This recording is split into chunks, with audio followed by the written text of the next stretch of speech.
So I got the torque wrenches, so we're gonna continue this today. And before anything,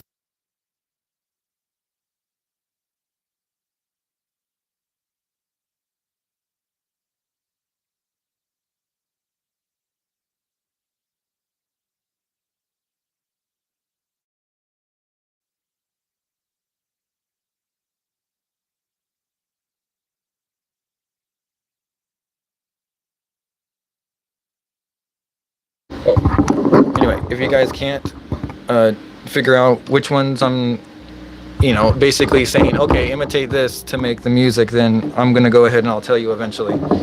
But yeah, let me get this set up, and then we'll be getting the cleaning here.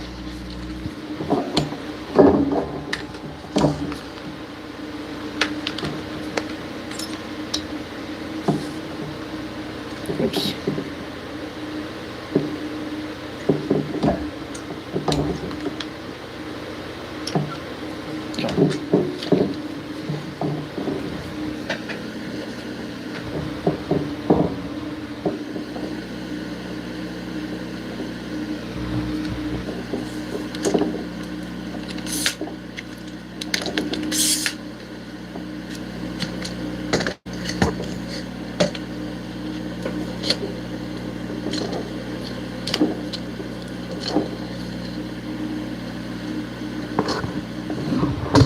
Okay, so I'm going for the gold here, and I'm thinking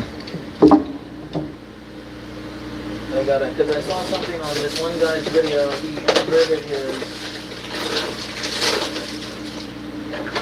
stand so it attached to the ceiling. I don't know that. Hey, here we go.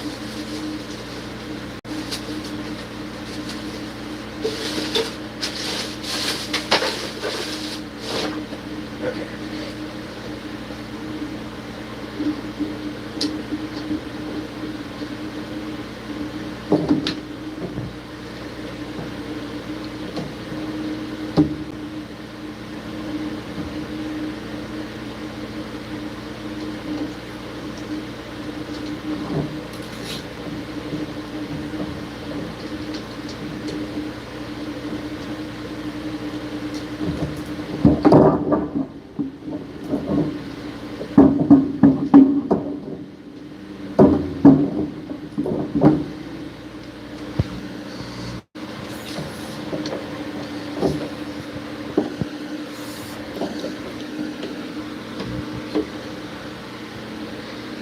Okay, so now all I have to do is kind of like attach it like this, and then I got a telescoping setup.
Alright folks, here we go.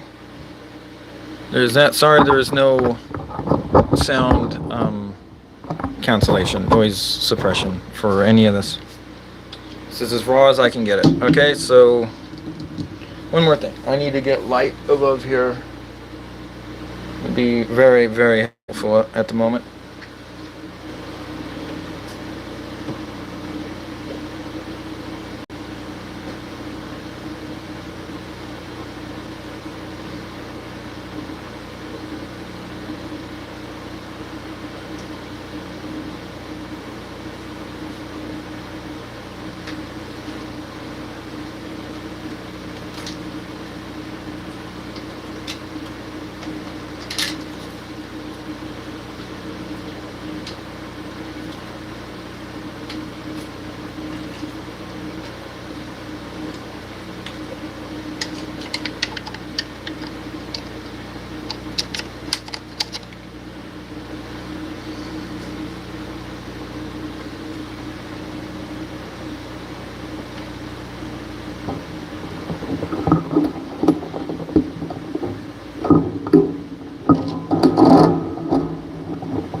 going to be bleeding again. Wait, hello?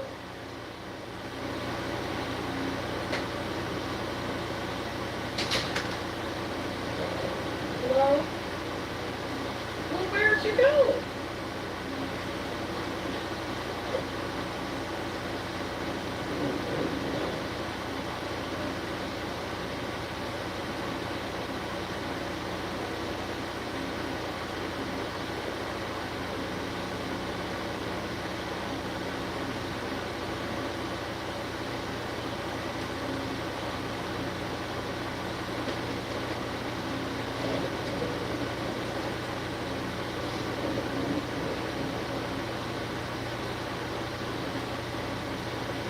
Because of the window.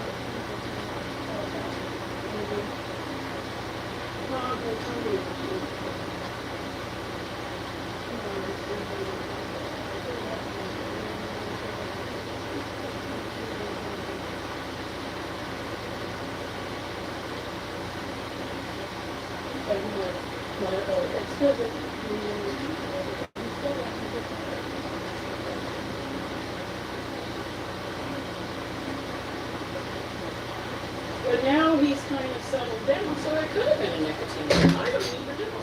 I don't know what it is, man, but like, Well, the more I said that.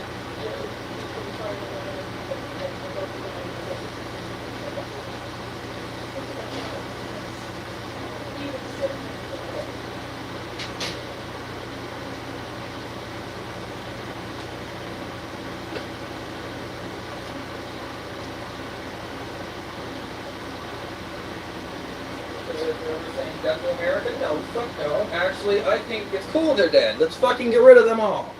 Fucking death to us? Oh, you know what? Death to you too. How about that? You know what?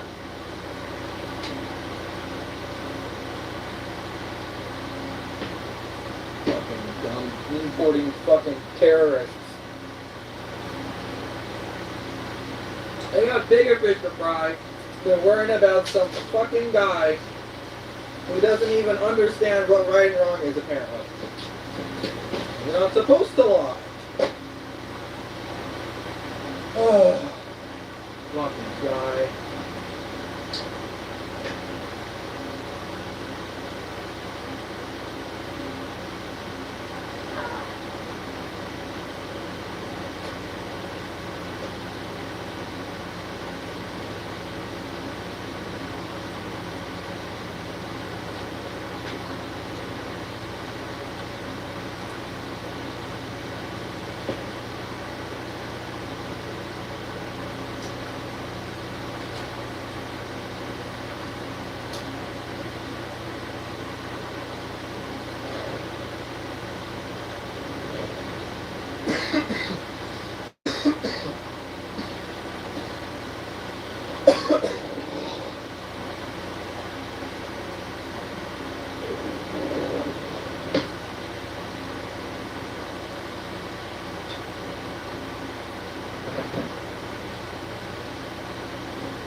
Yo, hey guys, sorry, we're over here, we just got back. So, here, so there's the torque kits. Here is my driver. I'm just getting all the cleaning supplies. I actually have alcohol now, so I should be able to get a better clean on this.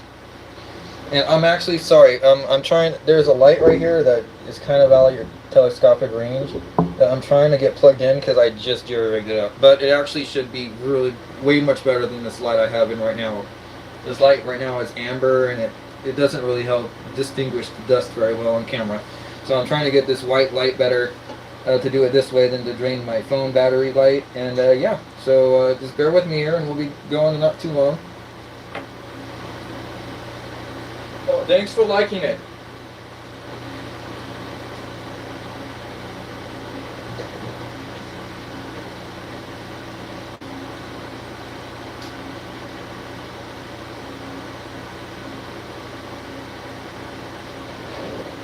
What? Everything on my phone, I don't see anything. See right there, yeah?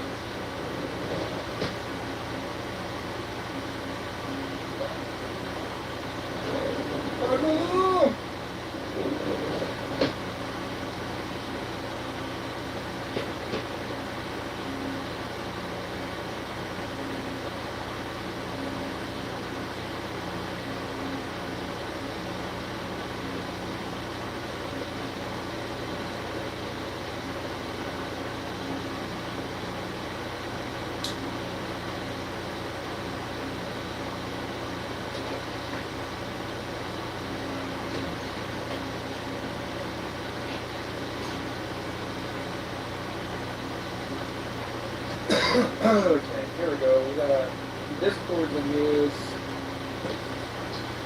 But I think I can...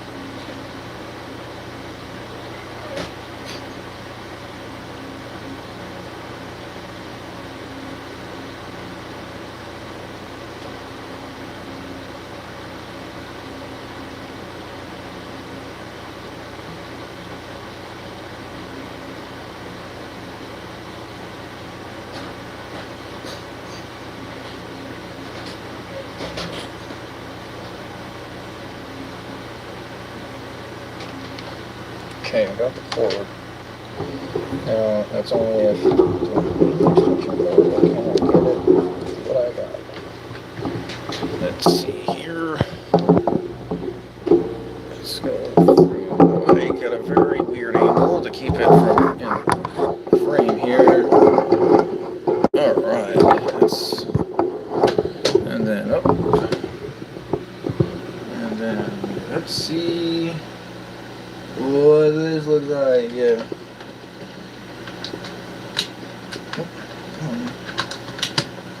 Alright, here we go. 3, 2, 1. Yeah, that's what I'm talking about.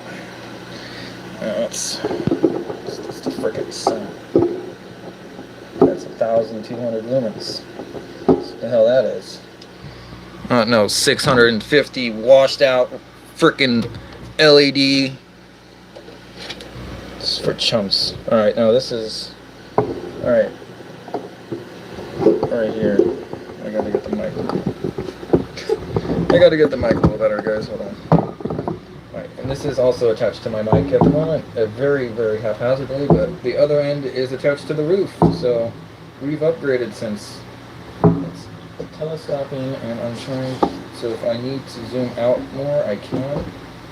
Like that. And in just as simple as releasing the unipod's stand. Yeah, so then it goes zooms in naturally. So you get the full res here. That's wiped. Alright. Without further ado, I would like some music, but I have some stuff that I produced, like I said. Let me put that on. Take a couple seconds here. I was gonna put you guys on my OBS, but I thought that my other video, when I had it on my mobile version, actually got a lot more views. So I'm trying this one again. And we'll be doing some more emulation. And yeah, my computer is running way faster. I didn't get the RAM yet, but I'm ordering it. Should be getting 16 in this thing instead of 4 very soon. Oh, hold on, my wife's saying there's a UFO, you guys. Hold on.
Come on.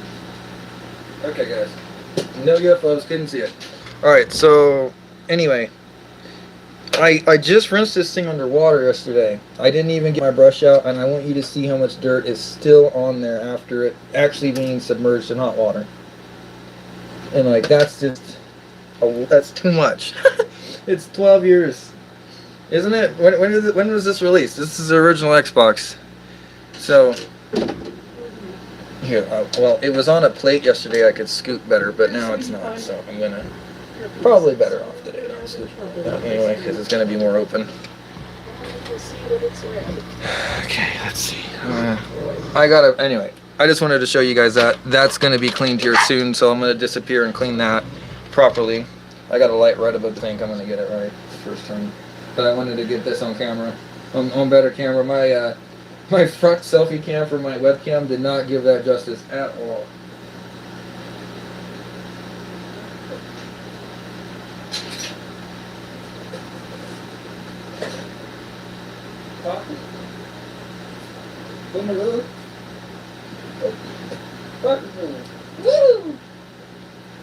She's feeling it. Alright, let's throw on the music and then let's get to cleaning here. I just got to get my rag, my alcohol. I have something I don't know if I'm going to use yet. It's a baster that maybe it's been used once. Like, anyway, I cleaned the hell out of it. There's no oil on it at all. It's all silicone now. And what's going to happen is I want to use that as some type of, like, obviously alcohol is supposed to evaporate quickly, right? And I want to be able to rinse the device relatively easy and dry it, not needing heat. And silicone's a good one to use because, you know, I could just flay it around in front of a fan and it'll eventually be like 100% dry and not just, you know, you're worrying about the core where it connects to the wood or something like that being wet, and then you know, screwing everything up. So yeah, that's what I'm trying to avoid, is the lasting effect of the alcohol, because I want to see how well it evaporates, and I'm going to test it on a smaller circuit or something, like maybe this top circuit up here. I moved it so you can't see it. I believe this is the Wi-Fi circuit right here. I was thinking about trying it on that one, and you know, because I use the Wi-Fi on this, but I also am sitting right next to my router, so worst case scenario, I could plug the Ethernet plug into that and be good. Yeah, so I'm not really worried about that. We can test it on that.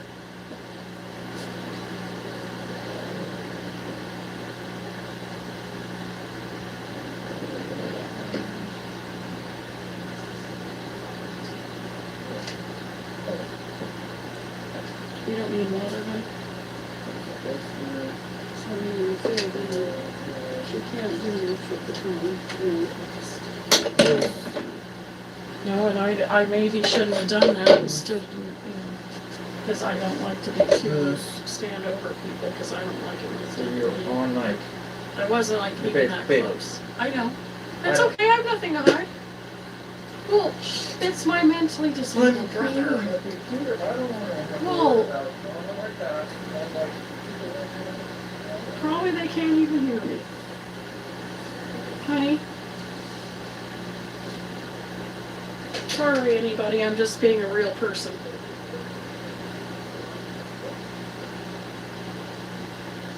Princess.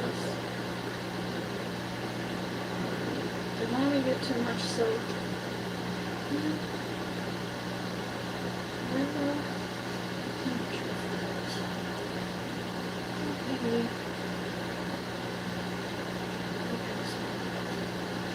We'll probably change it early in the morning.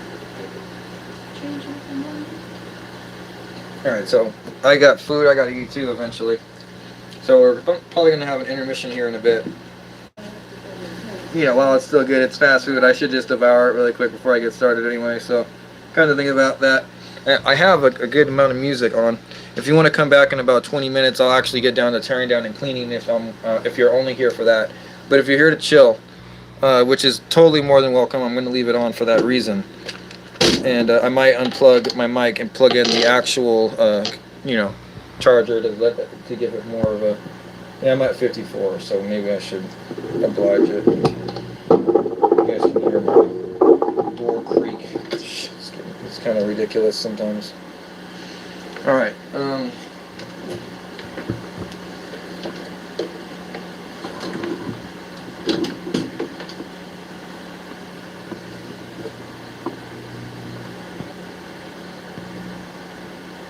that's not long enough. Okay, I'll have to use this board.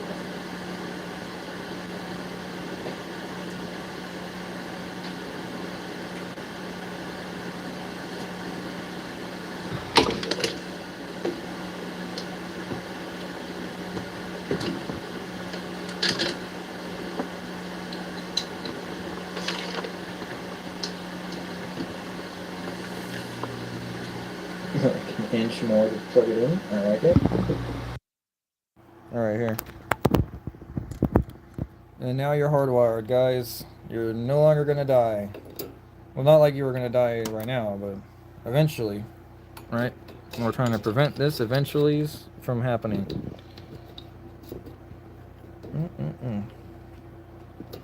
Yeah, alright, that's fine.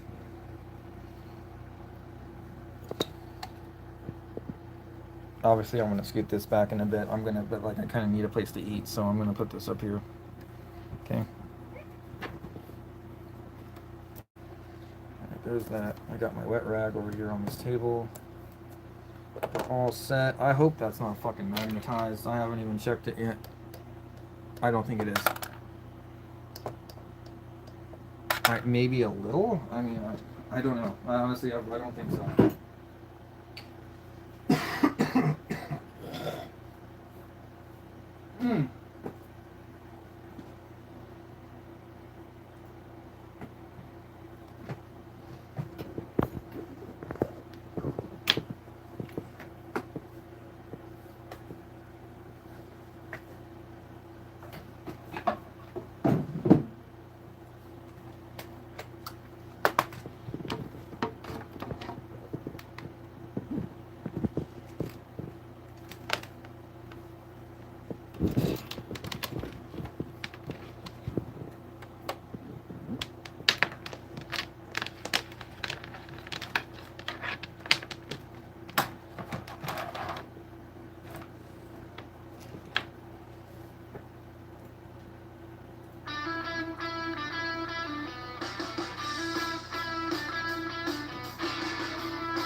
Where?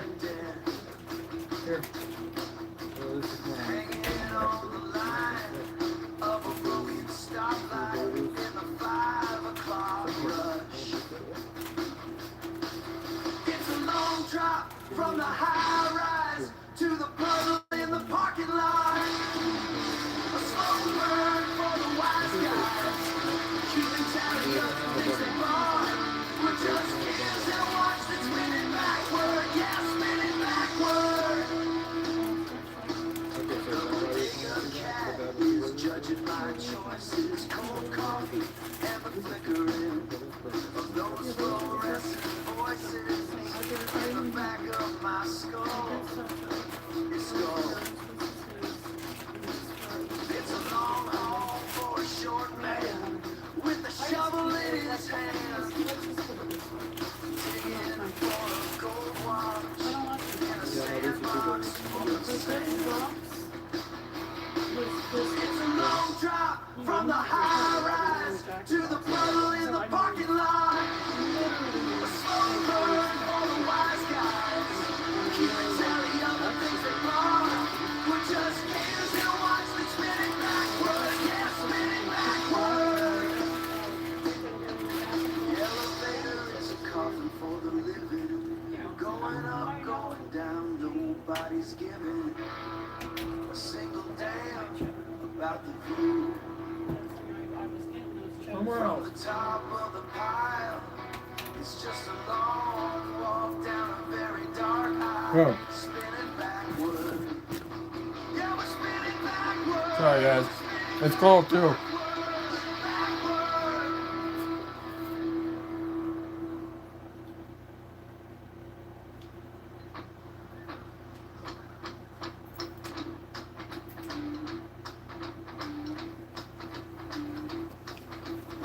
Some Jack in the Box.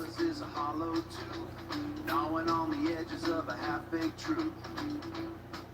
I'm a ghost in the corridor, static hum, counting the cracks until the morning comes.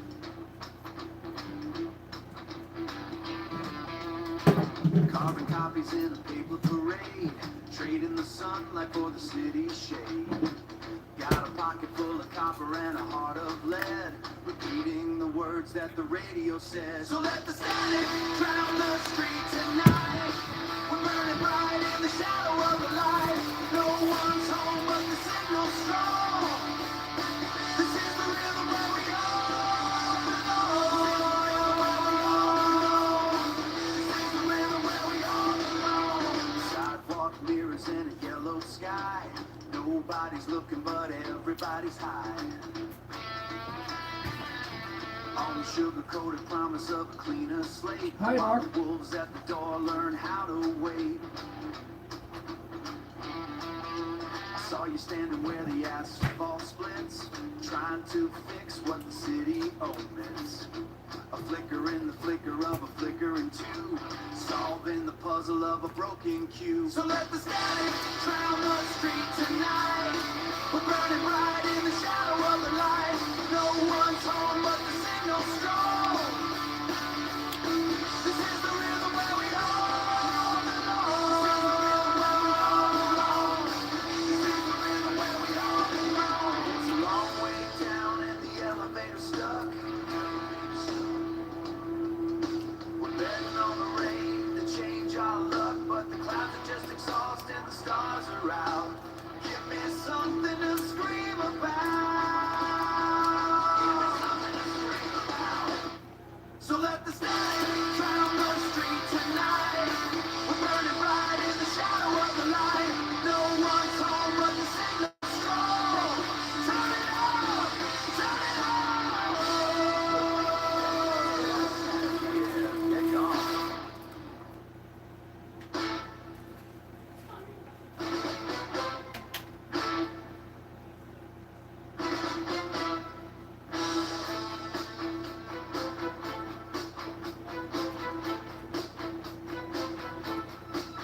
The shadow lengthens across the floor, and an old acquaintance at the heavy door.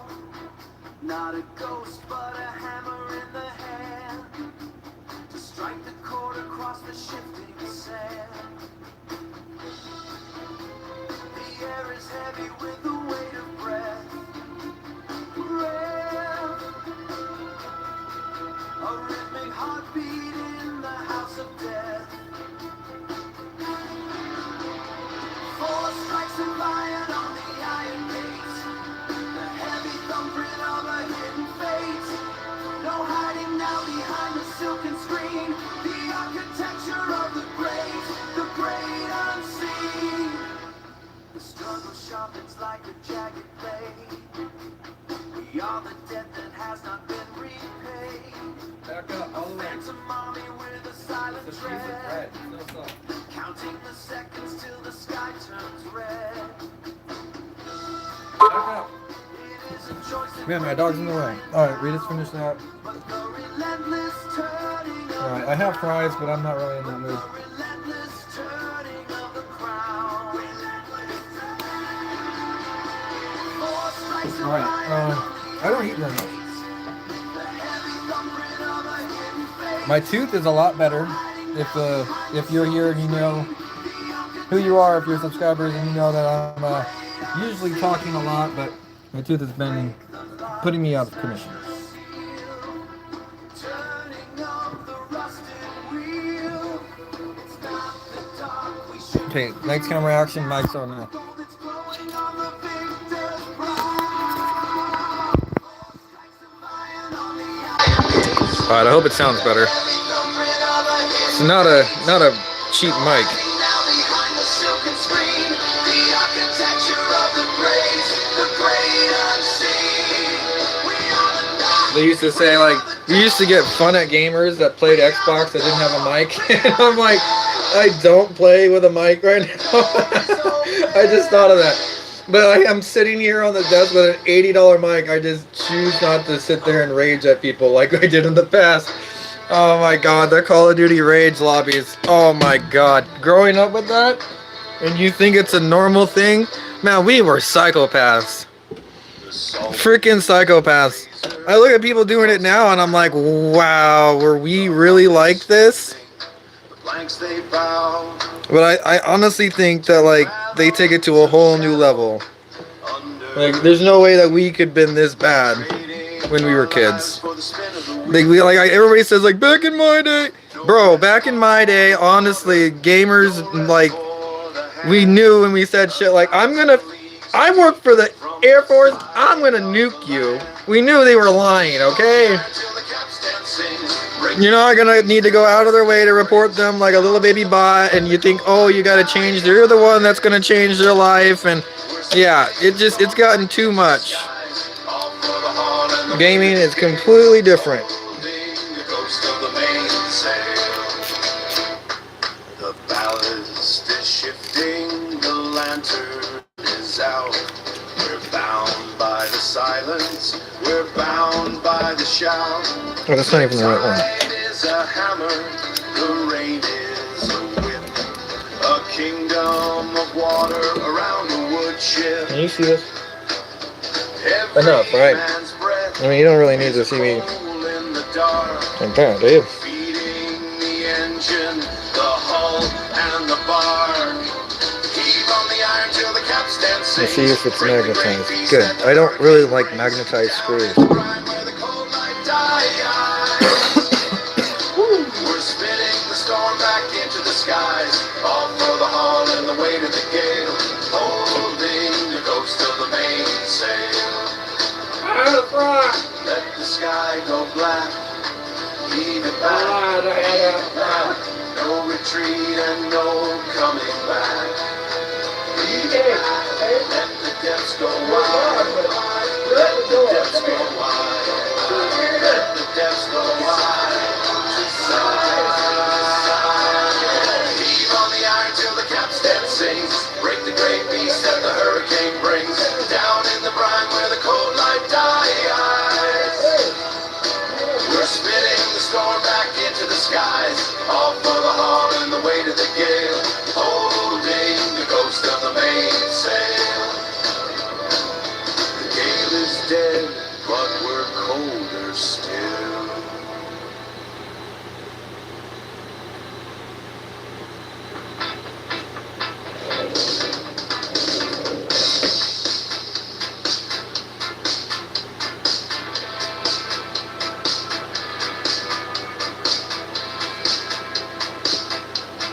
I got the alcohol, guys. No, I'm just kidding. That's totally like the wintergreen. That's supposed to be a joke, bro. But yeah, yeah. No, this is the stuff right here. That's the. It is what we'll be needing later. And then we got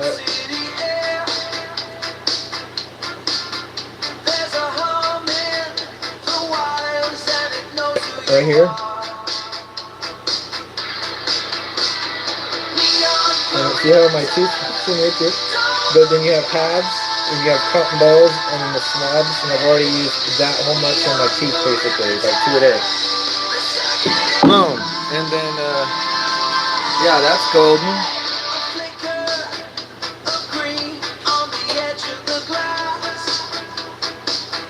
And now I just need to get a little container to put the alcohol in, like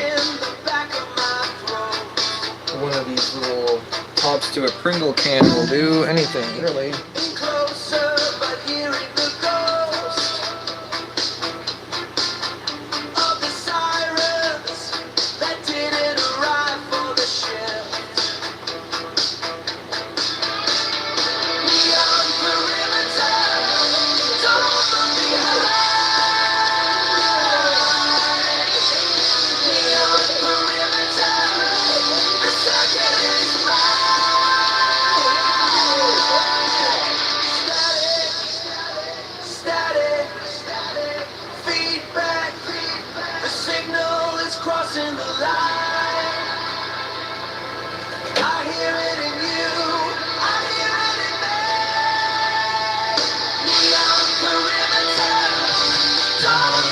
I can't find an old Pringles can. I have the Pringles can right next to me with Pringles in it. I don't want to steal the lid, but I might have to.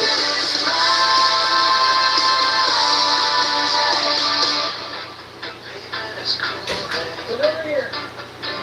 It's because of the TV. Come here and sit down or you're gonna go outside. She goes too quick. You need to hurry up with the food so I can be done with this. But it was done when I went in there.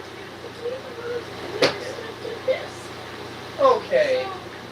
Anything else wrong in the house? That's crazy. Like I was getting the nightlight, and I can't even walk barefoot in that room because I stepped and I had to go wash my feet.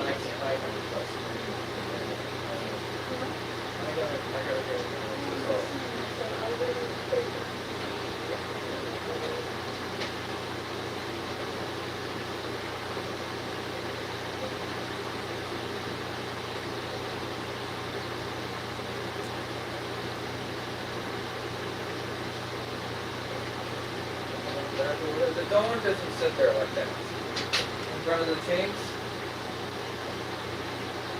I mean, I get it, but I mean, let's just switch it back and forth. There's no real reason to like.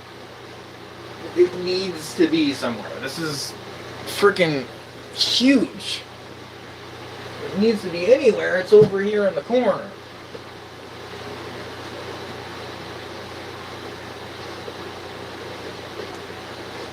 But it can't. Freaking ottomans.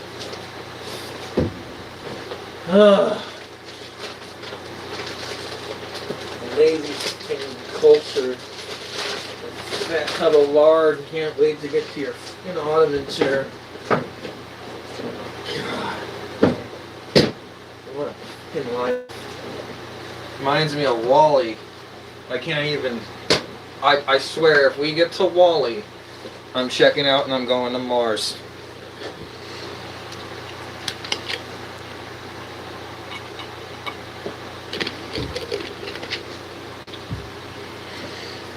Done with this planet.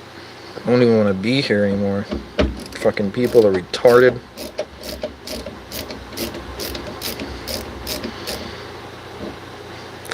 Dating somebody twice my age. Can't even trust my own freaking aged people because they're freaking murderous psychopaths. Is this glued? Bro, it is. Bro. How are you gonna... Is that thermal paste or just glue? Can somebody... You guys are on my AI. Do I really have to type this? God damn it. I will.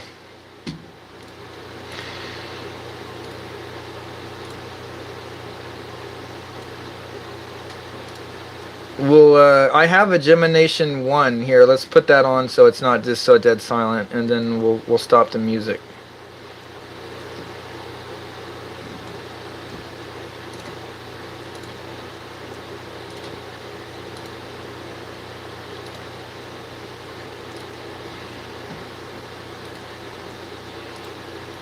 Hey, come on. Can you hear me? Can you hear me? Hello, can you hear me? Is there a microphone plugged in? Can you hear me? Testing, 1, 2. I haven't tested my mic. It's supposed to be an all-in-one. No, he can't hear. Okay, well. That's a driver error or something. Damn, this is getting crazy. Okay, so, let's see. Plug. Oh, I took my batteries out of this to charge. Where the hell are they? I'm just gonna use these remotes. It's okay. We'll make it through the video without losing screws and.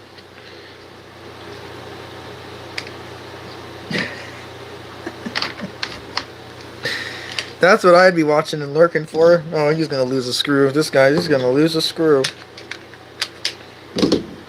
Like, watch me pull out a screw case or some shit, and then, like, everybody leaves. Because they're like, he's not gonna lose a screw.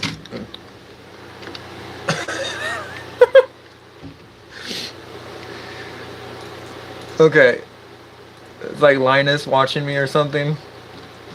All right, yeah, no, I pulled out my phone. I was chatting about which ones I needed to buy, and it totally said that I needed. Even though looking at it, I knew it didn't need the one with the hole missing, but it told me to get them anyway. So it lied. So it doesn't know everything. Just so you guys can see.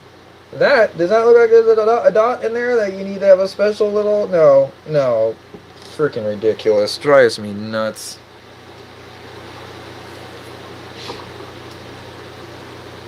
Got these $21 in security screws. Nothing. No security screws. I mean the security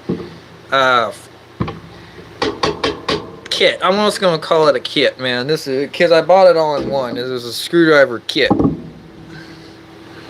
But those are bits. Okay, here we go. Now,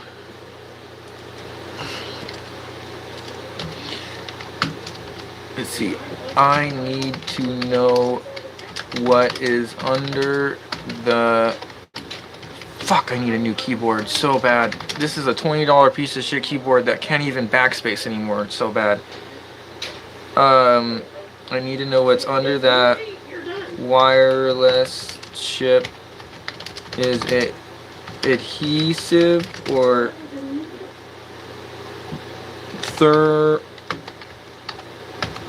paste?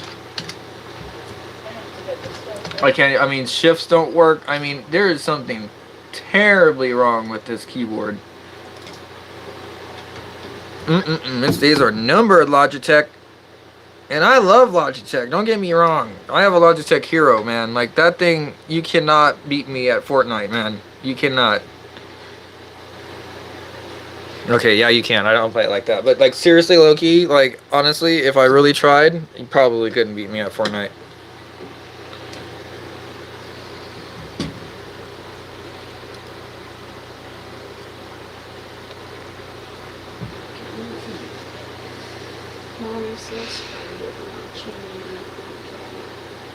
Okay, so the only thing I'm kind of like meh about is the whole deal with the dust. Do I just tap it and then wipe it off? Because like if I wipe it off, it's going in the air, and I might as well just do this outside. But we can't do that at this point. So because I got the thing, where did I put it to dry? I had got the Pringles lid, but I rinsed it, and now I'm drying it. This is not dry. You see, it's so I'm just gonna, because it has a pulling thing here in the middle, it won't all flow to the middle. It'll flow to the sides. It's perfect. It's exactly what I need. So that when I put my brush here on the sides, I don't need to go like looking for the anything. It's all right here on the sides constantly. And if there's even, it'd be even better if it's offset, and I don't need it to be. So yeah, we're good. So as soon as that dries, we're pretty much home free here. I'll get to redoing these screws here momentarily, though. I do really wish for me, because I'm going to be finding more screws, and I just need a place to put these screws. I could put them in that box, but I just don't want to deal with them like that.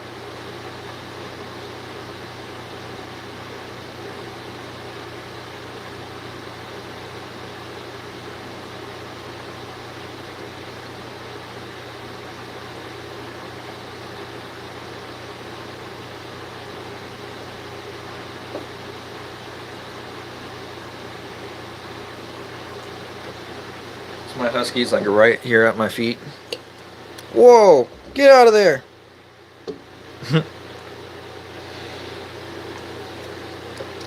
That moth was having that mean moment like, brother, the light. It's the it's the ancestral lights.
So don't want to lose the ones I'm not using.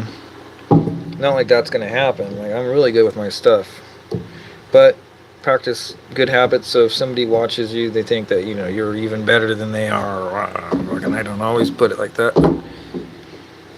I came from somewhere too. I came from a trailer park. I don't know if y'all can tell, but I have an accent, and it is not hick. It is trailer park. All right, that's it. That's what I'm at in my life. I understand my demographic. I'm trailer park white. All right. Cheers to that. All right, so it's green guillotine, green tea, agave, and vitamins from Liquid Death. It's actually really good. It doesn't have this like overwhelming cactus taste, but paired with some other tea like peach tea, Snapple. Woo!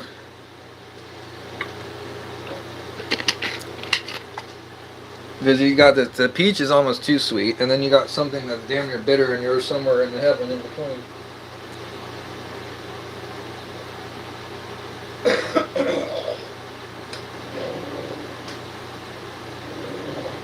Taco, where's the dog?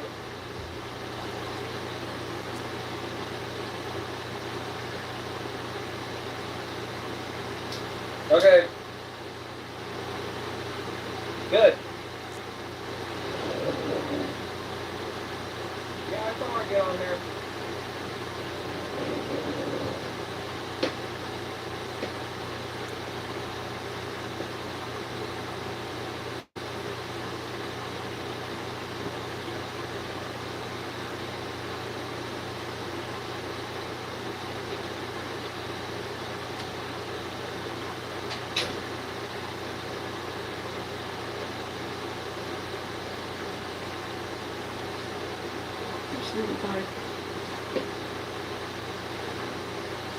Princess.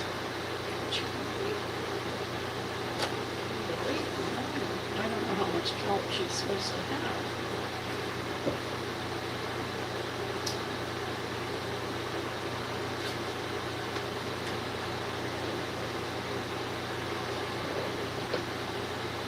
You like the kelp? What? Well, I gave her some of that kelp. Oh. Because I kept forgetting, like, you gotta remember to give her the kelp powder. Well, I gave her some earlier and I gave her some now, and I hope it's okay to give her that much.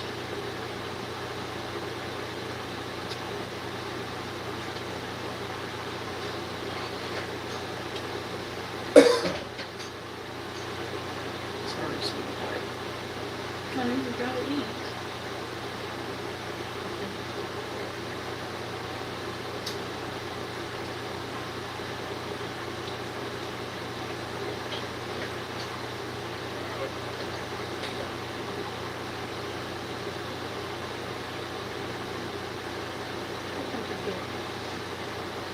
Well, I might have put a little too much in. Honey, we can't lick afterward.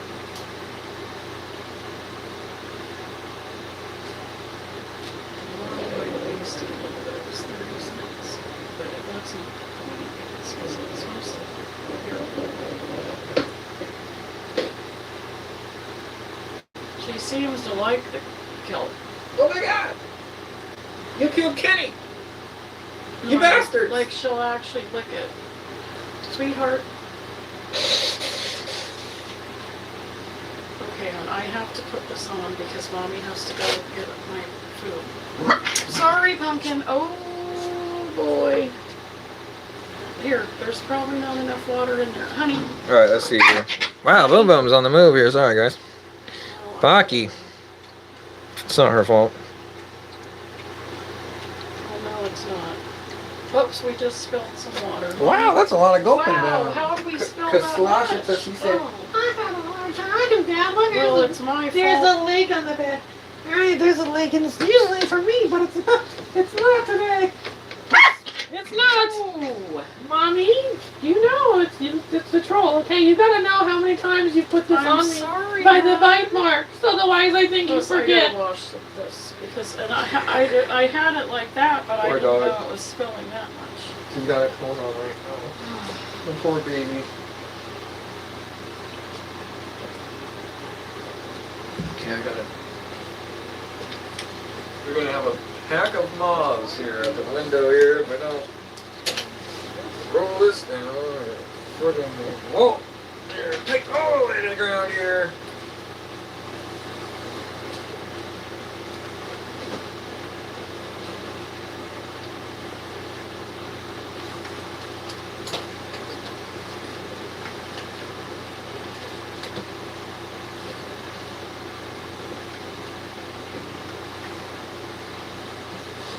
Well, that's gotta be good enough.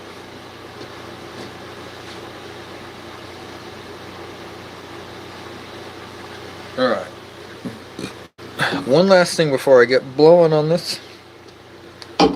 Speaking of blowing, I gotta get, I need to get a fan because I don't want to literally be blowing my circuits with, my freaking hot air. I'd rather just use a fan to help dry it than just the air evaporation. And there's one right here. And I have been getting it ready. But the only thing is it's a little dusty, is it's a small fan, and you know how that gets when it's next to the dust box. But it's not, it's basically sucking the air out of this and throwing it on my computer. Oh god, it's basically pushing semi-hot air into the bottom of my computer chassis to make it less hot, supposedly, because there isn't really an actual heatsink really attached to my stuff here. On my computer is basically a copper core. I don't even know if it's cored or not. I hope it's cored. That'd be retarded if it's just some tube with nothing in it. Oh god.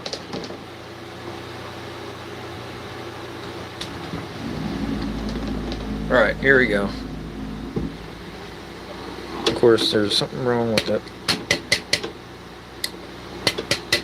It's not if it's seizing or... Oh, there it goes. It's it's off. I don't know. It's just one of the blades is off. It needs alignment. Here, get out of here, moth. You're gonna die, bro. You're gonna get sucked into this fan and you're not gonna wish you did that. Oh my god. Okay, well. If he gets blown into the Xbox in particles, then shit, I tried.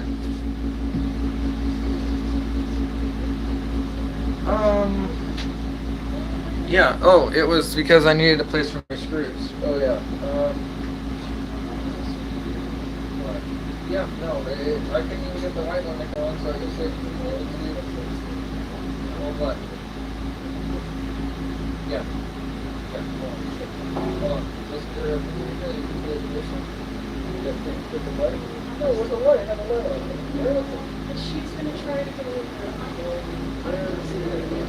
Where's the jumper? Hello? It's not that complicated. I'm just going to go get the washing machine. Why is it complicated? I'm trying to find something that was sitting right there. Why is that What complicated? is it? The jumper for the car. It has a light on it. But if the door is not, then it's I don't know where it is.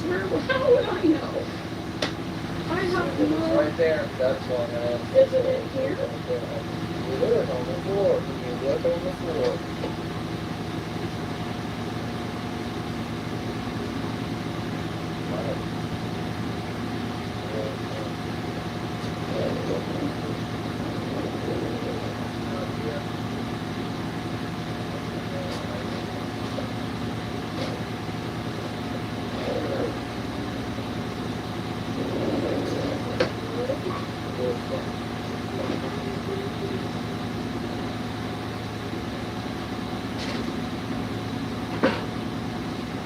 He's not gonna come in there. I have a bucket in the way.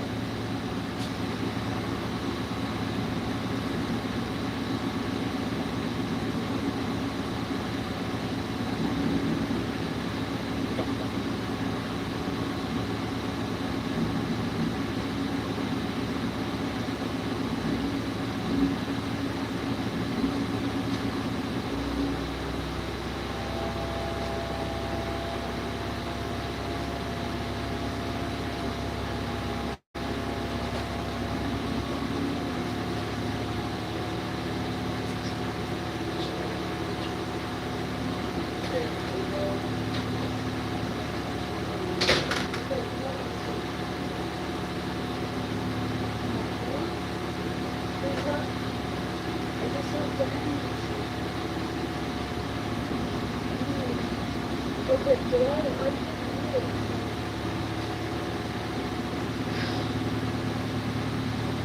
sweet place. I would say, you can't come out here without a leash for just a minute.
Windy, yeah.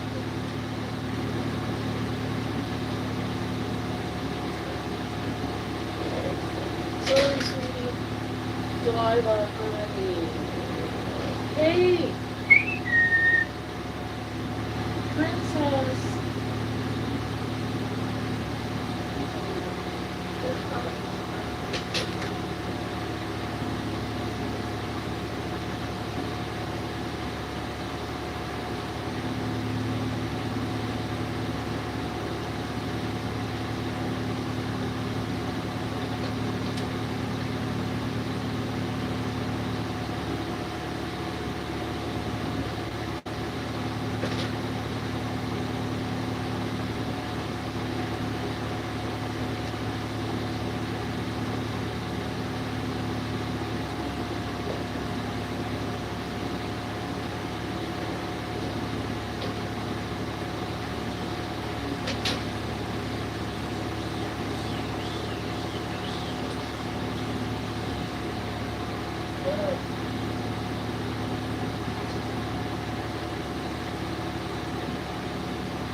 Okay, so I have found this. We could put the screws in this and they're not going anywhere except for this side right here, which I could just put them on the left. Or we can go, we could even put that on our fan, right? Boom. But check this out. There you go. Hold on. It's supposed to be going too. Hold on. It's black and my whole everything's black thing is kind of playing into my downfall here. Hold on, I gotta find it. It's a cone thing. It's, hold on. My dogs are, boom, boom. Ah, here it is.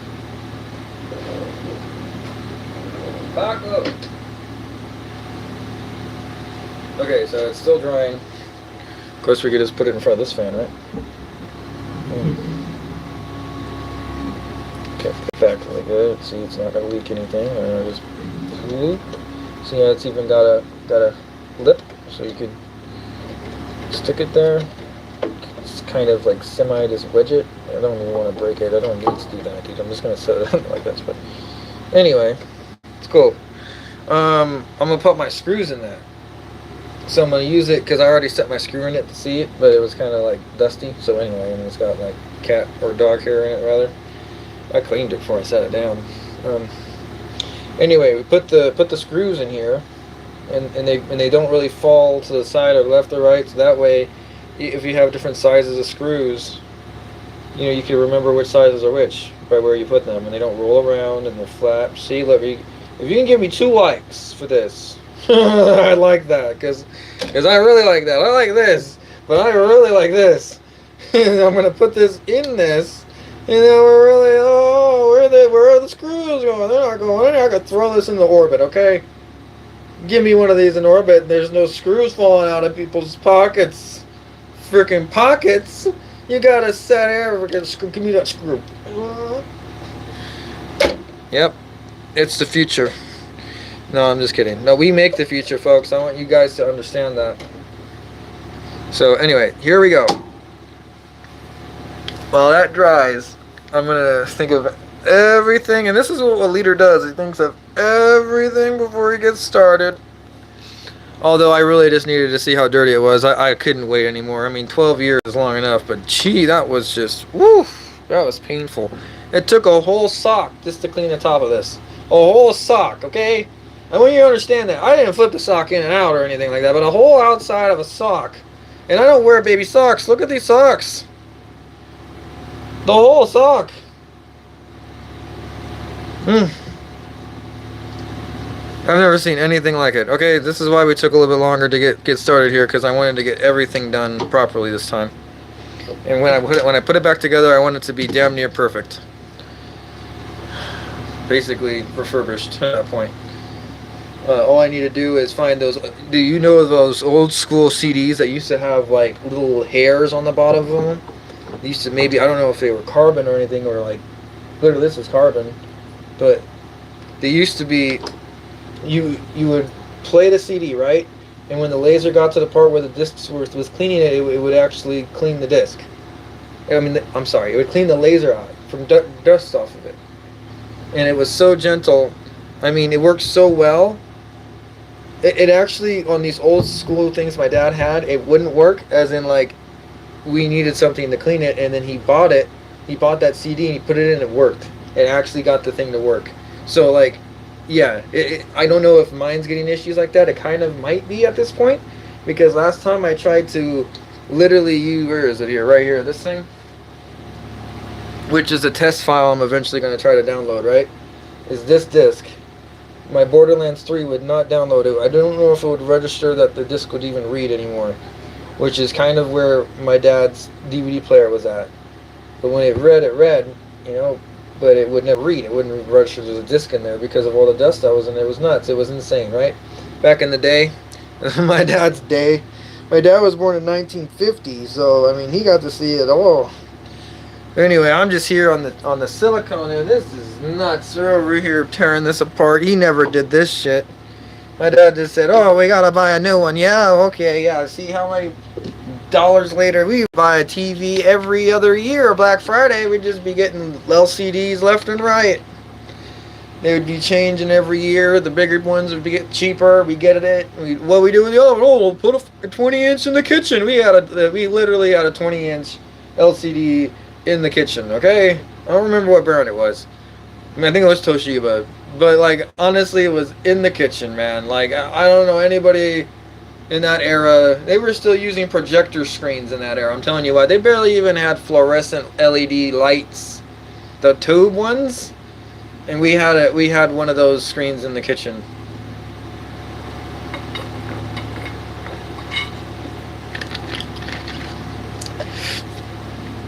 I did inherit one thing from him. I inherited. Wow. I inherited the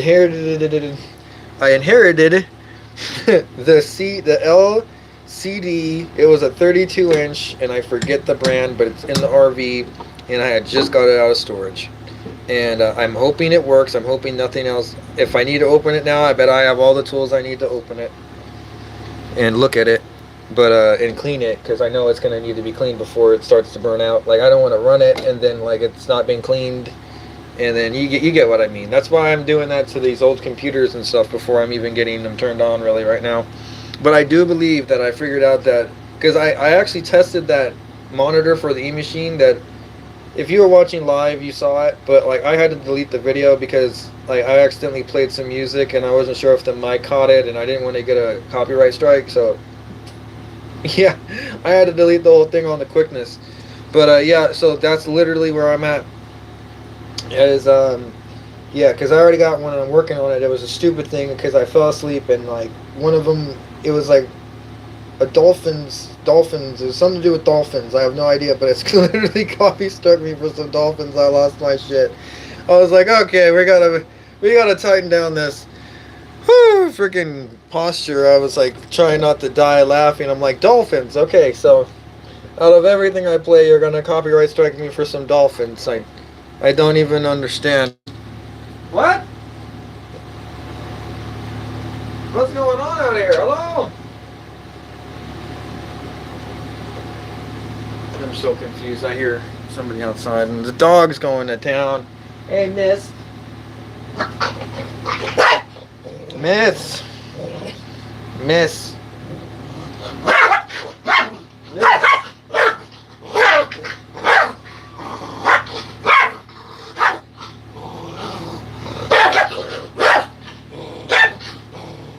Miss.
So I'm trying something new. I've never done this. Obviously, I'm not letting any moisture get in contact with the board. I'm also checking with the oil on my palm of my hand, which probably isn't the best, but at least I'm getting the majority of the dust off, right? So before I just start putting alcohol onto basically sandpaper. I mean, this is I've never seen anything quite like this, guys. I mean, I couldn't even see those numbers. There was no, you couldn't pay me this. I mean, this is insane. If I literally had to do this job every day, I would shoot myself. No, I'm just kidding. But no, for real though, like honestly, this would be a very tedious job if you don't have the setup already. Like it took me a good like hour, how long have I been streaming? An hour to get ready? Shit. Yeah, well this is because it's where my TV is right here, guys. You gotta understand. Like I literally threw my TV on the ground to get this clean.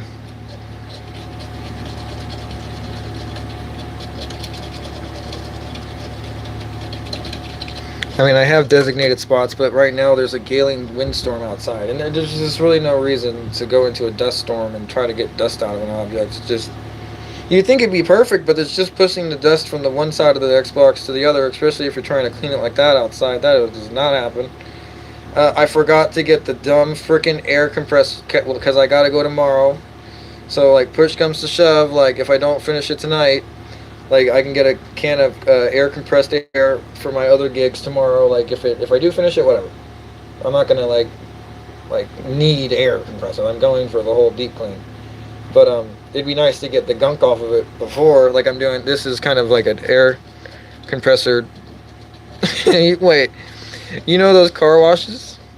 You go through the car wash and you're like, this isn't really gonna clean it, is it? And then you go through and it's just like moisture on plastic getting like made with maybe soap. That's kind of what I'm doing right now with just, this is wet, right? So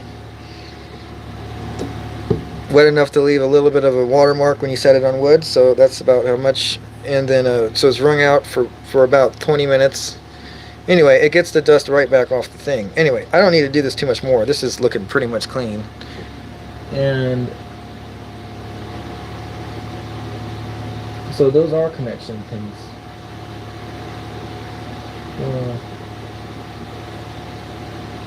I don't know if you just turn them off or pop them back on. Put them on or off. I'm gonna probably need to know. Shit. I guess every dog has his day. All right, I'll put this here.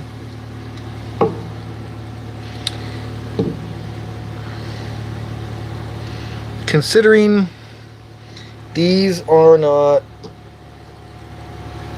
and I don't want anything to get into the board yet. See, check this, because I'm not, what did it say? It says in the context of the Xbox One, it depends on entirely which part you've reached. Oh, come on! There's no thermal paste, it is adhesive conductive foam. Oh, you gotta be freaking kidding me.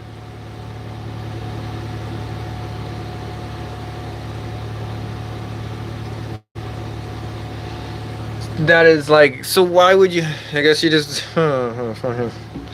excuse my French. Some of these gooks, vibrations on the 5G, that's what we're worrying about.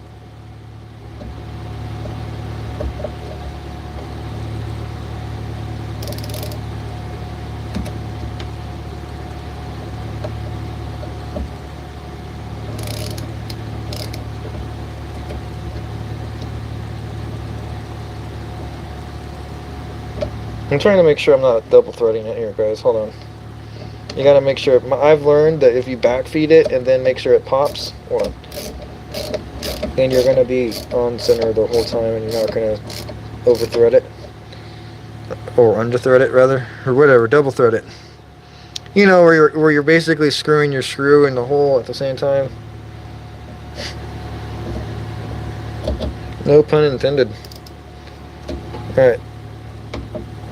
There was one, but let me make sure. 2, 3. Yeah. Okay, no, that's it.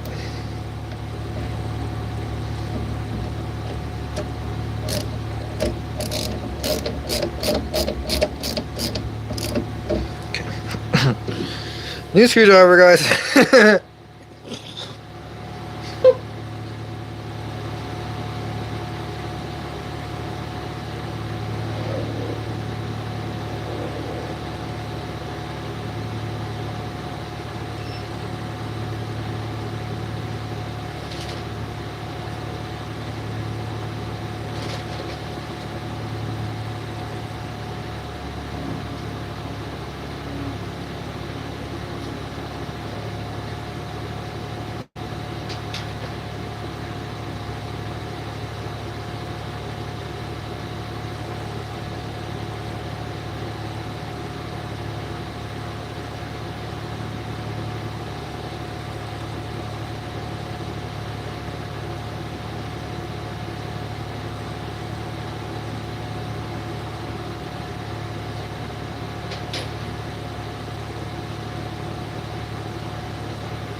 The RAM used thermal pads. Oh my god!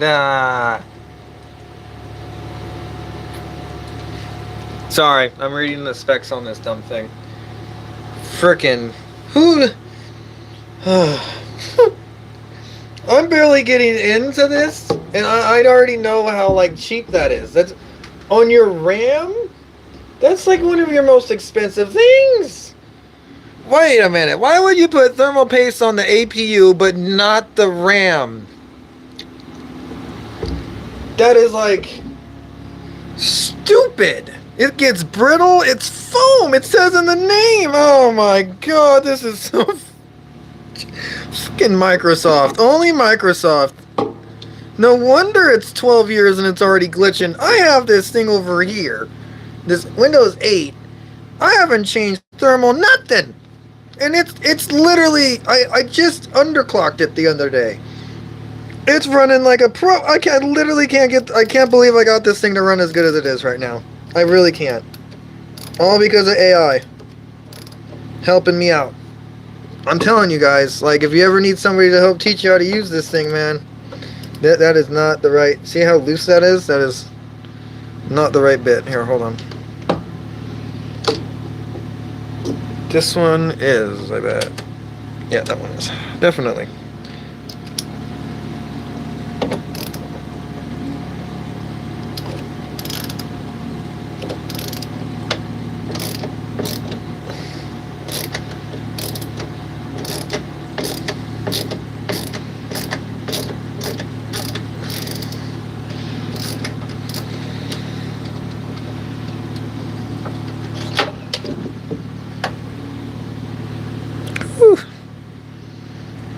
There's the weird glue they use to show if you've gotten the screw out before or some shit. I don't really care, bro. That is. Oh, how am I gonna? By the way, how am I gonna lose that shit? What the? Out of here.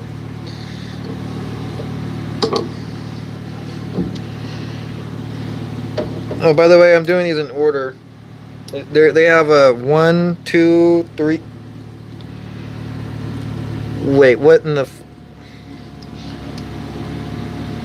Where is 3?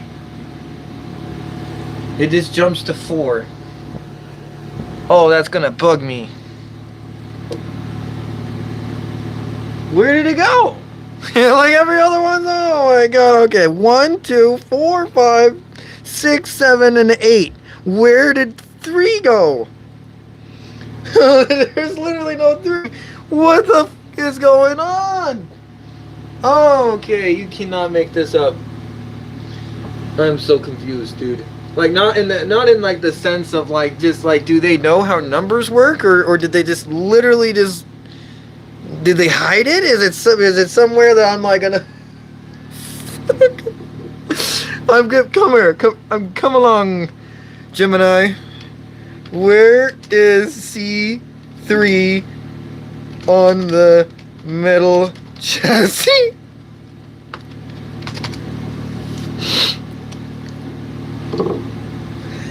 What the fuck is going on? Ah.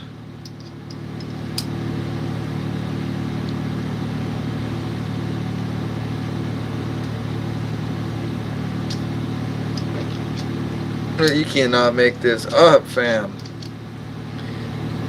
So it says C1 through 8. C3 is one of the long green screws. Usually it holds the top metal cage to the bottom of the housing. It's located on the right side, roughly in the middle between the front and the back. No, it's not. Nope. God. Okay, guys, before I get any further, I'm going to have to use the restroom, but I think my wife's in the restroom. I'm not sure what's going on here, but let me see.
So I had a good gag.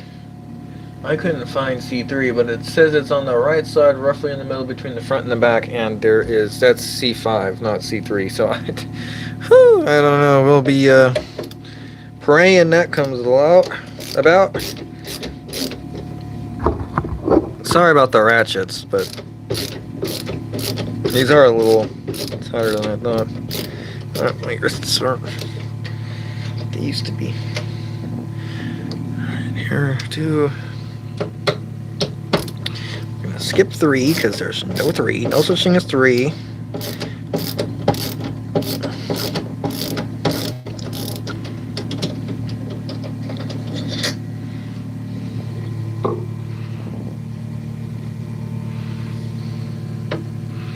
So 4, there's 5.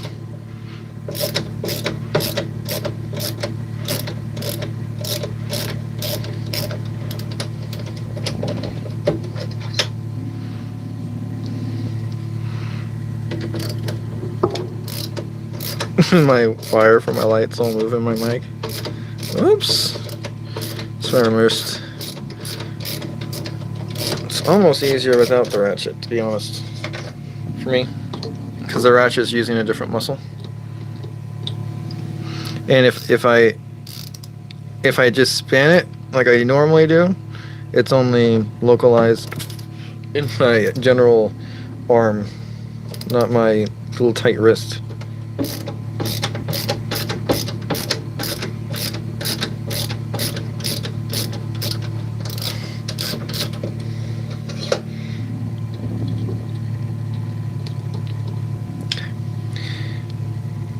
Five, 6, 7. Oh, 6, 7. 6, 7! Oh! Pfft. No, that's brain rot. Don't leave. Don't leave. Don't leave. I'm just kidding. No, for real though, that shit's crazy.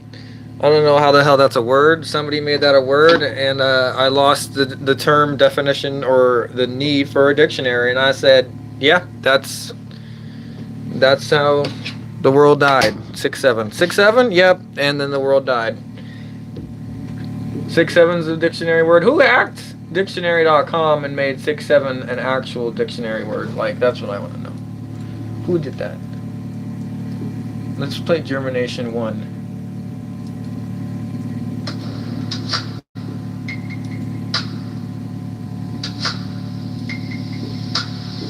All free to use music, by the way.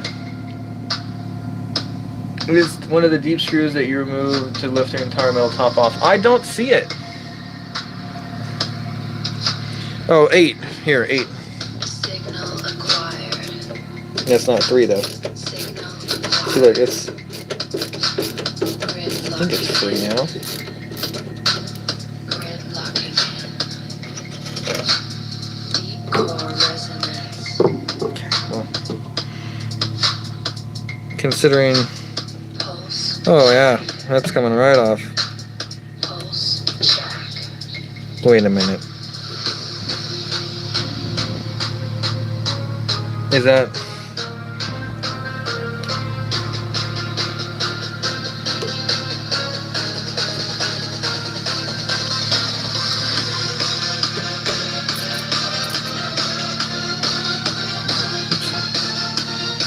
So that's another one. System failure imminent.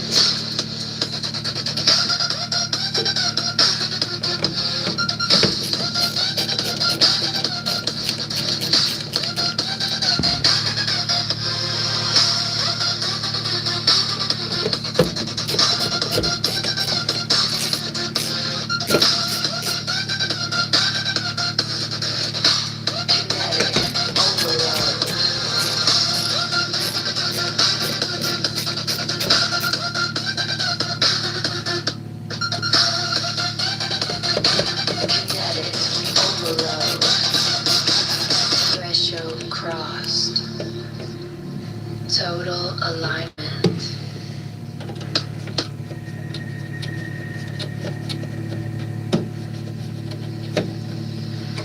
The frequency is us. The frequency is us.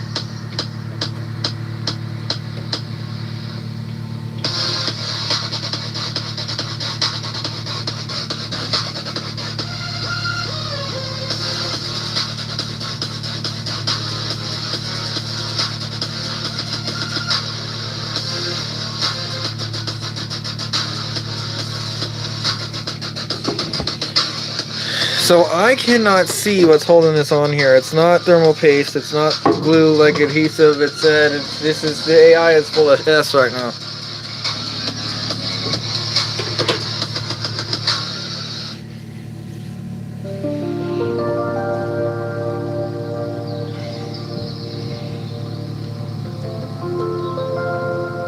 Kind of need like a mirror to reflect some of this light back at, but I mean I could just take this way and see if it'll work.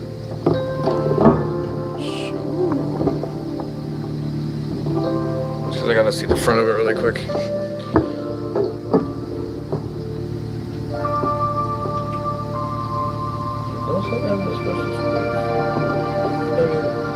It literally lied to me saying you're gonna have special screws and then you're gonna need special screw sets. You're gonna have to spend $75. No. No. $1 billion. No. No, I'd be mad. Okay, was that really the right one?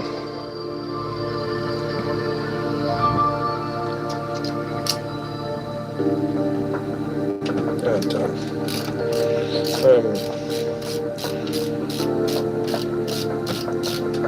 Here we go. Okay. Front 3 screws are going to be over here for reference in the video. I haven't turned this Xbox on in 2 days or a day, so all the capacitors should be pretty much dead by now. I know you geeks are going to want to tear into it like I did, but it's kind of a bad idea if you let your capacitors still not die out. I did, because I really need this to work on.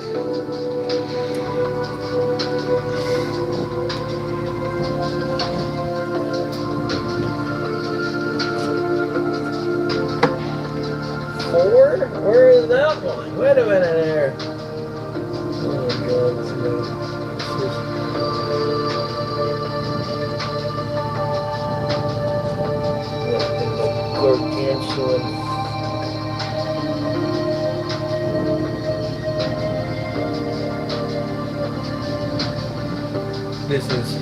This is Pull the Dash.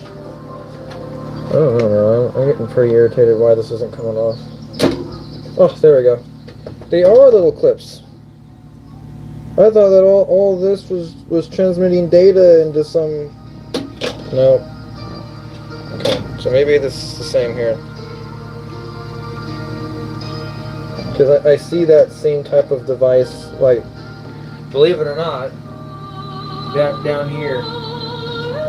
Or at least I would expect that would be what that looks like on a solder board. But maybe I can get the rest of it off first before...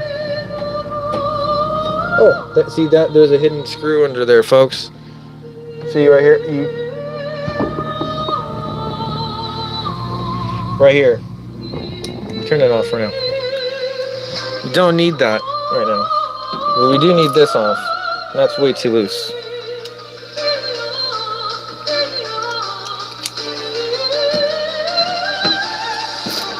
I already gave this one away. This is the Fifth Element knockoff I made.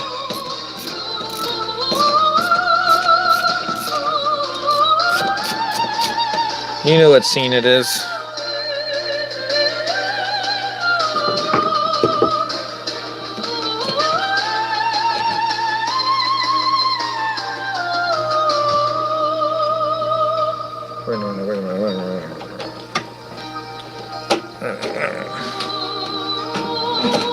Oh, shit.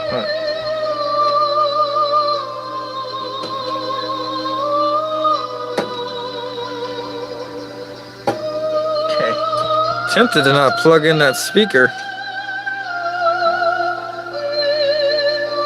I always hated that. My fucking wife's asleep. Ding! Fucking just trying to press the fucking disc. What the fuck? Who did that? Who fucking made that, I think? Okay.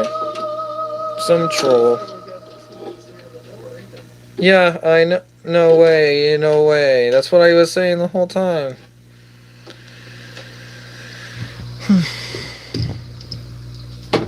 Okay, so since I can't disconnect this actually from here without bending these things up, wouldn't that be better, or are they gonna break? And do I really need those if they're not really transmitting any data at the end of the day? Like, do I really need those? Like, what are they? The border isn't where you find the wire. It's just a trick of shadow on the fire. When the valley stops, the mountain I just assumed that they were transmitting data between the boards. But what would it be? Ground? Ground. Is that what it is? I think it's ground. For every individual circuit, but it's all connected ground, so they tried to keep it one circuit, front and the back, chip, top all together. So I think it's ground. Weird way to do ground on the top, but I guess. You'd think a freaking lightning strike would go for that, then that's kind of dumb, but whatever. So that's literally foam. Okay, well at least it's not deteriorating. That's a good chance that we could save the foam. And we can get to the fan. Oh my god, the dust fan. Really get this fan.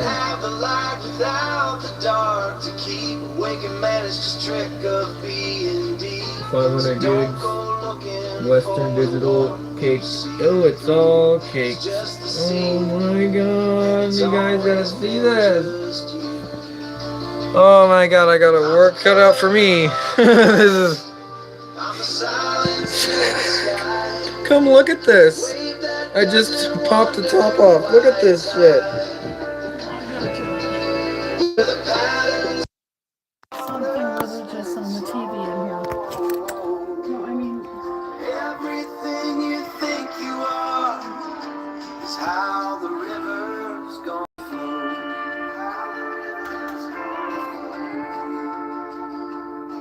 Can you believe it?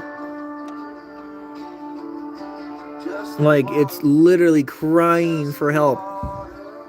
Could you imagine this thing running? It was running fine.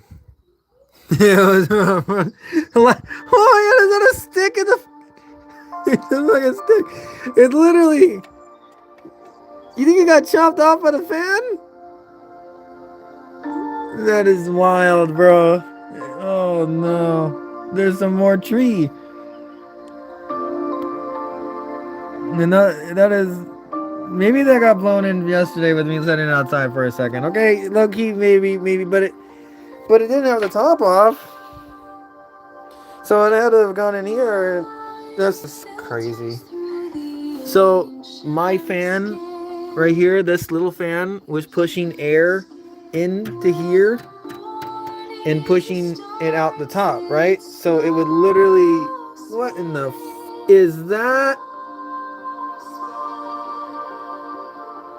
What is that? Oh my god, it's like a creature. It's a creature, oh my god.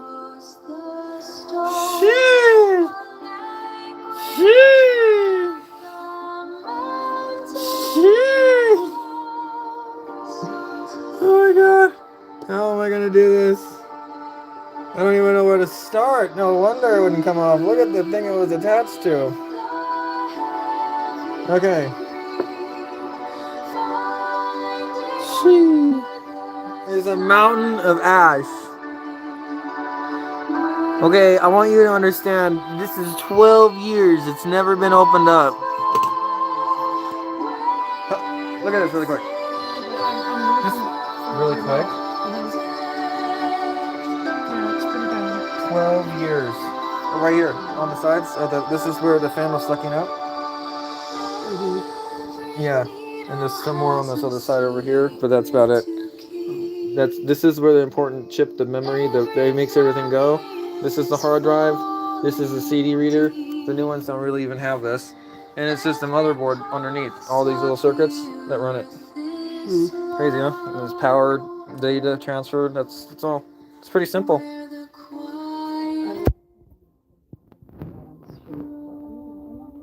Okay.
So I don't forget, it's that one right there.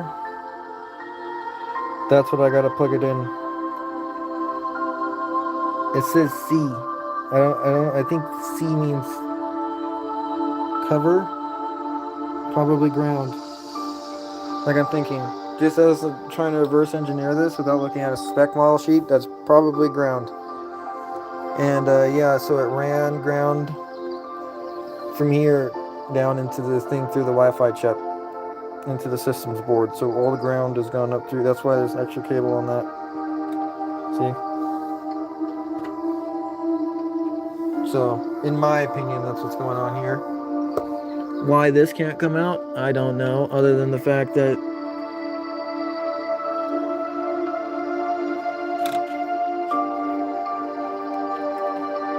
probably can. I mean, it's just probably just sitting in there at this point. It really needs to. Let's see, what the this can just come up? That is inherently not safe. I gotta get this camera back in action here, hold on. Alright, you don't need a flash on no more. You're at bed, so we're gonna put you on the charger again. Get this done.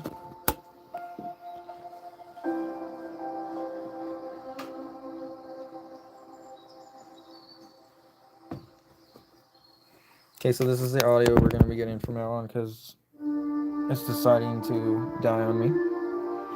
Alright, so we're going to move the screws to the other side, out of the way. Now that we've recorded our screws and everything's good, we're going to kick this into overdrive because I want to be able to sleep tonight. No, I'm just kidding. But for real though, like, let's get this going here.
Emergency napkin.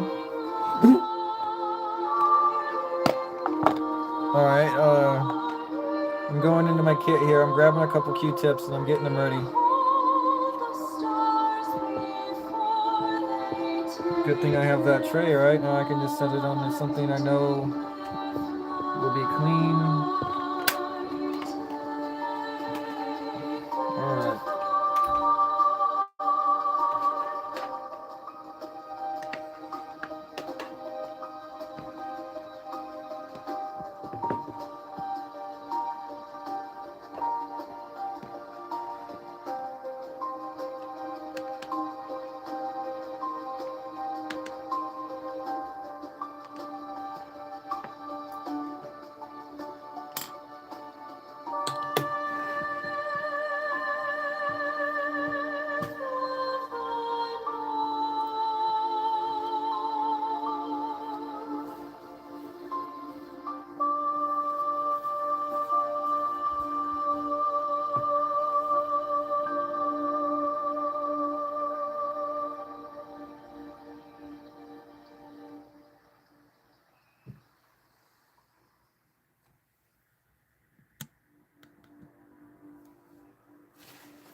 Okay, we won't worry about this too much right now. I'm gonna work up in here so you guys can see probably this first. First things first, we gotta get the chip done.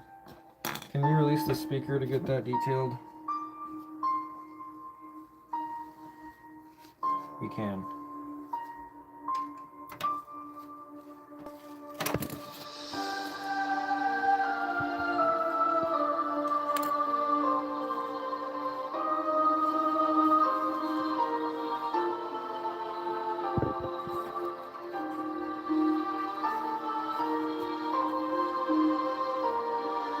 Okay, so at this point, the top thing has no electronics on it whatsoever, so I don't feel bad about getting this underneath water. At this point, the foam is kind of deteriorating at this corner, so I just got to kind of be careful about the foam. Other than that, I'm going to let it dry for a long time, maybe even overnight before I reassemble this. Because, yeah, I don't want the foam. I could actually just scrape the foam off. It's just trying to seal it. But in my opinion, there's really no reason to go that hardcore. Really, I mean, I don't know. It's just trying to isolate more dust from getting in, but it's open. I don't get it. It's stupid to me. I don't know. I'm not going to go out of my way to destroy the foam, but if it comes off, it comes off. You know, like, I'm not going to replace it.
Silicon heartbeat skipping the grid. Hypermodern secrets the copper once hid. 0 to 60 in a frame rate blur. Everything moving just like they were. Data stream flooding the visual field. Pressure cooked logic is starting to yield. Kinetic rhythm jacket the vein. Digital static is washing the brain. Crash the system, feel the surge. Human and the wire converge. Volatile light, kinetic flight.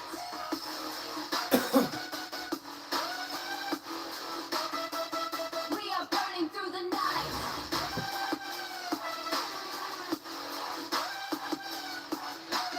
Static in the air, electric in the breath. Coding our lives in a digital death. Glitch in the matrix, a ghost in the code. watching the bandwidth about to explode. Century exhalation, no break in sight. Trapped in the orbit of neon lit light. Synchronized sparks in a chaotic dance.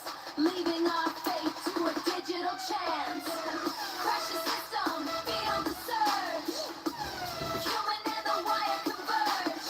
Volatile light, kinetic flight. We are burning through the night. We are burning through the night. Buffer, flow, signal, low, system, star, human, heart, find the absolute root. Crash the system, feel the surge. Human and the wire converge. Volatile light, kinetic flight. We are burning through the night. We are burning through the night. Connection lost. Shutting down.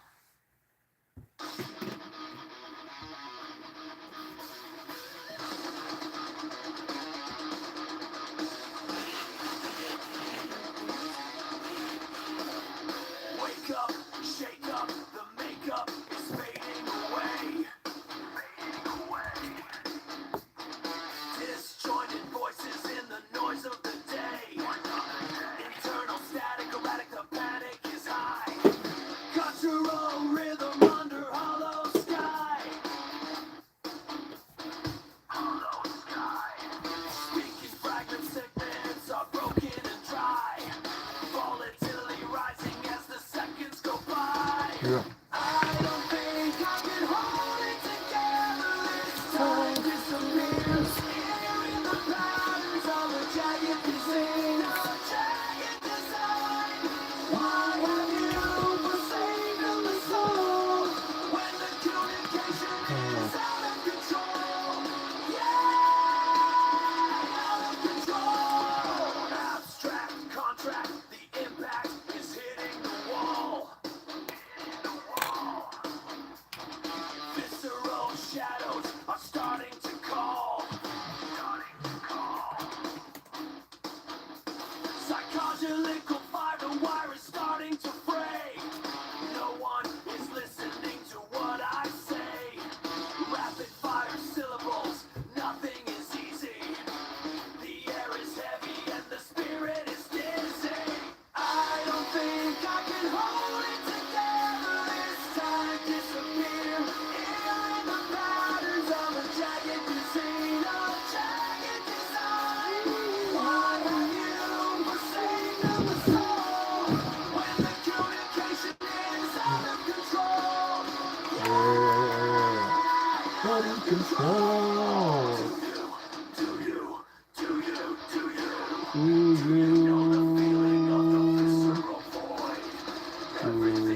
know how to take it apart? 'Cause I don't. I wanna cry. First time. I'm not trying to cheat either. I'm trying to do this legit, but I want to make sure I'm being safe when I'm cleaning it. So I'm researching if alcohol is going to destroy the metal finish. Speaker tone, no. Yeah. Yeah, what the fuck? I thought I was actually going to do it too. It's like a dumbass.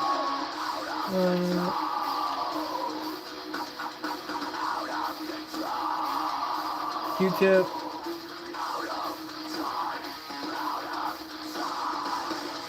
It's over now. Fuck. Okay, yeah. I'll just use it. It just said I can use it this for the speaker.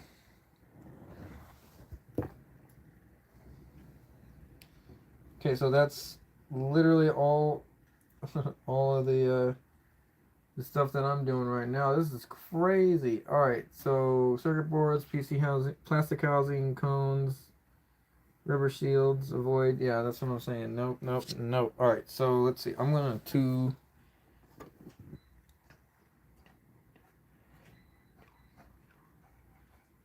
Get a grip of something that's not dusty. Clip. I gotta pull out.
Crazy.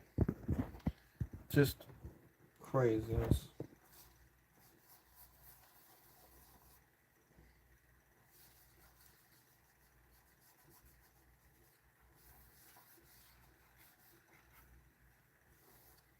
Alright, just because this is water. Oh, yeah.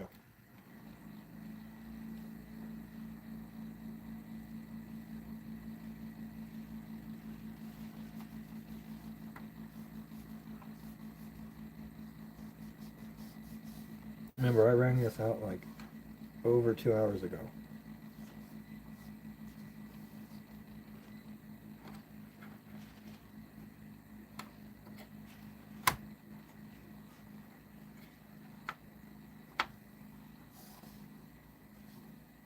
So it's damp, but it's not destructive.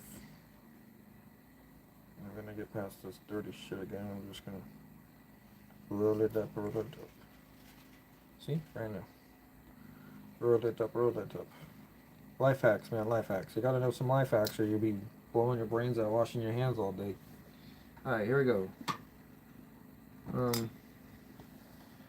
Clean, basically. Nice.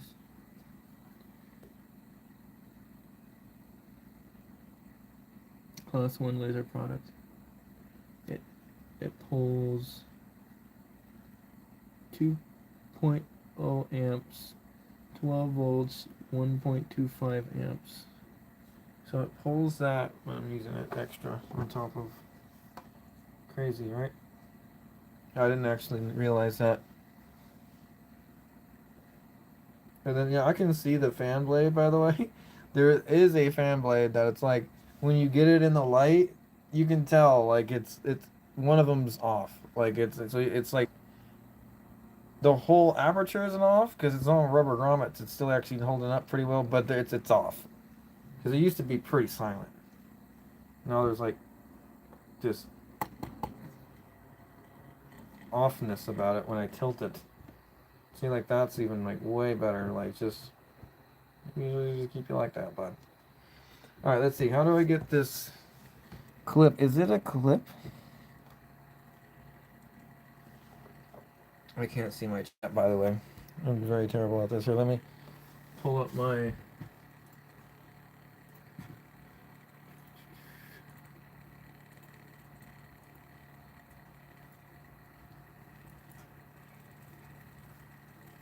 See if people are actually commenting on this.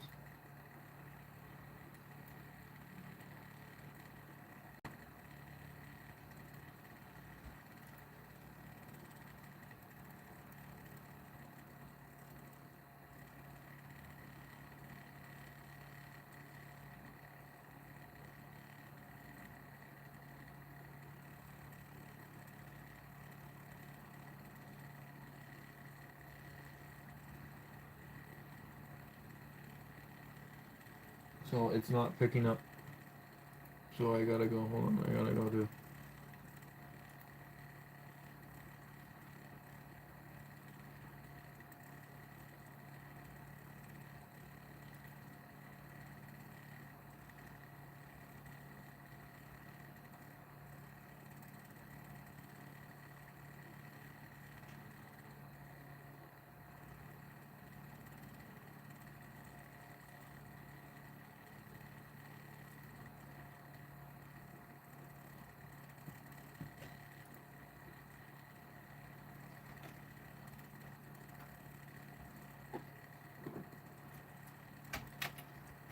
China's Indonesia tofu drag disaster, world's priciest high-speed rail, $5 billion debt trap.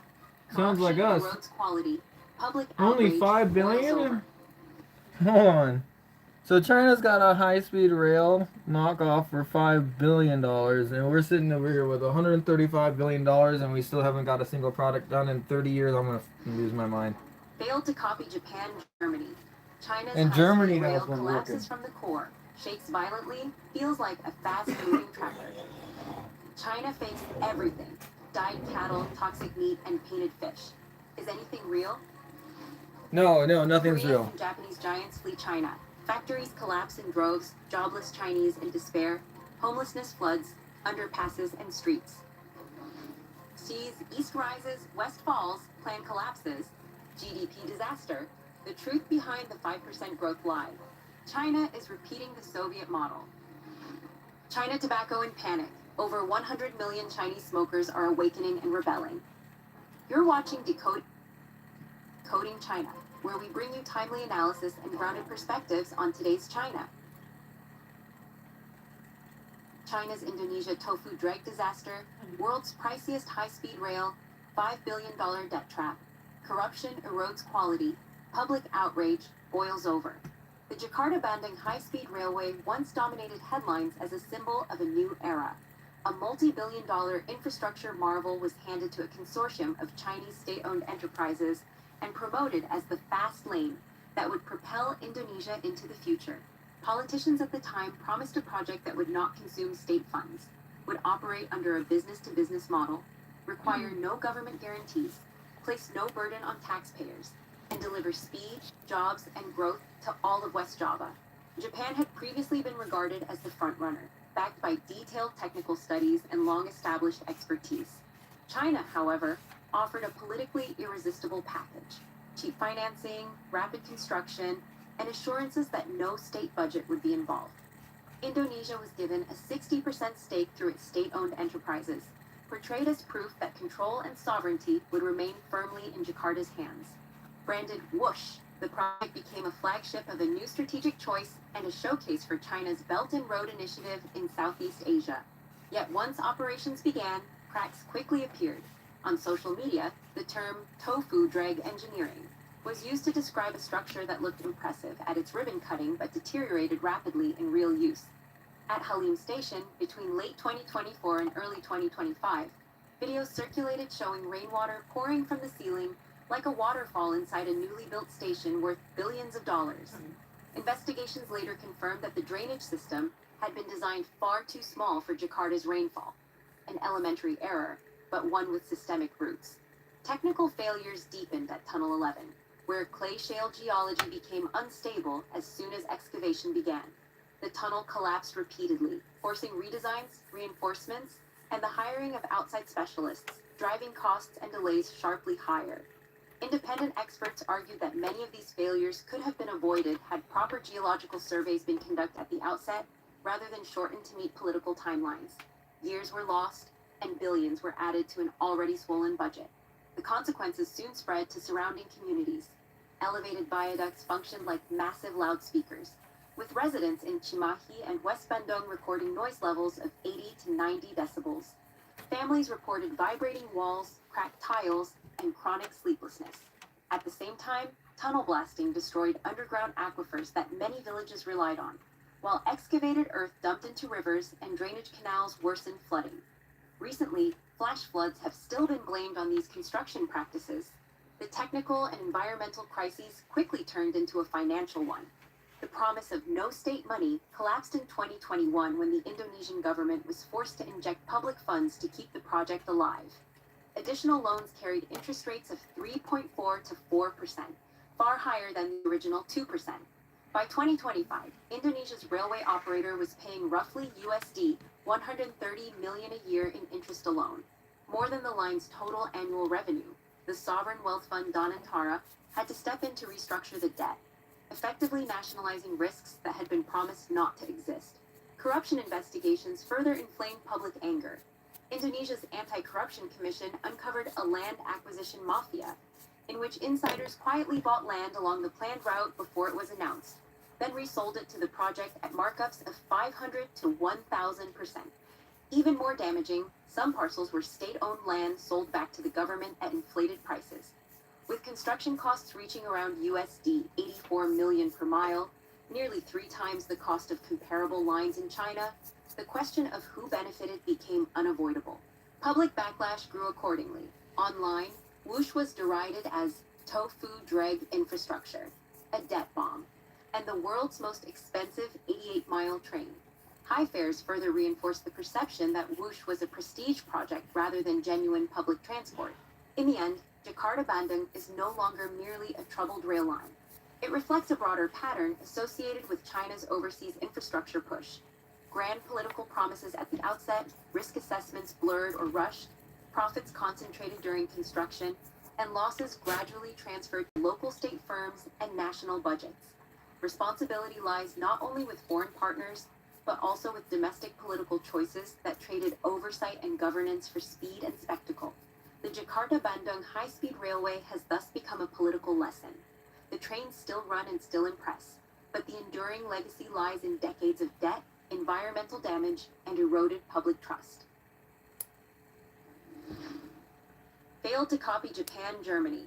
China's high-speed rail collapses from the core, shakes violently, feels like a fast-moving tractor. The CCP has long portrayed its high-speed rail as exceptionally smooth, a symbol of industrial prowess and national modernization. Can you come over here? It has surpassed the Go ahead and sit 50,000 down. kilometer mark, roughly 31,000 miles, in high-speed rail, controlling close to 2/3 of the world's total high-speed track length. Yet in recent years, especially since the pandemic, more and more passengers have described a starkly different reality. Riding it feels like sitting on a tractor moving at high speed. Go over Videos there. circulating on social Over media there. show seats violently shaking, small tables rattling, and water bottles bouncing Sit. uncontrollably. Sit. What stands out is not a single malfunction, but the fact that such complaints are appearing with increasing frequency across multiple lines and worsening over time. Technical analysis suggests that the shaking is not accidental. After years of high-intensity operation, wheel-rail alignment has deteriorated, and uneven wear has become increasingly pronounced. The problem is compounded by the CCP's widespread use of ballastless track systems, structures that require extreme precision during construction, but are notoriously difficult to repair or recalibrate once settlement, aging, or deformation occurs. At the same time, many lines designed for speeds of 250 to 300 kilometers per hour are now carrying multiple types of trains with different chassis structures and suspension systems. Over time, the interaction between wear and design mismatch has produced resonance effects, resulting in noticeable lateral rocking and low-frequency vibrations for passengers. In other words, allowing multiple train types with different chassis and suspension systems to run on lines that were never optimally designed from the outset is not an isolated technical oversight, but the direct outcome of the CCP's governance mindset of expanding fast to meet quotas and running fast to keep up with political performance. Yet the shaking is only the surface symptom of a deeper structural problem. From the beginning, the CCP's high-speed rail model has prioritized speed, scale, and record setting, financed largely through debt. A lack of transparency and openness has turned accident cover-ups into a habitual response. The first reaction to incidents is often to silence the source of information, while investigations rarely meet standards of independence or public scrutiny. This not only erodes public trust, but also allows systemic flaws to recur without being fundamentally corrected. Within this operational logic, concealing information is not about ensuring safety, but about preserving an image of stability. And this inversion of priorities ensures that real risks are never addressed at their root. The clearest precedent remains the 2011 Wenzhou train crash, a painful memory that has never fully faded. International media identified the root cause as the CCP's patchwork approach to copying high-speed rail technology, borrowing from Japan, Germany, and Canada without mastering core systems, resulting in severe incompatibility among signaling Speaker, technologies. 5 watt. A signal 8 ohm. failure that should have triggered automatic braking did not. Compounded by poor dispatching, corruption, and substandard construction, risk escalated directly into catastrophe. Human factors form another critical weak link. High-speed train drivers under the CCP system receive only about 10 days of training, compared with 3 months in Germany and 6 months in Japan. Rapid copying may shorten construction timelines, but it cannot compress safety culture. The result has been a long chain of incidents: trains breaking down mid-route, equipment fires, power outages, passengers forced to transfer late at night, and delays stretching for hours. Even more troubling are fatal workplace accidents caused by overlapping construction and live operations, exposing serious deficiencies in the CCP's safety management. The contrast with Japan's Shinkansen is direct and unavoidable. Since entering service in 1964, the Shinkansen has never recorded a single passenger fatality caused by operational accidents. This record is not the result of luck, but of a system designed with safety as its absolute priority. Fully segregated tracks with no level crossings, automatic train control, ATC, and centralized traffic control, CTC systems that monitor operations in real time, mandatory nighttime maintenance that strictly separates construction from train operations. When incidents occur, investigations are transparent, involve independent experts, and are subject to public oversight. The fundamental difference lies not only in technology, but in development models. Japan chose steady progress, high passenger density, and long-term profitability. The CCP chose debt-fueled expansion, chasing scale and rankings. Despite exceeding 50,000 kilometers in total high-speed rail mileage, annual net profits remain insufficient even to cover interest on accumulated debt. Meanwhile, population aging, declining birth rates, and the rapid rise of private car ownership continue to erode long-term demand. To service its debt, ordinary train services are cut, and the system grows ever more dependent on subsidies and policy support. Behind the figures and records relentlessly promoted by the CCP lies a fundamental question. Who is high-speed rail actually built for? If the objective is limited to speed, mileage, and world number one rankings, then safety and passenger experience will inevitably be relegated to secondary status. The CCP places construction speed, scale expansion, and political performance above operational safety, financial sustainability, and passenger experience.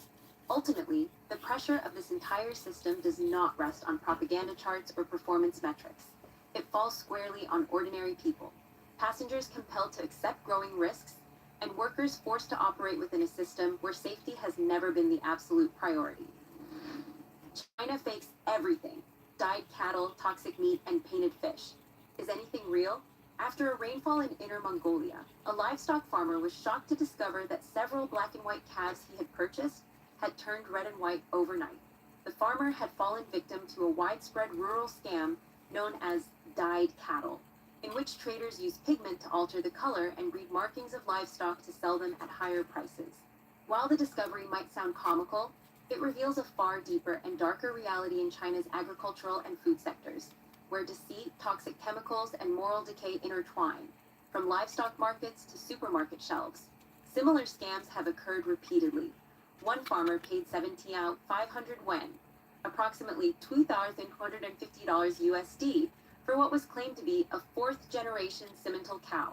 2 months later, the cow's pure white coat revealed red eye patches, signs of a cheaper, lower-grade breed. Despite repeated crackdowns, the practice persists, largely due to weak enforcement and moral decline. Today, agricultural bloggers produce tutorials showing buyers how to detect fraud, advising them to wipe cow fur with alcohol or part the hair to inspect the roots. The very need for such education speaks volumes about the normalization of deception in China's rural trade. The deceit extends far beyond cattle. Many ornamental fish sold in pet stores are dyed to appear more exotic. Transparent glassfish, for instance, are injected with fluorescent pigments, producing unnatural yet eye-catching colors. 4 major coloring methods are used in China's ornamental fish trade: dye injection, chemical immersion, laser coloring, and color-enhancing feed. Of these, injection is the most lethal. Despite growing awareness, dyed fish remain popular because consumers are drawn to their vivid hues, unaware of the suffering and toxicity behind the display. Dyes are also used in food fraud. Regulators in Taizhou City, Jiangsu Province, discovered that yellow croaker fish were being artificially colored to look fresher. Vendors admitted to using gardenia yellow and alkaline orange too, an industrial dye used in textiles and leather. Tests confirmed the substance on the fish, which is banned from food products due to its toxicity. Inhaling or ingesting it can cause liver and kidney damage, and prolonged exposure may lead to cancer. Salmon, another consumer favorite, is also part of the deception. True wild salmon have red-orange flesh due to natural carotenoids from krill. Farmed salmon, lacking this diet, have pale gray flesh. To mimic wild salmon, fish farmers add synthetic dyes or carotenoid-rich chemicals to their feed, sometimes even using direct surface dyes, such as carmine, a known carcinogen. A report from Guangzhou revealed seafood vendors brushing carmine dye onto fish to give them a redder appearance. No one buys white fish, one vendor said, so we dye them to sell. Experts warn that such dyes can damage the liver and digestive system, but profit margins often outweigh public safety concerns. In January 2022, an illegal sausage and pork facility in rural Chenzhou was exposed for dyeing meat with carmine. Investigators found workers dipping pork heads into buckets of red dye. The environment was filthy.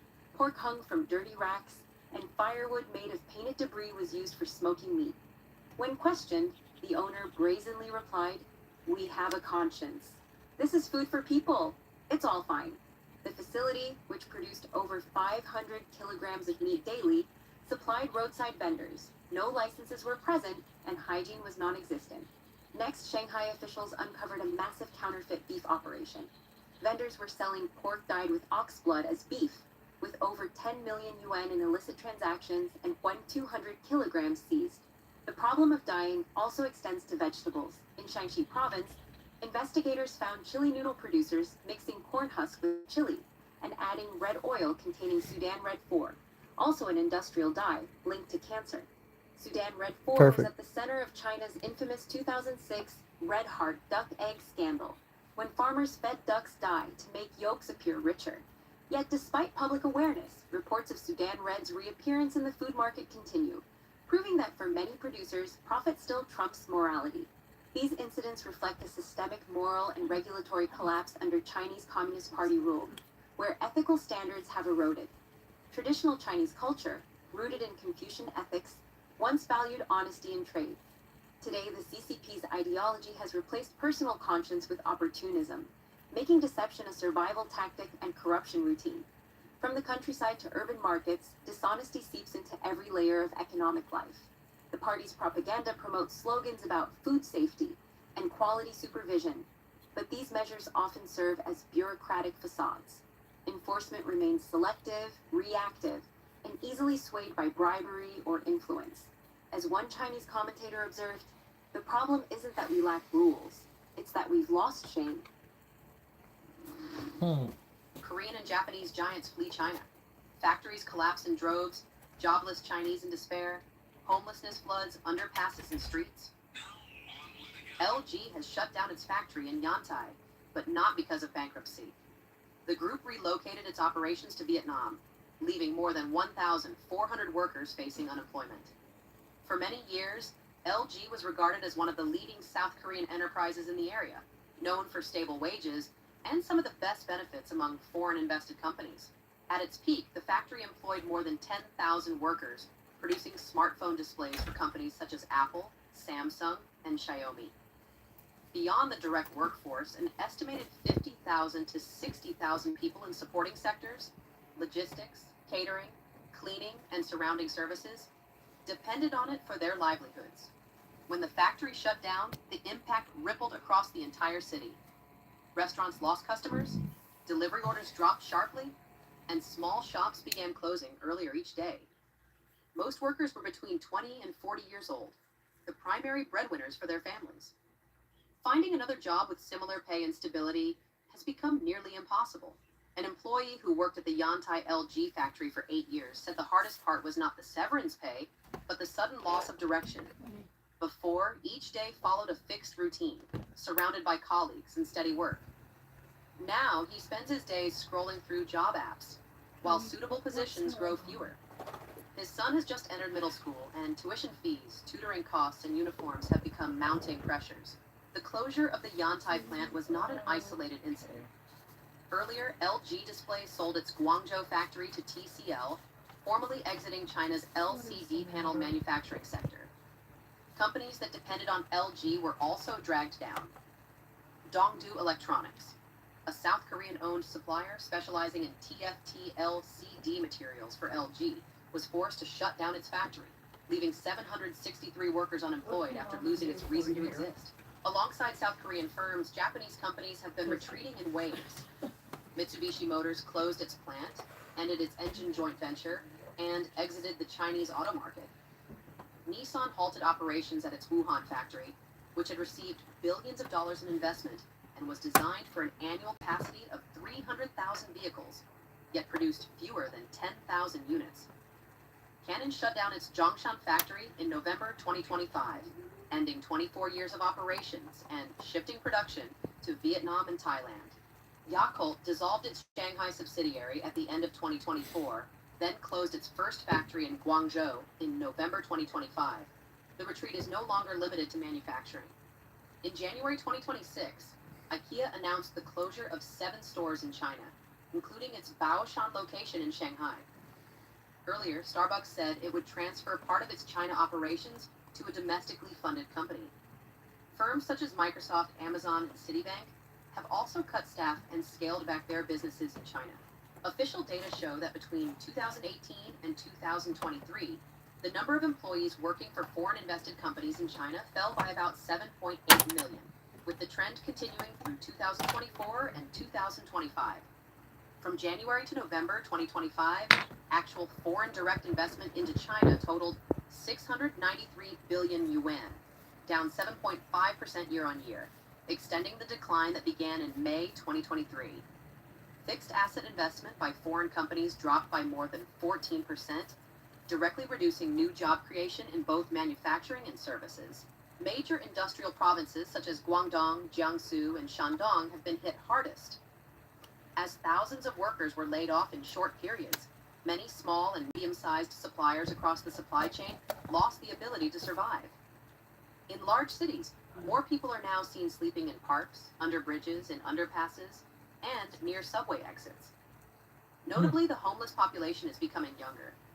By the end of May 2025, China had an estimated 21.4 million homeless people, a 5.3-fold increase from 2020, with more than 60% under the age of 33.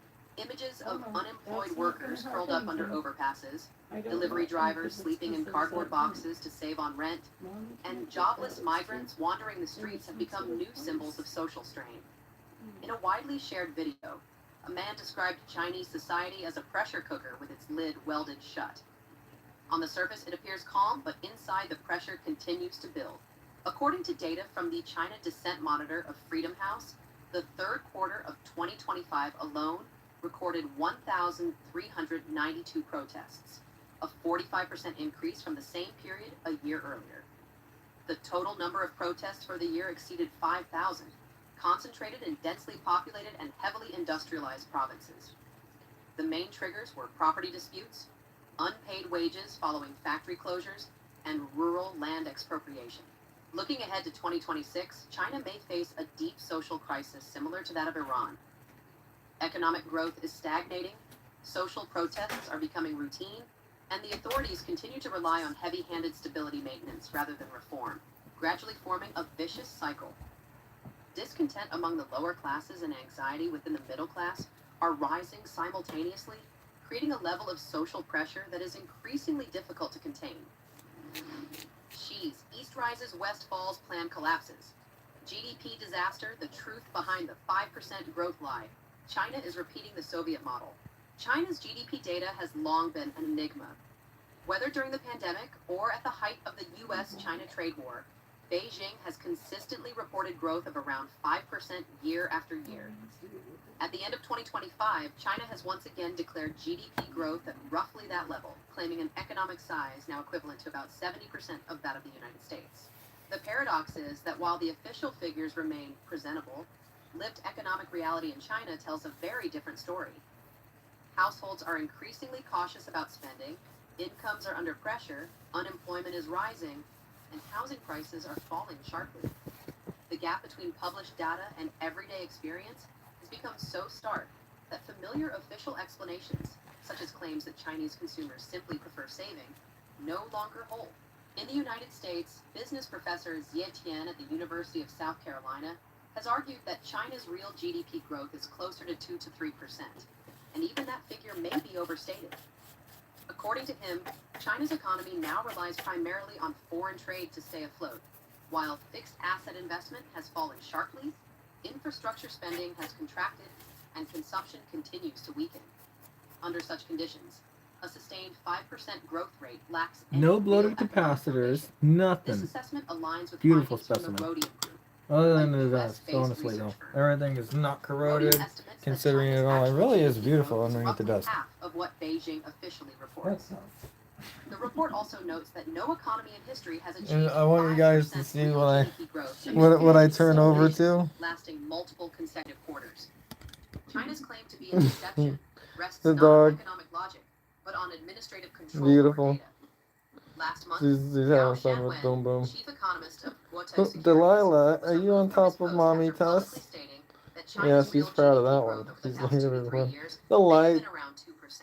the At an lights, earlier internal giving her investment lights like seminar, extra Yao brightness. described Nice. post-pandemic Oh, Chinese the little society paws. in 3 images: energetic seniors, powerless youth, Yeah. disillusioned middle-aged citizens. He Fuck pointed out yeah. that tens of millions of urban jobs had disappeared, youth unemployment remained high, Okay. and consumer Hang on, wait. expectations had Hang collapsed, on, sing that causing song. economic activity to contract visibly. His Okay. remarks spread rapidly online before being erased within hours, Hmm. while his social media accounts were promptly silenced. Foreign capital I had don't believe delivered a this shit. similarly I mean, blunt you verdict. see this creature? Official data from China's State Administration of Foreign Oh my Exchange show god. that foreign direct investment has fallen This by more the than the 90% dust bunny. compared with Oh, 2022. I thought there was some kind of Even It history, is. according to several Western No, it financial is. institutions, understate the true scale of capital withdrawal. Multinational Yeah, I've never corporations seen anything continue like to this. scale back operations, exit the market, or relocate supply I've chains seen dust elsewhere, bunnies citing policy risk, growing a severe day in a dorm overcapacity, room. Well, 60 and an guys. increasingly unpredictable regulatory environment. One Beijing day. is clearly aware of this trend and has sought to redirect exports towards Southeast Asia, Africa, and Latin America. Yet, as assessed by the Rhodium Group and multiple supply chain analysts, these markets lack the capacity to absorb China's massive industrial overproduction. Manufacturing capacity built up over many years no longer has sufficient outlets, intensifying deflationary pressure and price wars. At the same time, the Chinese government continues to pour hundreds of billions of dollars annually into high-tech sectors such as electric vehicles, robotics, and artificial intelligence in an effort to challenge U.S. technological leadership. A Wall Street Journal analysis has captured the symbolism of this imbalance. Domestically produced electric vehicles speeding past empty apartment blocks, while AI-powered factory robots mass-produce goods that unemployed college graduates cannot afford. China may be narrowing the technological gap with the United States, but the economic and social foundations beneath that progress are increasingly hollow. Economic historians in the United States and Europe have drawn parallels Why are you between on the today's China and the Soviet Union in the 1980s. At the time, the USSR was widely viewed as a formidable military superpower with nuclear capabilities, a highly centralized state apparatus, and an extensive security network.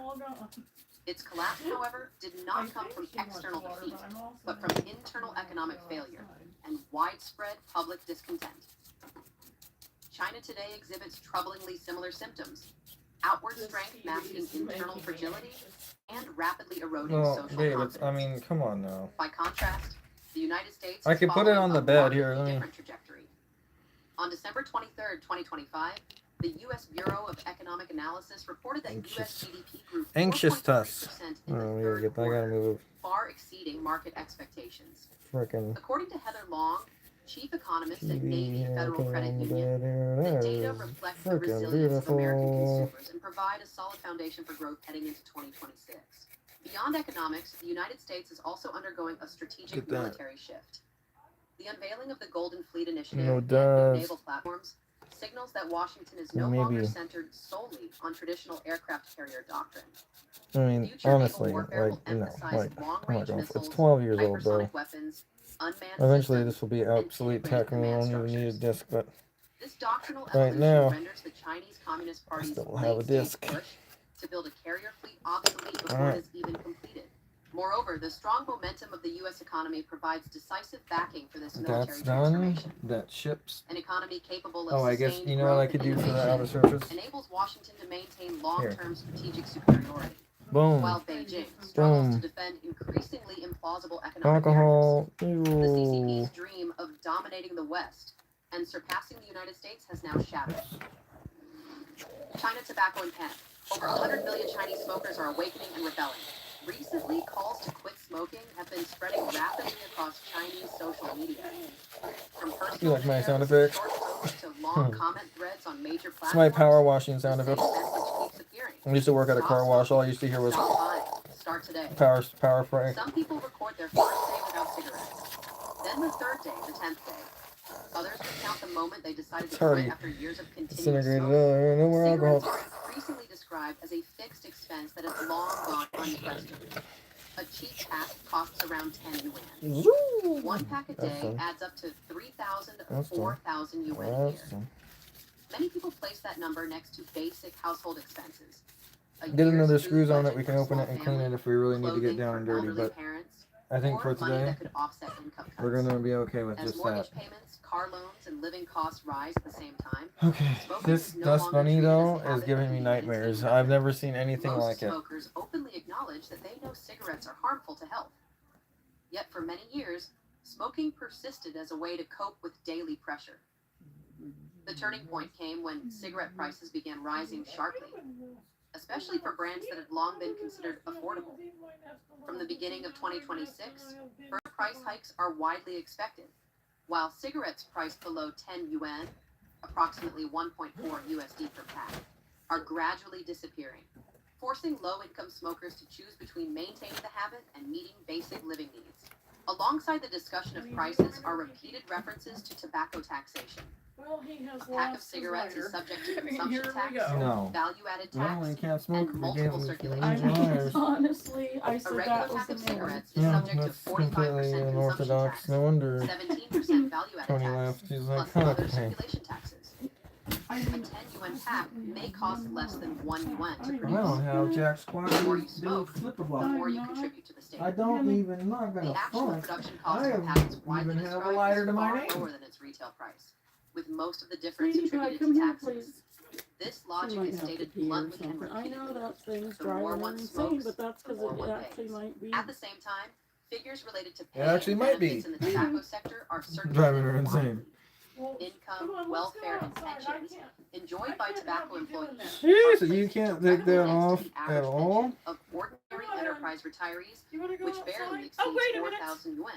If I approximately just put that water down, $570 because per I month. was, No, I she's just good. want Upon Delilah. She retirement, didn't do it. tobacco Or- employees are No, because described I as said receiving that. I multiple just, She I was wanted, walking in here, high I think. pensions, I just living want to make sure allowances, because Delilah monthly was acting annuities, thirsty and and it even took me year-end forever to bonuses. get it. From this Yeah. comparison, a conclusion is repeated again and again in the calls to quit.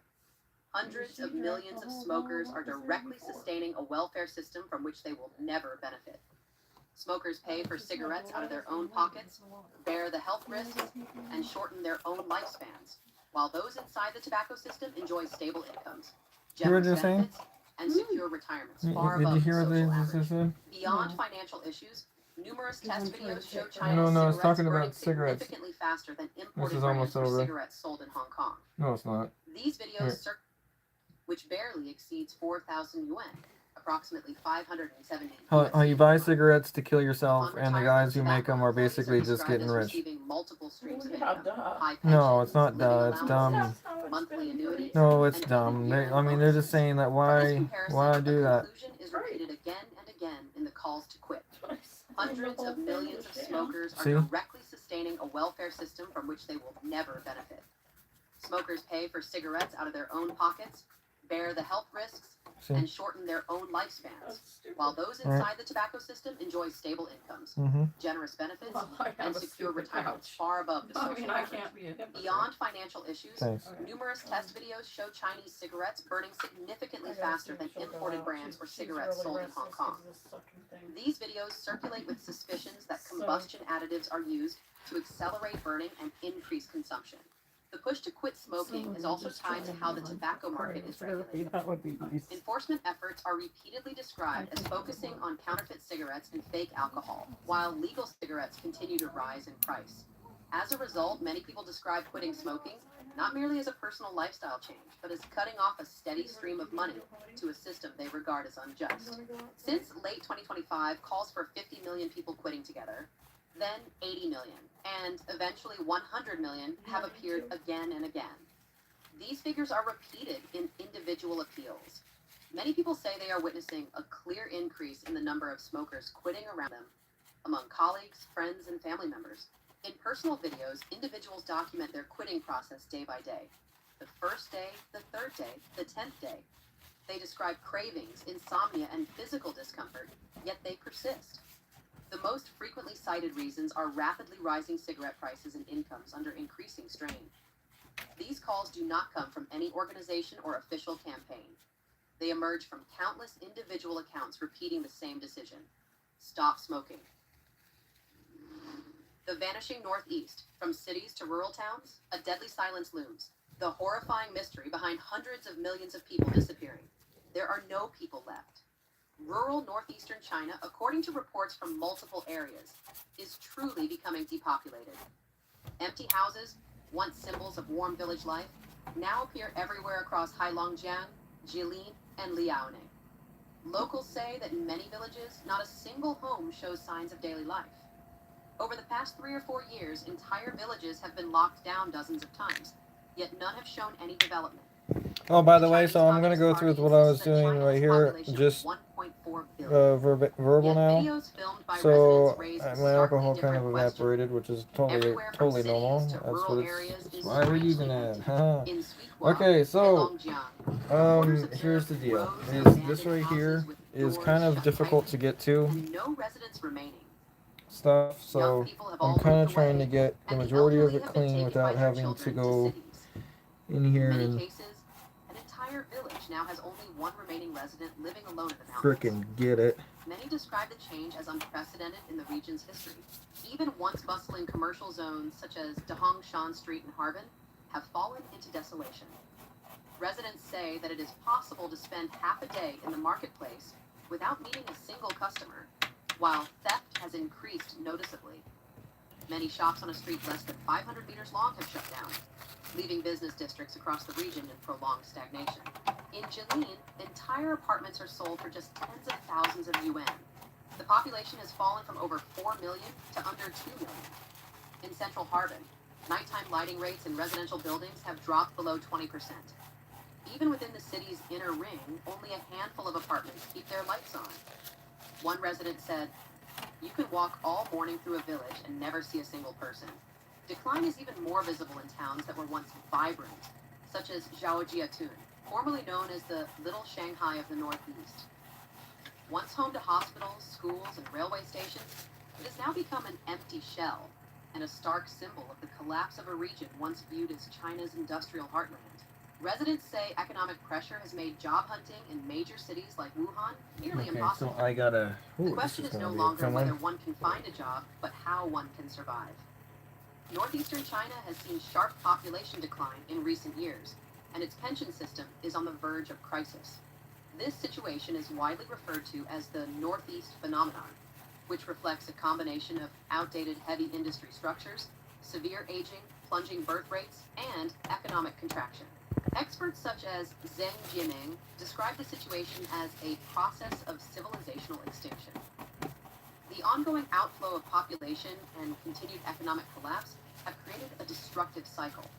Statistics from 2024 show that all 3 northeastern provinces rank last nationwide in birth rate, and that they also top the nation in divorce and mortality rates.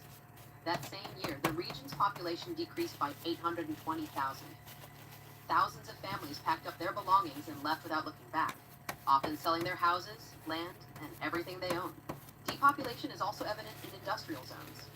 In Changchun, numerous technology parks and office towers stand mostly empty. Even major highway service areas are nearly deserted. Convenience stores have no customers, and only one staff member is on duty.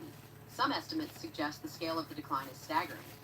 Elon Musk's AI model, Grok 3, using official CCP data, projected that between 150 million and 200 million Chinese people may have vanished during the 3 years of the pandemic. Gong Xiangsheng, an associate researcher at Taiwan's Institute for National Defense and Security Research, argued that such a sharp reduction cannot be explained by natural population decline alone. Even if China's 1.4 billion population dropped by 100 million, that's less than the population of a single city. So how could more than half the people on the streets suddenly disappear? The proportion doesn't add up, he said, adding that the pandemic must have played a role. Since the outbreak of the pandemic in 2020, deaths in China are believed to be enormous, but the government has kept this information tightly concealed. Analysts believe Beijing does not dare release the real numbers all at once, instead spreading them out across years to absorb the impact and prevent social upheaval. In the 1980s, authorities proudly announced that China had reached a population of 1 billion. Yet never before have Chinese people felt their towns and cities so empty and lifeless as they do now. Japanese researchers analyzing salt consumption data have likewise estimated China's real population at roughly 800 million. Finally, the greatest secret behind these empty villages may well be that vast numbers of Chinese citizens died during the pandemic, leaving towns and villages deserted. Today, the CCP continues to cover up the truth, even as more and more people are passing away.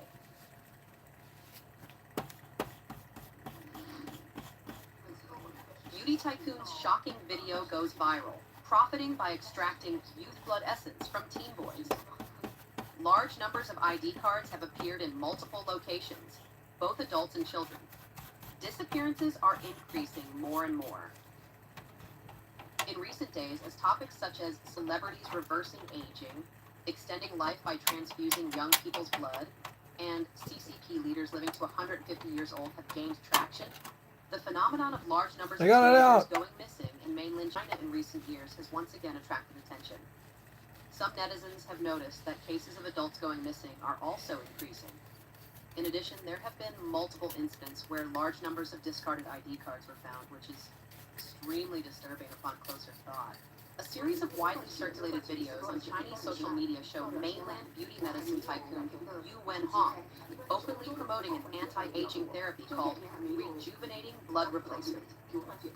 According to her description, the procedure involves extracting microvesicles and functional proteins found only in the blood of young males aged 17 to 21, then refining and injecting them into middle-aged or elderly individuals to create a rapid rejuvenation effect. The content of the videos immediately triggered heated controversy and public alarm, especially amid a sharply rising number of missing youths in China in recent years. In the videos, Yu Wenhong, 55, founder of the medical aesthetic brand Poppy Hong Kong, claims she replaces her blood every month, with the cost of each treatment ranging from 1.5 million to 20 million yuan. She also asserts that the process requires blood from males aged 17 to 21, and that her conglomerate spent more than 10 billion yuan to acquire a blood product manufacturing plant to secure supply. According to her, each young donor has only a tiny amount of these microvesicles, meaning samples from a great many people must be pooled together to perform a single treatment. Yu further explains that the procedure removes only the plasma and microvesicles, while red blood cells are returned to the donor. She claims the technique can significantly enhance male physiological function within 2 weeks, and even states that she can still maintain her menstrual cycle at age 55 thanks to this technology. She emphasizes that the raw materials are extremely rare and difficult to obtain, which is why her company purchased a publicly listed blood product firm worth hundreds of billions. Amid growing public outrage, many netizens suggest that this may be part of a donor supply chain, questioning whether the surge in missing youths in China could be connected. In response, Yu Wenhong denies all accusations. She insists that their blood supply is imported and says the technique has full approval from the Ministry of Health, though it is used only within their own medical facilities and not made available to the public. One netizen posted a video saying that recently, cases of adults disappearing have been increasing, not just children. Traffickers aren't just targeting kids anymore. What do they want with adults if they kidnap them? These things are now making people panic. He warned people to try not to go out at night, and especially not to go outside after 9 p.m. Particularly if you're not in a well-lit area. Don't go out after 7 p.m. The world isn't safe right now, especially around the time before the Chinese New Year when things get chaotic. Recently, people in many parts of mainland China have reported seeing suspicious vans driving around. There have been ongoing reports of people being suddenly pulled into vehicles while walking on the street or narrowly escaping being abducted. Extremely terrifying. In fact, in recent years, there have been several incidents in mainland China where large numbers of ID cards were discovered. Police claimed to be investigating, but no results ever came out. Truly chilling when you think about it. On January 3rd, 2023, according to mainland Chinese media Jupai News, a man found multiple ID cards, health insurance cards, bank cards, household registration booklets, driver's licenses, and other documents in a roadside trash pile. Police from the Linjiang police station took the documents and told the media they were investigating, but afterward, the matter was quietly dropped. In addition, a man in Hubei province went fishing and actually pulled up a plastic bag full of ID cards. He turned them over to the police, but there appeared to be no follow-up. Chinese media reported that in 2024, 3.09 million people went missing in China. The actual number of those lost, abducted, or otherwise missing is likely even more staggering. Despite the Chinese Communist Party spending vast amounts of taxpayer money on the Skynet surveillance system, with approximately 700 million cameras monitoring every corner of the country, very few missing persons are found by the police. On social media, many users angrily asked, if China's surveillance system can locate a person within seconds, why can't they find the missing? Have they already become donor supply? The moral standards of Chinese people have hit absolute rock bottom. Civilization has regressed 40 years, moral collapse under CCP rule. In recent days, a series of viral videos circulating on Chinese social media has shocked viewers across the country. These clips, captured in ordinary public settings, reveal a troubling decline in basic social behavior and common decency. One video shows groups of people pushing and grabbing for servings of food placed on trays. The person filming repeatedly said, "Don't push, don't push. There are many people behind you," yet people still rushed forward. Someone even advised others to take only a little, but most continued to grab as much as they could. What should have been a simple, orderly line quickly turned into a scene driven by instinctive competition. In another widely shared video, a woman returned to a dental clinic insisting that a tooth filling had somehow made her pregnant. The dentist tried to explain that dental work has no connection to pregnancy, but she insisted, before the filling, everything was normal. After the filling, something is wrong. She even mentioned baseless stories like people getting pregnant in swimming pools, and concluded that a dental filling could cause pregnancy as well. Her husband joined the argument. The exchange, while absurd, highlights the declining level of basic knowledge and logical reasoning. Another incident involves a man caught using a stolen phone. Oh, this is taking a little longer than I thought. Clear proof, including messages sent from the phone by the thief himself, yet the suspect repeatedly claimed, "This is my phone." The blatant denial, even when confronted with evidence, reflects a growing mindset where arguing loudly is seen as more important than acknowledging the truth. A scene on Shanghai Metro Line 9 drew similar outrage. An elderly man refused a seat offered to him, and instead sat directly on a young woman's lap. Bystanders attempted to pull him up, but he refused to move. Many viewers could only sigh and say, "How do you even deal with someone like this?" Another recording shows a heated dispute at a parking area. A man intentionally blocked the entry and refused to let a driver park in a clearly public space. Despite the driver's reasonable explanations, the man insisted he had the right to stand there. The argument dragged on simply because one side refused to follow basic social rules. In a clothing store, a customer attempted to exchange clothes she had already worn out to dinner. The shopkeeper explained that the item was from last year's stock, that the new styles had changed, and that used items could not be returned. Yet she insisted, saying she had worn it only once. and the dispute eventually required police intervention. Conflicts arising from trivial issues like this are becoming increasingly common.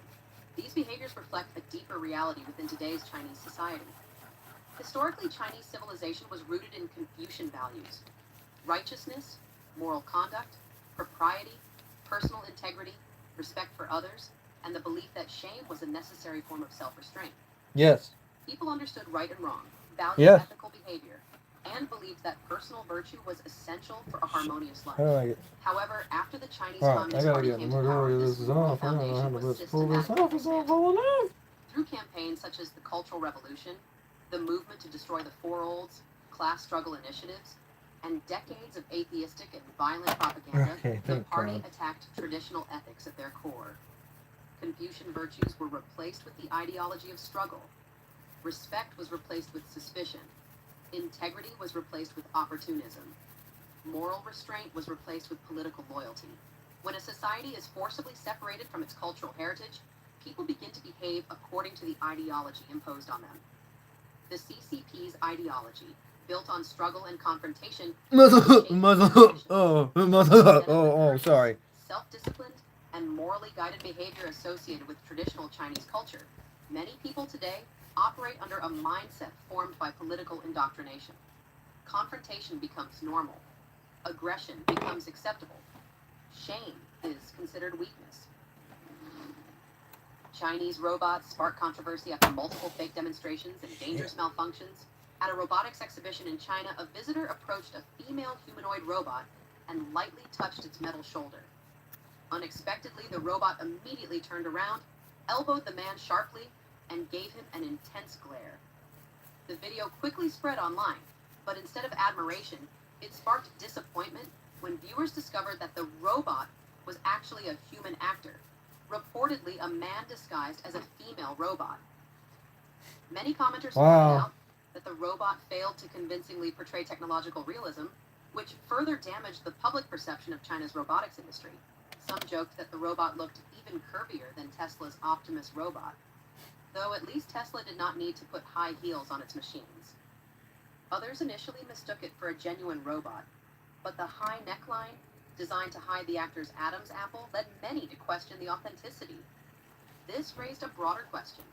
If China truly had such human-like robots, why did major shows like the Spring Festival Gala still rely on comedic robotic performances? Meanwhile, a series Because of it's videos not captured viable Chinese yet. robots falling, colliding, Come on and now. malfunctioning. Some robots attempted to maintain balance only to collapse suddenly. One robot performing martial arts unexpectedly kicked a foreign spectator, forcing staff members to intervene. Commenters noted that the robot's movements were rigid and sequential, unable to stop when Oh, errors this whole occurred. thing comes out right now? In several instances, robots glitched while dancing, convulsed briefly, then froze in bizarre poses, creating a mix of laughter and concern among viewers. Whoa. Others joked that the remote shutdown function seemed to be the only stable feature of Chinese robots. One robot was described as shy, wobbling and collapsing whenever too many people were nearby. Another viewer mocked that the robot was imitating a stroke patient, while state media continued to exaggerate China's achievements in robotics. A robot nicknamed the Terracotta Warrior, inspired by the appearance of ancient clay soldiers, also went viral. Some questioned the designer's intent behind its stern facial features, while others praised the robot's refusal to give up, joking that it remained defiant even when its battery drained or its head cracked. Wow. Beyond exhibitions, behind-the-scenes videos revealed widespread fakery in the robotics industry. Several companies were accused of using manual control while advertising full AI autonomy to attract investors. Many robotic arms were simple mechanical modules built from aluminum frames, and the software used open-source recognition models with fake UI overlays to simulate advanced multimodal capabilities. This isn't During AI. an internal Wait, robotics hold on. showcase You don't think this is competition-style AI? demonstrations, more flaws came to light. No. One it's just robot someone advertised that as doesn't autonomous mean was they- actually steered by a Huh. hand That pulling its thing, neck from that means behind. there's a script. The robot failed to detect that its foot was tangled in a power cable and continued spinning. So you When think, the operator again, attempted that to this stop it, is... the robot continued moving until This power was is a cut. human. Yeah, After just that rebooting, lady it appeared that I went to disoriented, Oh my college tried to with stand, on the and radio immediately fell station, again. you know. In a stair climbing demonstration, She a would wirelessly narrate controlled whatever robot descended document. only Okay, well, one let me step break it to you. before This isn't a falling and human. losing its head in the process. In the free combat area, another robot charged toward a staff member and was pushed away. During the 100-meter robot race, the most promising robot suddenly veered off the track, paused, then shifted to the opposite direction before finally reaching the finish line and winning first place. A robot in an adjacent lane fell and began twitching uncontrollably, confusing the audience. Another viral video showed a green hat robot charging at its handler, who pushed it back with a shield. In another incident, a dancing robot spun lightly, lost its hat, then collapsed, forcing staff to power it down. Recently, a video circulating on international social media showed a special operations robot from Jiangsu Huayin struggled to move outdoors. Okay, so there's screws on the Required back of 3 this thing to officers keep it from guide down moving. a staircase and seemed unable to maintain balance on its own. Many viewers argued that such a display could not inspire confidence in public security robotics or serve as an effective deterrent. Some investors claim that China's robotics sector has been inflated by promotional videos designed to boost stock prices. When the hype faded and the truth emerged, retail investors suffered the losses. Many concluded that Chinese robots today serve mainly as stage props and viral video material, while products like Tesla's Optimus, although still clumsy, are intended for real industrial work. This situation highlights the widening gap between performance-focused robotics and technology built for practical use. China's Navy combat power collapses. Only 120 ships left that can actually fight. South China Sea Alliance rises, CCP pushed into a corner. Benjamin Blandin, a French scholar and associate researcher at the Korea Institute for Maritime Strategy, highlighted a critical point at a South China Sea conference. He stated that although China often claims to possess around 400 naval vessels, only about 120 of them are capable of long-range operations once maintenance, training cycles, and technical downtime are taken into account. This figure exposes a major vulnerability in China's naval forces. Defense analysts note that despite China's seemingly large fleet, its total naval tonnage is just over 2 million tons, far below the U.S. Navy's 4.6 million tons. Tonnage determines missile capacity, operational range, and survivability. The U.S. Navy, while operating fewer ships, has a deeply experienced professional force Okay, built over really? decades Well then, on I consistent mean, ship classes. no, I In need contrast, batteries. China's rapid That's- shipbuilding pace has created They're a severe charging, shortage gee. of skilled personnel, a problem even Chinese state media acknowledges. The large proportion of coastal vessels further limits China's ability to project power into distant waters. One major reason China struggles with blue water operations is What its happened to your heavy phone? dependence Using on it. land-based It doesn't systems. work on my When phone. operating thousands of kilometers from its Because I coastline, can't connect in to the regions Wi-Fi such as on the my own Indian internet Ocean, service for Red some Sea, Yeah, you know or what? I Central don't believe Pacific, it. China Okay, faces I don't long believe it. supply lines No, and I don't unfamiliar believe it. environments that quickly Well, erode I its mean, naval there's two remotes for Beijing's my construction of TVs. artificial islands in the there's South gotta China be Sea one. aims to offset these No, it limitations, doesn't work. I've tried equipping it them with over and over. 3,000-meter It's runways, either the app deep water doesn't ports, work and missile systems or my to form Wi-Fi. an anti-access It area seems denial to say I A2AT can't connect network. to my own Wi-Fi, and I don't However, understand why. these Okay, fixed look, I don't know installations, what's going on. located Right. thousands of kilometers I'm from using China, it right now. Vietnam, I don't Philippines, know. become This vulnerable is kind of to making me. high-value targets Cuckoo. in any I don't conflict. know. Despite China's increase in Farsi Oh. training, including operations involving the Lion and Shandong aircraft carriers in 2025, such missions typically last only 2 to 3 weeks before the carriers return for resupply. According to the U.S. Naval Institute, the Shandong operated in the Philippine Sea for only about 16 days. Even with expanded production of Type 903A and Type 901 replenishment ships, China can sustain task groups at sea for only short periods. Djibouti remains China's only fully capable overseas logistics base, while facilities in Cambodia serve merely as interim stops rather than reliable supply hubs. Regionally, China's advantages are less absolute than often assumed. Vietnam has emerged as a determined counterweight in the South China Sea. What does that Between mean? 2023 and 2024, Vietnam's land reclamation reached about 70% of China's field. Baboon. In the first half of 2024 alone, Vietnam added roughly 280 hectares of new land across 10 features in the Spratly Islands, nearly matching its total reclamation from I the think they're previous 2 screws. years combined.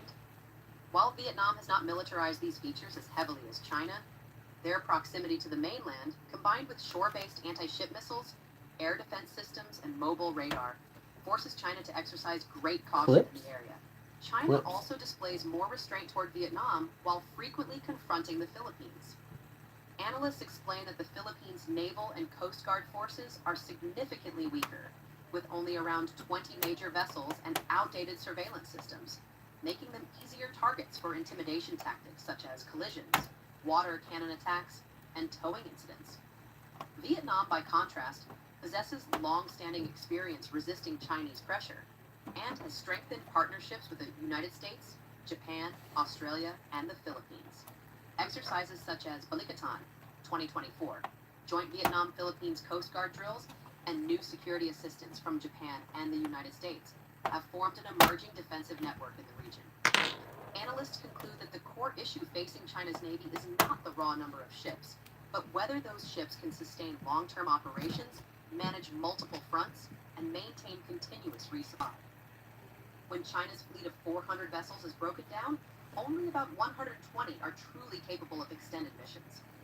Shortages of trained personnel, an insufficient number of replenishment ships, and the lack of strong overseas logistics make it difficult for China to achieve regional dominance. As tensions continue, South China Sea nations, together with the United States, Japan, and other partners, are expected to monitor closely whether China's overstretched naval forces can withstand the growing strategic pressure. Outdated Type 77 pistol endangers pilots exposes serious equipment gaps on the Shandong aircraft carrier. China may be building aircraft carriers rapidly, but the combat effectiveness of the entire system remains uncertain.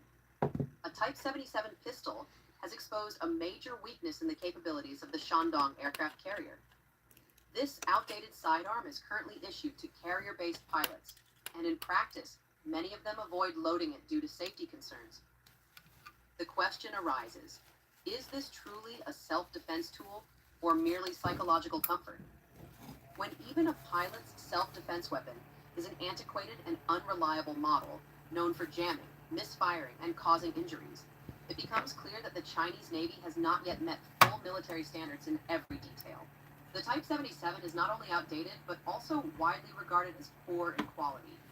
It was not designed by a professional firearms development team, but by a factory worker operating under limited conditions.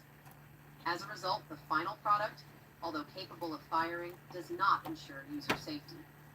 The Type 77 was initially viewed as a potential step forward in domestic firearm development, yet its structural weaknesses soon became apparent, including a slide mechanism that could cut a user's finger when chambering a round. Other flaws include a loose magazine latch and a slide that frequently jams after the first shot, preventing a second round from being fired. In some real situations, personnel have had to use the soles of their shoes to chamber the pistol, something entirely out of place in modern naval warfare. Meanwhile, China does not lack modern pistols. Since 2016, pilots have trained with the QSE-11, a far more reliable and modern sidearm. However, new weapons are often used only during training, while older equipment continues to be issued for active deployment. This reflects delays and inconsistencies within the logistics and procurement system. A similar issue occurred aboard Russian-built destroyers purchased around the year 2000, which continued using imported AK rifles for more than 2 decades You're about to without say, receiving what the Chinese hell? assistance. This demonstrates a systemic tendency to postpone upgrades to small equipment, even while large platforms, destroyers, frigates, and aircraft carriers continue to be launched. Footage from the Shandong suggests that priority still centers on large platforms rather than essential yet modest items like personal weapons or pilot survival gear. Some analysts believe outdated footage may be reused in place of new material, indicating that the propaganda system cannot keep pace with modernization, a situation that often reflects deeper underlying issues within the actual equipment chain. In major militaries, such as those of the United States and Russia, the pilot's handgun is only the first layer of a multi-tier survival system. U.S. pilots have the GAU-5A survival rifle integrated into the ejection seat kit, while Russian pilots are issued the PPK-20 submachine gun. In contrast, footage from the Shandong provides no clear indication of what is included in the pilot survival chain. Questions remain. Oh my god. The That's what it's specifications supposed to of look like? maritime survival gear, No. beacons with encrypted radios and night vision equipment, and the range and capability of rescue helicopters operating on deep sea. What the hell? A hypothetical scenario illustrates the danger. An conflict over the Taiwan Strait, What the are we doing now? J-15 pilot ejects over No, mountainous no. terrain and No. attempts to use his Not Type that one. 77 for self-defense. You're not. This is brand When new. pulling the slide, he that cuts one his you're not. finger and Well, begins where's the bleeding. old one? I don't Hearing know. movement nearby, he panics and pulls Jesus, the babe. trigger, I mean, what but the nothing happens fuck? because the weapon was not loaded. Attempting to chamber again, his hand gets caught in the mechanism. Babe, I Once mean, you loaded, really like the pistol you jams really after just 2 lost shots. it, and Yep. now When he tries to needs it replace the forever. magazine, and the now you're latch gonna fails lose and the these magazine I wires said falls a to the few again. ground. uses another The one. pilot is then either captured or killed. Had he Oh been my equipped with a God. reliable QSZ-11, he might have gained an extra 30 minutes to evade and await rescue. A faulty weapon Here. threatens not only the life of the pilot, but also the operational credibility of the entire carrier.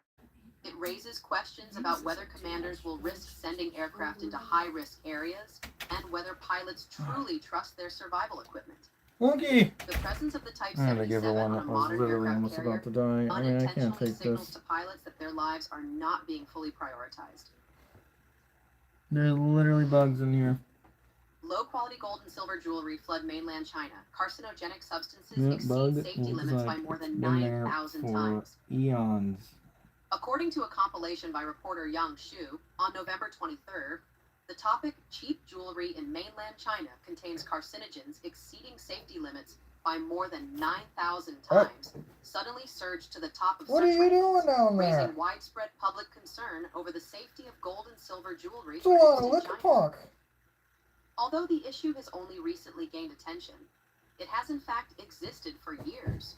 While regulatory authorities is? under the CCP are criticized for allowing these hazardous products to proliferate A lot of liquor unchecked, talk. inspection results published by several This mainland dog. Chinese media outlets show that among 21 jewelry samples purchased randomly from 20 online and offline stores, 17 did not meet the required plating thickness standards. One silver-plated bracelet had a coating of only 0.24 micrometers, far below the 2 micrometer standard. Another gold-plated bracelet was found to have only a 0.0 micrometer coating, well short of the 0.5 micrometer requirement. Of greatest concern was a pair of earrings labeled S925, which laboratory testing revealed to be composed primarily of cadmium, with levels exceeding national limits by more than 9,000 times. Cadmium is classified as a Group 1 carcinogen and accumulates in the human body over time. During the same period, the Department of Dermatology at Peking University People's Hospital reported multiple cases of skin inflammation, redness, itching, and peeling caused by prolonged use of alloy jewelry. According to physicians, heavy metals such as nickel and cadmium are direct triggers of these allergic reactions. At wholesale markets in Guangzhou, Changsha, and Anhui, inexpensive jewelry such as bracelets and necklaces is widely available, with prices ranging from a few dozen to a few hundred yuan. Some earrings are sold wholesale for as little as 1 yuan, raising suspicions about the materials used and the potential presence of toxic metals. In reality, excessive heavy metal contamination in gold and silver jewelry has persisted for many years. The Jewelry Quality Testing Center at Hangzhou International Jewelry City previously found that certain sand gold items released nickel at levels thousands of times above national standards. Another inspection conducted in Wuhan revealed that a silver chain stamped S925 contained only 13% actual silver, while some pieces were made entirely of white copper or even iron. This August, the well-known product reviewer Dad's Review tested 8 pairs of earrings marketed as 9 to 25 silver. 6 were found to be copper alloys, containing dangerously high levels of nickel, cadmium, and lead. In the most extreme case, cadmium exceeded legal limits by 1,109 times. Despite repeated disclosures, regulatory enforcement remains ineffective. In early November, the Shanghai Administration for Market Regulation inspected 50 batches of jewelry from 19 brands across 28 businesses and found 8 batches non-compliant, including cadmium, nickel, and lead violations. Still, no nationwide investigation has been initiated. A jewelry craftsman who claims over a decade of experience also warned consumers about 2 main types of fake silver products: those made from white copper, titanium steel, stainless steel, or other alloys coated to resemble silver, often containing heavy metals, and those that fail to meet national silver purity standards but are still marketed as pure silver. Experts warn that poor transparency in manufacturing and lax oversight continue to expose consumers to significant health risks. crisis in China's delivery industry. Food delivery orders plunged to 1 yuan, shocking the nation. Tens of millions of drivers in desperation.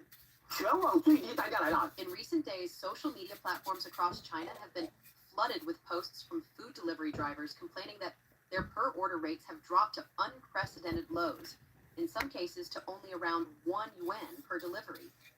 Videos and posts showing riders climbing multiple floors for just a few cents have drawn widespread public attention. According to these accounts, this record low pricing has sparked heated discussion, with some regions reporting payouts of just over 2 yuan for 2 deliveries. Several drivers say that in provinces such as Jiangsu and Guangdong, 2-order payouts now range from only 2.2 to 2.6 yuan, levels considered insufficient even to cover basic operating costs. Many warn that with winter approaching, a per-order rate of 1 yuan amounts to being forced into exploitation, and they call on fellow riders to unite and resist. No, she's been licking the whole time. What are you uncomfortable?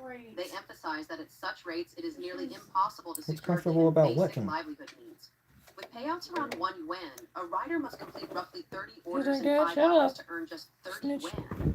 He's After snitching. accounting for water, meals, and electric scooter maintenance, almost nothing remains, and some riders say they even operate at a loss. In response, many drivers are urging others to maintain a minimum acceptable price and refuse orders below cost, hoping to deter platforms from further reductions. Meanwhile, the broader delivery industry is undergoing rapid shifts. Order volumes have fallen sharply as more people join the rider workforce. Many small business owners and independent workers facing financial hardship have turned to delivery, which has intensified competition. At the same time, consumers are cutting back on spending, placing fewer food delivery orders, and cooking at home to save money. This has further reduced overall demand. Drivers say that competition is fiercer than ever and incomes have dropped accordingly. The situation escalated when reports emerged that some riders received warnings to stay silent after publicly sharing So we're extremely getting low there. earnings. This raised concerns that platforms are attempting to limit the spread of negative information. According to riders, only those who must support their families continue working while many others have already left the job because they cannot survive on the current pay structure. Beyond low pay, delivery times have also been shortened across several platforms. Eli.me has reportedly reduced its delivery window to just over 20 minutes. Some city-level operations managers confirmed that delivery times nationwide have been shortened by about 3 minutes, with the official explanation being the goal of improving user experience. However, riders argue that this significantly increases the risk of accidents because they must ride at high speed, run red lights, and rush through buildings and elevators to meet the tightened deadlines. In densely populated residential areas, hospitals and buildings with limited elevator capacity, meeting these shortened delivery windows is often unrealistic. Drivers note that their daily work requires constant queuing for food pickup, waiting for elevators, or climbing stairs. New drivers who are unfamiliar with local routes easily take wrong turns, wasting precious minutes and increasing the risk of late deliveries. Under pressure, many riders say they are forced to ride at maximum speed until their electric scooter batteries are nearly depleted. Income cuts are compounded by increasingly strict penalties imposed by some platforms. Several companies now rely on surveillance systems to detect violations. If one infraction is flagged, the platform may pull surveillance data from the 3 hours before and after that time, and attribute all customer complaints within that window to the driver. A single violation can be linked to 50 to 60 orders. For damaged or allegedly missing items, riders must cover full compensation for claims under 1,000 yuan. Some riders report that their take-home income has dropped by as much as 20% due to these fines and deductions. Restaurant owners are also suffering from the ongoing subsidy battle between food delivery platforms. Many report that 75% of new orders are ultra-low-priced orders, with customers paying less than 15 yuan thanks to subsidies.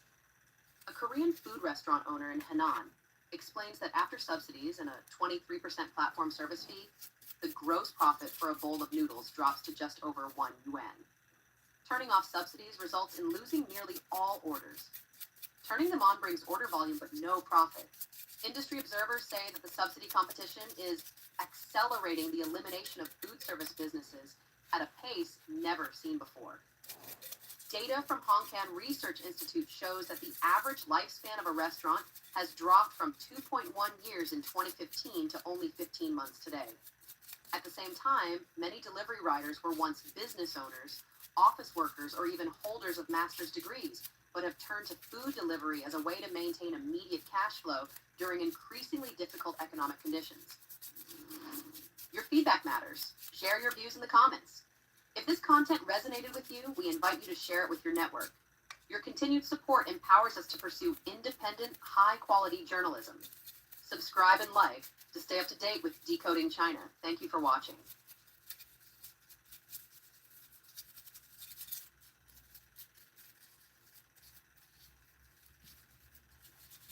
I felt that bullet train or that high-speed train thing. Fuck, that's ridiculous. Same deal we got going in Cali. I fucking can't even believe it. Exorbitant prices. They use some stupid train that it literally is just a train. I mean, He's oh been my going to God. jail for a long time.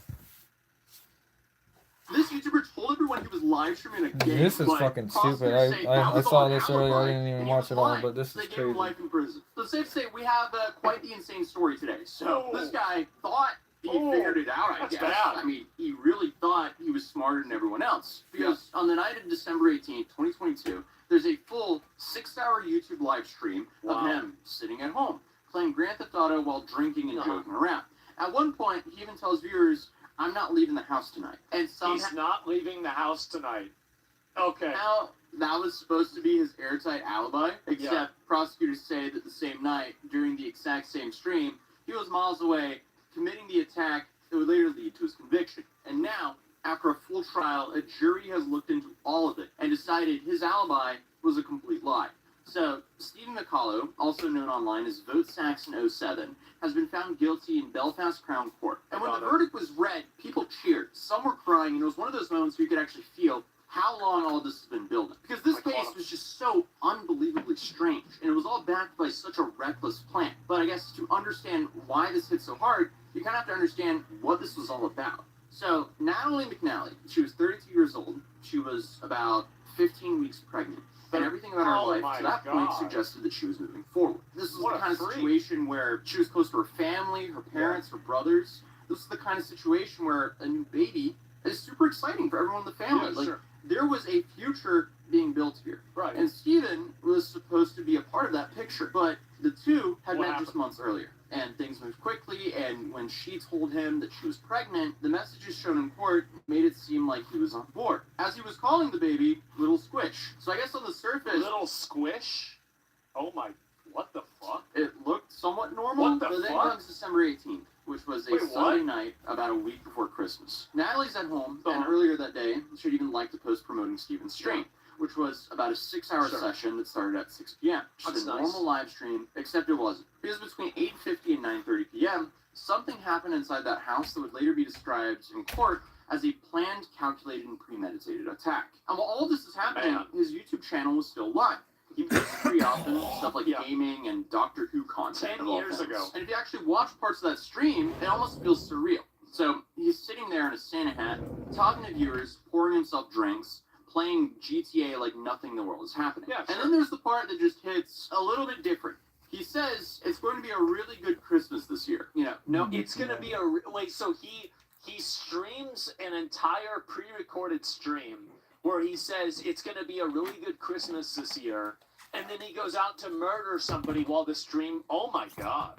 That he pre-recorded The this fuck? to go do what he was about to Who's do. this guy? The next morning, Natalie is No, he found. pre-recorded Stephen it, is the Osman. one You who don't calls in, understand. It's and not he like presents he just himself left as the a stream on, grieving dude. You're being boyfriend. retarded. I hate to say The it, but stream for was a never moment, it on. He was actually just works, playing it like it because, was when you live, just but look then at he was him, screen there's this he 6-hour was video screen watching sitting right himself, there. basically. A full timeline at his home. It's fucking but that's where retarded. things start getting really weird. Well, how'd they It does find out? seem a little bit too convenient. Like, a pregnant woman is just attacking Oh, did her you hear what he home, was saying? and her That boyfriend just happens to have a full yeah, he 6-hour didn't video of understand. himself online. Sorry, at the because I exact have a time. viewer Like, it right would now be too, so I'm I trying to don't think that'd be explain that too. crazy if the guy streams every day, but yeah. was one of those daily streamers, but Yeah. if you just streamed here and there, I Man, don't this know, is- it's hard to really it's know crazy. because Fucking people can be his crazy, page has right? been nuked on YouTube, so Oh, yeah, I don't know. he Mm, was get going it, around breaking down the timeline, trying to make sense of it. Yeah. People pointed out how earlier that same day, Natalie had interacted with a post promoting the stream, but the more you looked, the more things didn't really really Oh, sit well, right. So for starters, the way the stream was set up, right at the beginning, he tells viewers there's a technical issue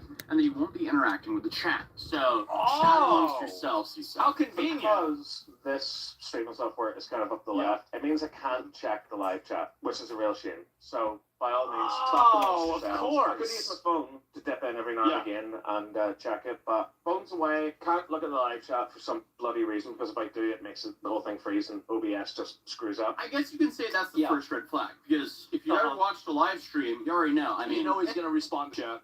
Interaction happens, especially on like a sit-down gaming stream with not like a whole bunch of viewers. Like for example, I stream here on this channel, and I do interact a little bit with chat, but for the most part, when I live stream, I kind of live stream like I'm recording a video. So I just like start the stream, and then I just record like a beautiful video, but I do it live. So in those streams, because they're way shorter than like a 6-hour stream, I don't interact with chat too much. I do talk to it a little bit though. But here, in 6 hours, he didn't interact a single time with chat, which is crazy. Especially when the whole point of that kind of stream is, to be an interactive live stream, not to be a VOD. I guess for him it was meant to be a VOD though, because for him it was a little bit different. It was his alibi. I digress. But he then also had moments in his stream that, looking back now, are just very unsettling. Like I was reading somewhere recently, like the amount of police force that we have lost over the last 12 years is just frightening, and no wonder crime is on the rise. That's why I love sticking to just doing crimes in a video game, because I'm a bit of a statistic. What the fuck is this, him? Crimes in a video game, because I'm a bit of a statistic. I suppose, but then again, it is a video game, so like it's got real world consequences, so who gives a I need a police. I need to take her down. Attack, panic, attack. That's what we're doing. Wow, that is creepy. So they're cutting it. Dude, who just starts saying that? I don't know. Yes, it was. Yeah. Oh my god. Jesus Christ, man. Can you This imagine? dude was Like, one of the good possessed. things about us being a Can police you come officer on? is No, most of the comment. people that you go after to This is capture insane. are just so stupid. They just self-report themselves. It's like, you ever seen like those videos where a guy just holds out a net and then a fish jumps out of the water and then just jumps in the net? What the fuck? I feel like there's a lot of times probably police officers have that happen. It's like, well, how did you know I shot her if I hit the gun? If there's a fish. In the toilet. Go check the toilet. Is there a gun in there? Yeah. Got him.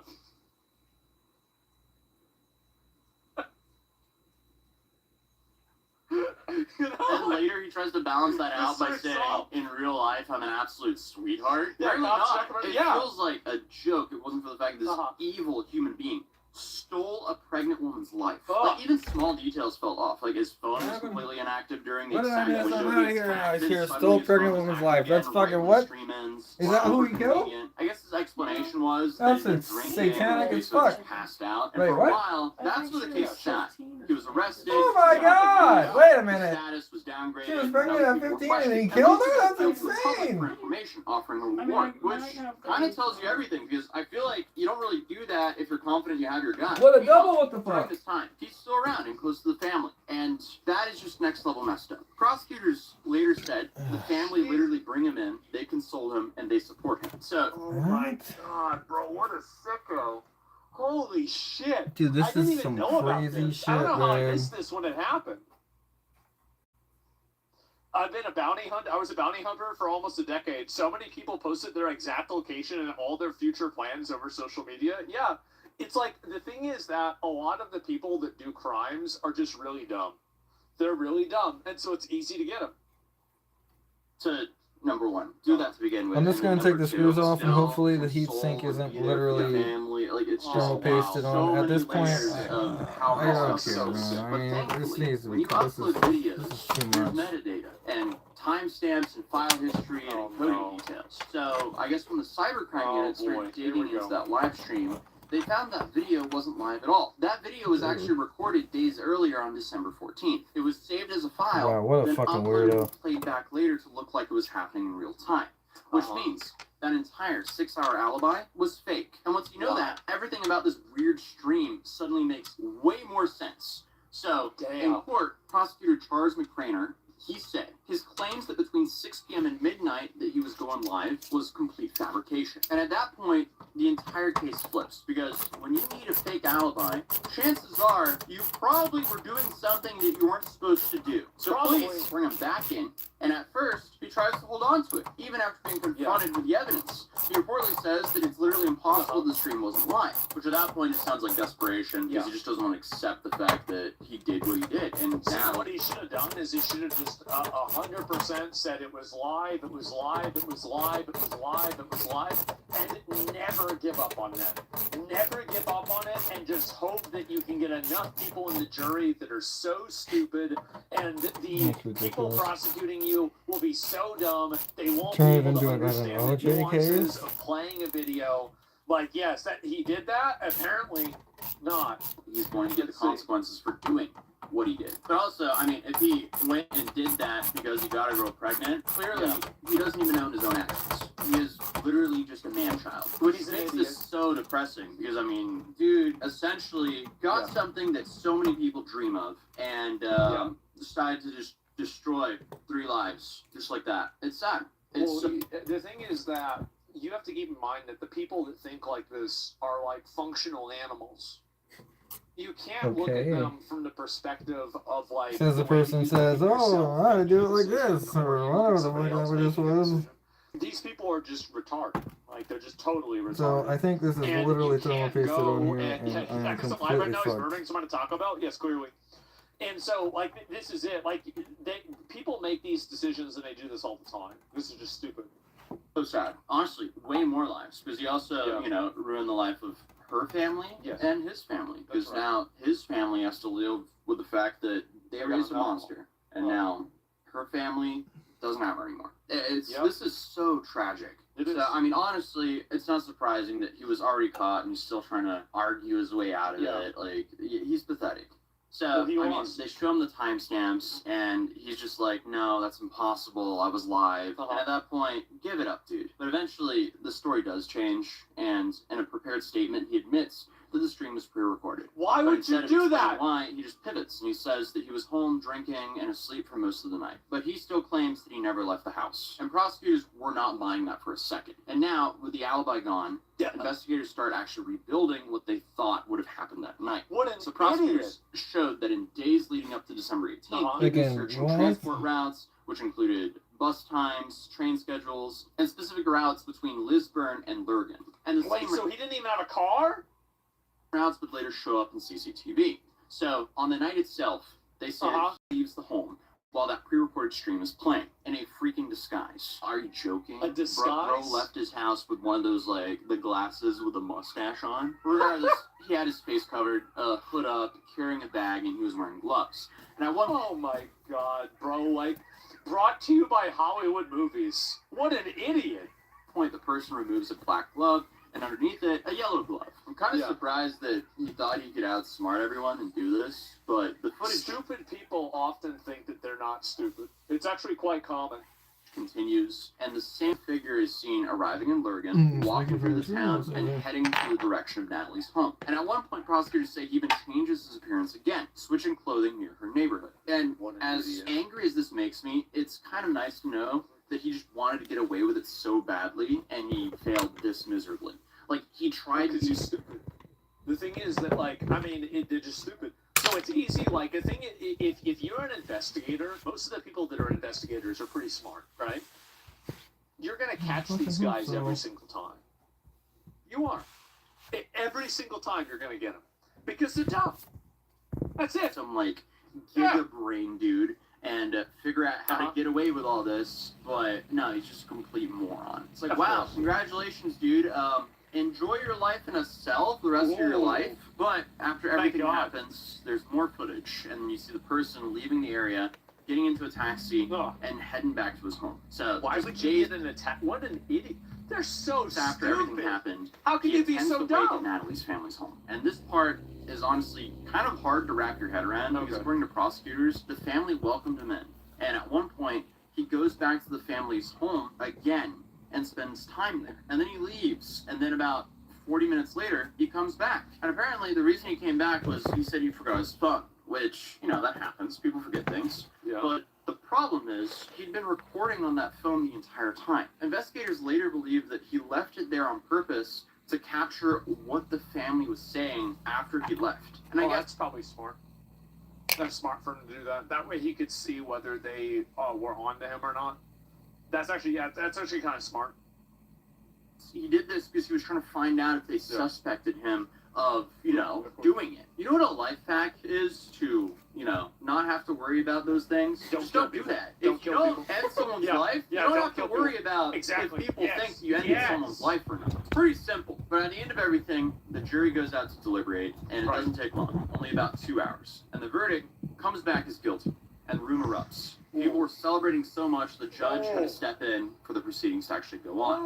McCallum shows no reaction, and the defense suggested during the trial that someone else had done it. And I guess he just maintained that he didn't do it, regardless if there's so much information that makes it seem like he did so. But at the end of the day, the jury didn't buy it, and he's now been handed a life sentence with a minimum term to be set later. So yeah, this is just an awful alibi planned out by a complete moron. And now his reward for all this is spending the rest of his life in prison. So well played, complete skill issue, dude. Maybe you should go end people's life. Sorry for the sad story. It was just such an insane thing. I felt like I wanted to cover it.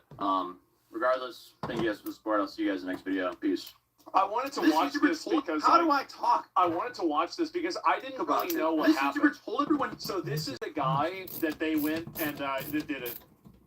Rebozo fatty. Is he fat? He looks like he could be fat. He's potentially fat. And so why the fuck is he going to get a minimum after he can be released if he just committed a premeditated murder against a pregnant woman?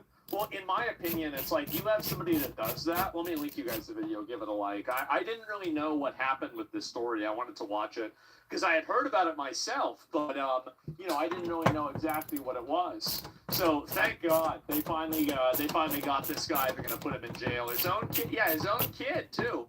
Aren't they out of their fucking mind?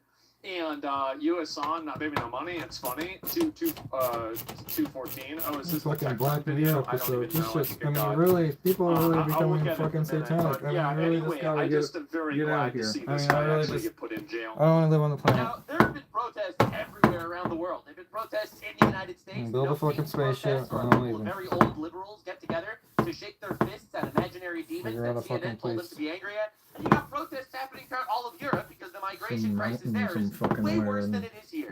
Thank God that we get Europe to be our little testing pool to see that actually mass migration does not work because the barbarians this shit's getting ridiculous. Like civilized human beings. And before you get all angry at me and call me a racist, well, I suggest you watch the rest of the video. So, left-wing activist judge Jessica Fehrenbach, sounds German, released an 18-year-old felon from prison. 4 days later, the same felon was charged with shooting someone dead. So, I think we need to fundamentally turn this apart from the get-go. This is what I mean. The judiciary... You're given a second chance. Oh, no, wait, no. You wanted to be in jail. Passed are evil. And it's under the guise, and this is going to ruffle feathers, of kindness and empathy. To quote Orwell in 1984, it'll start with the women. Women are wonderful and empathetic creatures, truly unbelievable beings of light and love. And their empathy, their beautiful empathy, is getting manipulated by evil bitches, and it's turning them into quite literally the agents, the harbingers of destruction. Like, I know I shouldn't be laughing about this, but every time I see, left-wing activist judge, it's just like, liberal white woman decides to release masked murderer rapist from jail, decides to mass murder and rape more people, much to the surprise of everyone. And then you look at the entire voting base of, all these people, and it's the same people. All right, so this is uncut footage of the No Kings rally in Asheville. All right, let's study the crowd. All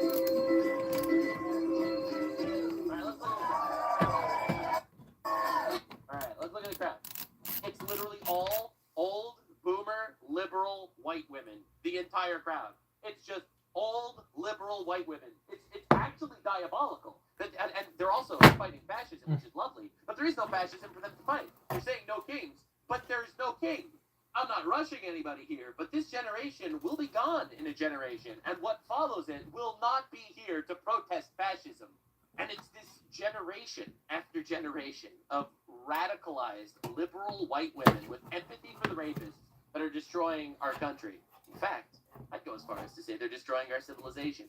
Now, obviously, it's not only women. I'm not going to take it out of context that it's only women. It's obviously not only women. But if you look at the statistics, the large voting base of the left that keeps pushing it further and further and further left is women. This is an objective fact, and anyone that disagrees is blind or retarded. Or a woman. Kidding. Anyway, this is the Philadelphia No Kings rally today. Long live the father! Who's saying that? Death to the Zionist entity! It sounds like a very, very loving, liberal white woman. Death to America! Death to America, says the lovely pro-America No Kings protest in Philadelphia. Death to Dan Zimmerman!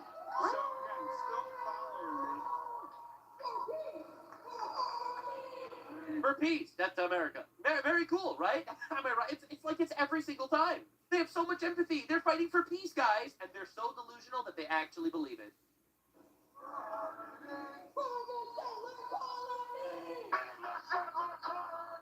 Yeah, the settler colony, the United States. So why are you walking through the crowd? I'm not. Why are you even alive, bro? You're not in the crowd. The crowd is over there, so why don't you go back to the crowd? Okay, all walk with me. Not in the crowd. Palestine flag, right? The Palestinians who consistently vote for terrorist governments every single time they get the opportunity. We want to support them while we overthrow America. Death to America. I literally called this years ago. The entire Palestinian movement is a Trojan horse to overthrow Western civilization. They don't give a shit about the Palestinians. They don't care that Hamas started the war and they use them as human shields, and they routinely kill their own people. They don't care about any of that. They don't actually care about the Palestinians at all. That's just a really good excuse for them to say the Western world is actually evil and we need to destroy it. None of these guys know what's actually even going on in Palestine or anywhere else. Right? They have no idea what's happening. If you ask them one question, they'll fold instantly. They have no clue. They've just been propagandized to care with their infinite empathy for this thing and use it as a Trojan horse to destroy our culture. All right? Now, it turns out, this was a pretty insane twist, that all these No Kings protests were exactly natural. From these 500 groups with, get this, a $3 billion budget. That's awkward. Collected. They spent $3 billion between 500 groups to fund these organic protests. And where does their, political influence, their political contributions, and their, individual employee donations go? But mostly to the Democratic Party. No shit. And that's why These are the Jeffrey Epstein billionaires, by the way. All right? Everyone's blaming Trump. Meanwhile, Trump was completely vindicated on not being tied to Epstein at all. I know, isn't that craziest shit in the world? The same Epstein guys that fund the Democratic Party, Epstein funded the Democratic Party. All right? Like, so, yeah, for real. Yeah, it really is the most satanic shit I've ever seen. The literal hypocrisy. You cannot pay me to see it any differently at this point. that you just cited, because that would mean turning against the Democratic politicians that they're trying to keep in power. That's right. So obviously that really sucks. So they have to just turn a blind eye to this. Now, of course, the No Kings protests are actually very entertaining sometimes. So, this is a guy with a plane. It's flying like a little banner. Not a king. He's your daddy. Pretty based, I would say. That's pretty awesome. Love that. No kings, though. I do have to take a moment to say thanks to Trump, we have less kings. So colossal Trump W. He is taking out kings. Now, speaking of kings, we have to talk about what's going on in Europe, because the reality is it's pretty dire over there. All right, our immigration crisis is bad. Theirs is the end, all right? They are quite literally dying. They also do have a king, by the way. So Rupert Lowe, who's leading the charge against immigration in England, but also all of Europe, is taking notes, because young white men, they want this. I'm sorry, we don't. No, need wait. I am not from here, and I will tell you why you're a racist. Let me finish, all right? The NHS exists to provide the best possible care to patients. Now, some of those patients will feel more comfortable speaking in their native language. I don't care. We need to have people with their native language to represent the people that they go to hospitals. They'll feel more comfortable speaking to people in native language. I don't care. This is the correct response every single time. You're a racist. Well, I don't think so, but I don't care if you do. That is the response every single time. Every time. That is how you completely destroy them. Because this is an entire movement based on feelings and crying. It's an entire movement based on that full reality where we have to make believe that we care what you think about us. We don't. They'll be fine. Like that. They'll feel more comfortable being treated by someone who speaks Pakistani. Don't care. Do not care, actually. Sorry. But what if they feel uncomfortable? Don't care if they feel uncomfortable. Learn English, bitch. You're moving to England. You don't speak English. Why? That's crazy. Doctors take an oath to give whatever patient comes to their door the best possible. You moving to England? You don't speak English? What the fuck? Why? Going to involve some translation services. When it comes to things like DEI, I'm sorry, you are picking the things which play to your base. That's your job as a politician. Waste of money. We don't care. Oh, the government should totally fund infinite Pakistani. Speaking of wasting money, a lot of people don't know this about what's going on in England. Did you know that there are special government-funded hospital wings specifically to treat inbred people because there's so much inbreeding in the Pakistani community in England? You know that 50% of Pakistanis in England are inbred. All right, I'm not talking about the 65% of inbred Pakistanis in Pakistan. In England, 50% of Pakistanis are inbred. So they have to use government funding, which is tax dollars, to fund special inbred care because of the Pakistani community. This is insanity. This is complete insanity. Now, this is the giant march against the far right in England. All right, it's pretty insane stuff. Just like how they have the No Kings riots in America, funded by these billionaires, obviously, these George Soros type people. You have the far right rallies, totally organic, by the way, happening in Europe too. Now, this is pretty incredible because literally look at the headline. While the rally is going on, look at the headline. An Afghan asylum seeker has been jailed for raping. This is the craziest thing ever. It's like the headline on the photo talking about the anti-right-wing riots is talking about migrants raping and abducting women. Like, you cannot make this up. It is so ubiquitous right now in England that you cannot escape it. Every 54 minutes, there's a rape in London. This is not a normal statistic that you shouldn't have to live with. Now, let's take a look at the Green Party. Green is where all the leftists are going, and the Muslims too, for the large part. They always vote left because the left wants to open the border to more Muslims. That's just how it works. So the Green Party activists have described Jewish people as an abomination to this planet in a string of anti-Semitic WhatsApp messages. Wow, that's so weird. I thought they were only against Zionism. It's just criticism of Israel, guys. I promise. We're just criticizing Israel. So these are the anti-racists, just to understand. Now, I'm sure a lot of people think I'm offended by this. I'm mad. I'm not mad. I actually don't care at all. I know that when the jihadis say that they want jihad, they actually want jihad. I know that the communists, they want to kill people because they view them as colonial powers. That includes right-wingers, that includes Jews, that includes anyone that they view as colonial powers. When you have like right-wingers criticizing Jews, it's for specific details to bolster a fight and a pushback against the narrative that they don't like. When left-wingers criticize Jews, it's because they want to kill Jews. Just like how when left-wingers criticize white people, it's because they want to kill white people. It's the same around the world, every single time. It's these people that hate Western civilization and want to destroy it. They hate the biblical values that our civilization is founded upon, and they want to kill us. It's actually that simple, really. So it's really nice to get an inside look on exactly the thing that we all knew was happening behind closed doors. Now let's take a look at this story that happened in Spain. I just talked about it at length previously, but I just think it's really important to look at this again because it's probably one of the most heartbreaking things I've ever heard. Noelia's parents got divorced. The state takes custody from the parents, sent to state youth center at age 13, gets gang raped by 3 migrants, Africans. Suspects don't face criminal charges. Tries to kill herself, ends up paralyzed. The state helped by euthanizing/murdering her at 25, and it was against the wishes of her loving family. This just happened in Spain. All right, another sacrifice on the altar of diversity. Every time. Let's check in on the Christian-Muslim alliance, by the way. This is just a group of Islamists attacking the Christian town of I'm not going to read that, never, in Syria. Another instance of, Christian genocide in Syria by Islam. I was specifically told that this was the Jews, but it seems like it's not. Now let's just understand the cultures that we're bringing into our civilizations. All right, so now we know that there's a fact. The reason why Muslim women wear hijab is because they want to stop the temptation of men. All right, that's why it is. Because unlike in Western cultures where it's filthy and ugly, it's so filthy that women walk around without headscarves covering themselves, and men are just tempted. Let's see what we're stopping Muslims from being tempted by. I This even might shake wonder your if it's report. In because fact, Tony was in that house. seconds of your That life they, might it's radicalize really the shit out of you. freaking And I don't Mhm. apologize for it. I'm trying my best. Because Tony was like, I hope it's not me. But then I was thinking, wait, you've been there and you've been around Evan. And that's how creepy the whole thing is. Mhm. Because this dude is in an episode. Right. Pretty much.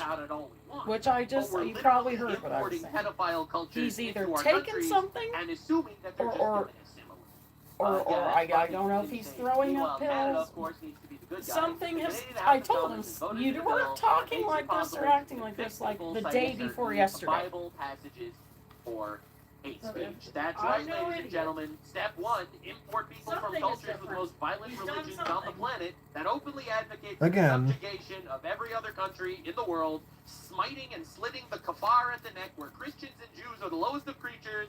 Canada's all for that, no problem. Bring your holy books and your religions, we'll protect you. Meanwhile, also Canada, a Christian nation, by the way, if you quote certain, homophobic Bible passages, we will literally put you in jail forever.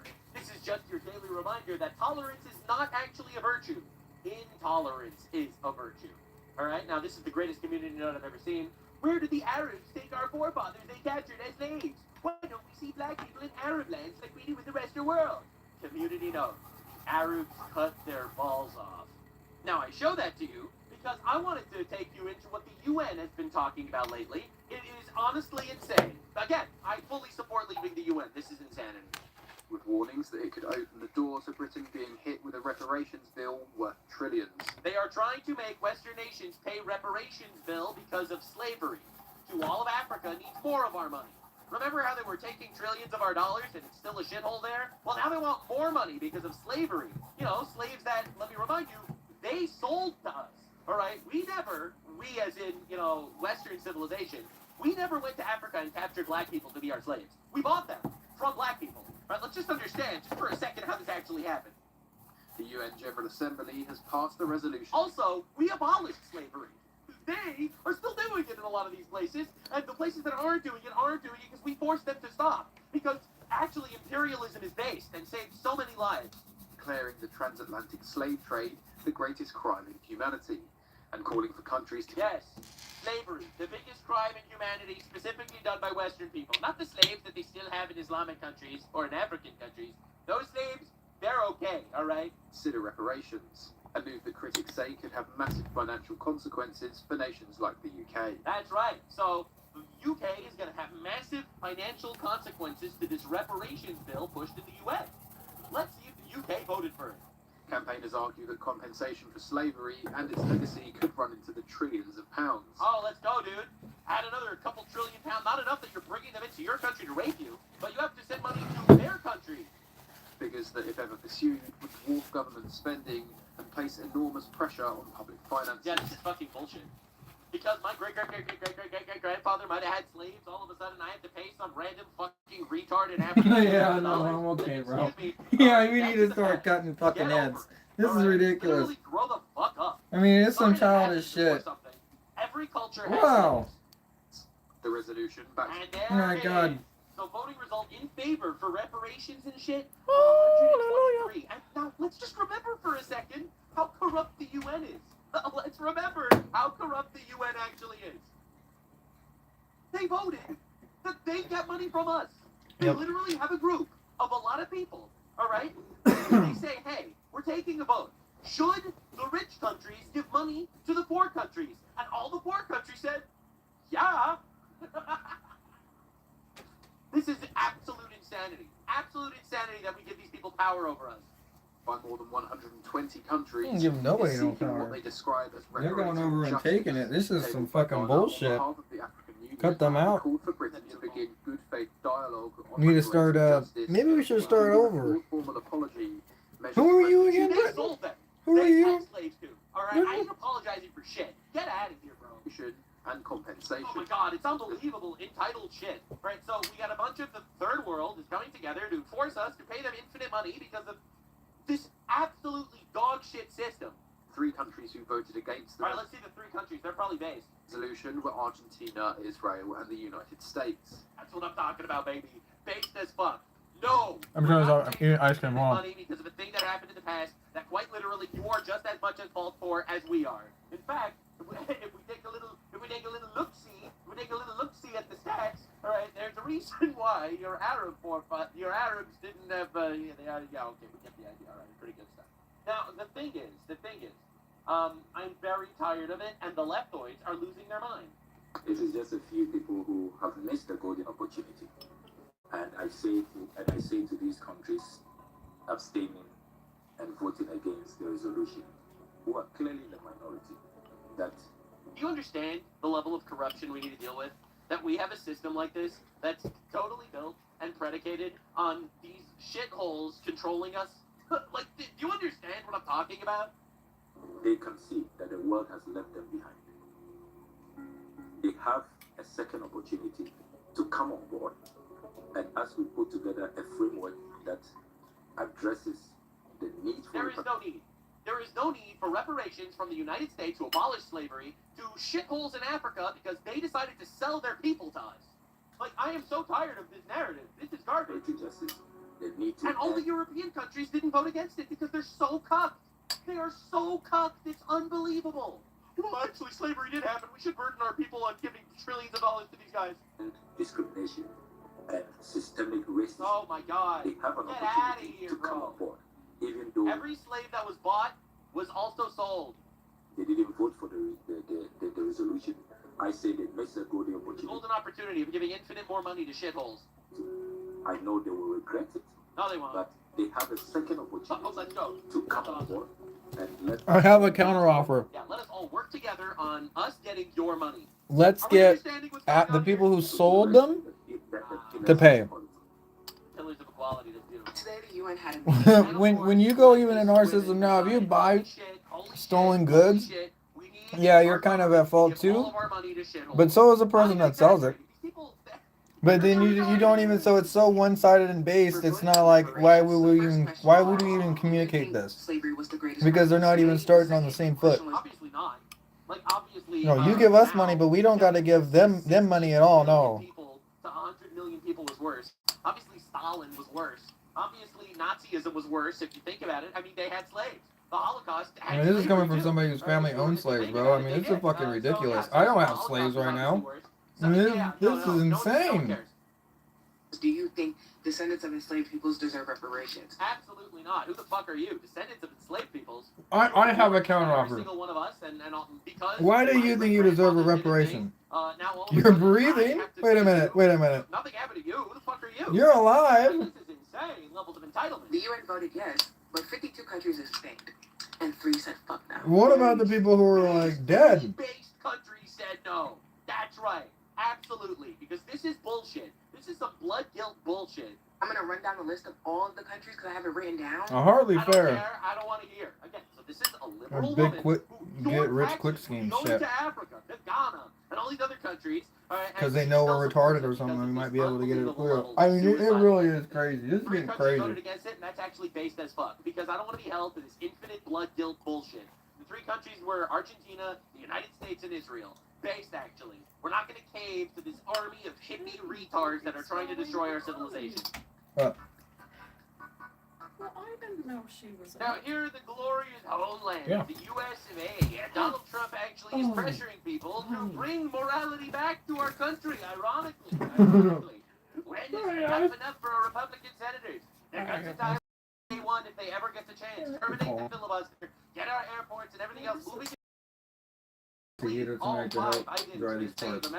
But other than that, CJT, of not course, in was this room. betrayed by the Republicans who are In not there, like actually where it normally doing is, but this it's thing that he is covered. requesting them to ask, because we have a lot of traitors within our own ranks. But well, I mean, this is what I'm saying. There's fun, down about it. and it's Unbelievable wet. There's no victories sun. are I mean, I don't really have that many options. I am an optimist, I'm but just trying to get it also, done. even more than that, I You think know? I'm actually fighting for what's really It's been out of important. commission for almost Salvation doesn't 3 come days, from the starting government. tomorrow. Salvation comes from God. And He'll look out for you if you try to make yourself a better person on the way. It comes from within, ultimately.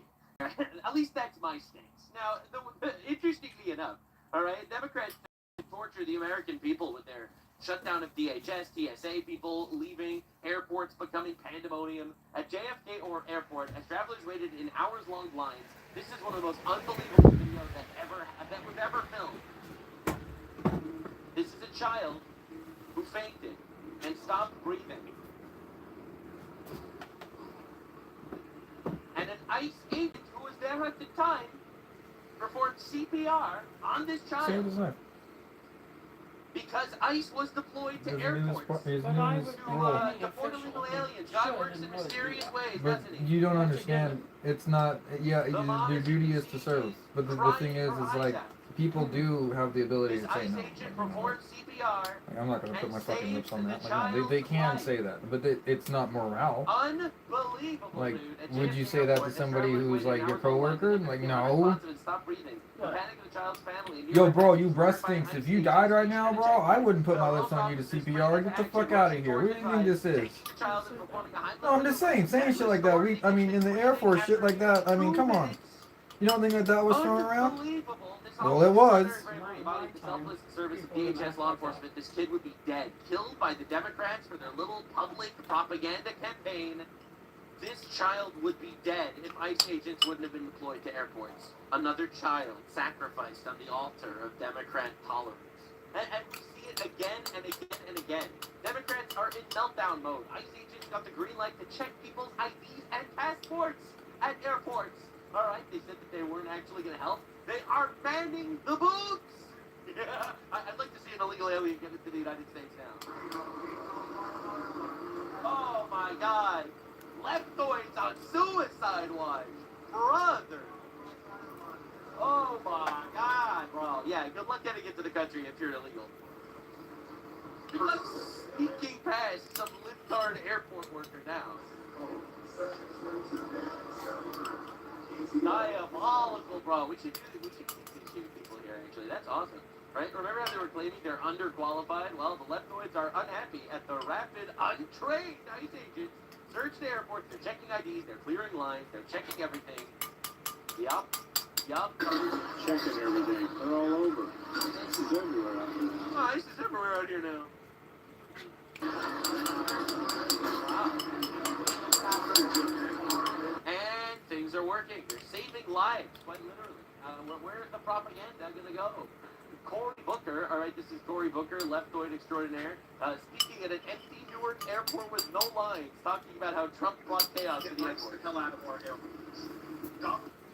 This guy would sit by and watch that child die in the airport. Not even exaggerating. Trump is brought chaos into our airport in New Jersey. Chaos? The airport's empty. Before I showed up, the lines were clogged for 8 hours. Now the airport's empty. This is his way of doing things. Chaos. It's literally empty behind him. And corruption. Oh my God. That is visiting upon us now to stop Trump. Won't fund TSA. And has You won't fund TSA. Trump's been trying. You people don't want to fund TSA to literally create artificial torture for the American people and then be like, look how much you suffered under Trump's government. This is literally the leftist strategy. Torture Americans, blame Trump. And you know what? It works on a lot of retards. ICE to our airport. Thanks. Get ICE out of our airports. It's not. Tell that to the mother whose child almost died and was rescued by an ICE agent after 2 minutes of not breathing. It's unbelievable looking at the priorities of these people. Good for our customers. It's Really? not good for flyers. It's not good for flyers. Really? It's not good for flyers. Interesting. Fascinating stuff. Now, in other good ICE news, Jonathan Ross, the ICE agent who fatally shot Renee Good in Minneapolis, will not be facing charges. Colossal W, leftoids mad, keep crying actually. Very sad that she's dead. She decided to commit suicide by cop. Very sad, Rich Bozo, you died protecting pedophiles like every leftist tries to do. And because the left wasn't having a bad enough day, this just dropped and no one is happy. Well, I'm happy, but none of the retards are happy, which is great. Deportation officers, a few thousand more to come. Well, if you... A few thousand more deportation officers coming. See, a lot of people, like, you know, the Democrats tried so hard with, like, this emotional gaslighting. No, what if they deport millions? Fuck yeah, dude, deport millions. I love that. St. Numbers were good last year. I might radicalize people, actually, but I feel like the discussion has really moved. No, we're tired of this. All right, we have borders. You come here illegally. You're going to have to fucking leave. Now, it's your choice. You can leave willingly, or we can do whatever the fuck we want. I fully support that, actually. We got a lot more resources on the streets. I have a lot more resources on the street. Which brings us to another issue. I see there's a lot of language out there that President Trump's backing off on mass deportation. No, he's not. Oh shit! The wall has spoken. Look, people are saying I'm not serious about deportation. I read this lately. I've overseen more deportations than any man since the Eisenhower administration. Tom Homan is now weak on deportation. God damn. As a matter of fact, my chief of staff, where you met, she came up to me, she looked at the Eisenhower number, your number's actually better. So look, President Trump's serious about it. He's going to do it in a smart way. Right. Look, we got sanctuary cities putting a roadblock. You got Congress wants to abolish ICE. It's less efficient than it could be, but I talked to Todd Blanche an hour ago. We're suing the hell out of sanctuary cities. We'll get the numbers we need. That's right, ladies and gentlemen. They're all gonna fucking go. One way or another, they will leave. And now, Donald, during his little cabinet meeting, he's been dropping fire here too. Let it happen. We're not going to let the Democrats get away with this stuff, and people are wise to them. So they need to end the shutdown immediately, or we'll have to take some very drastic measures.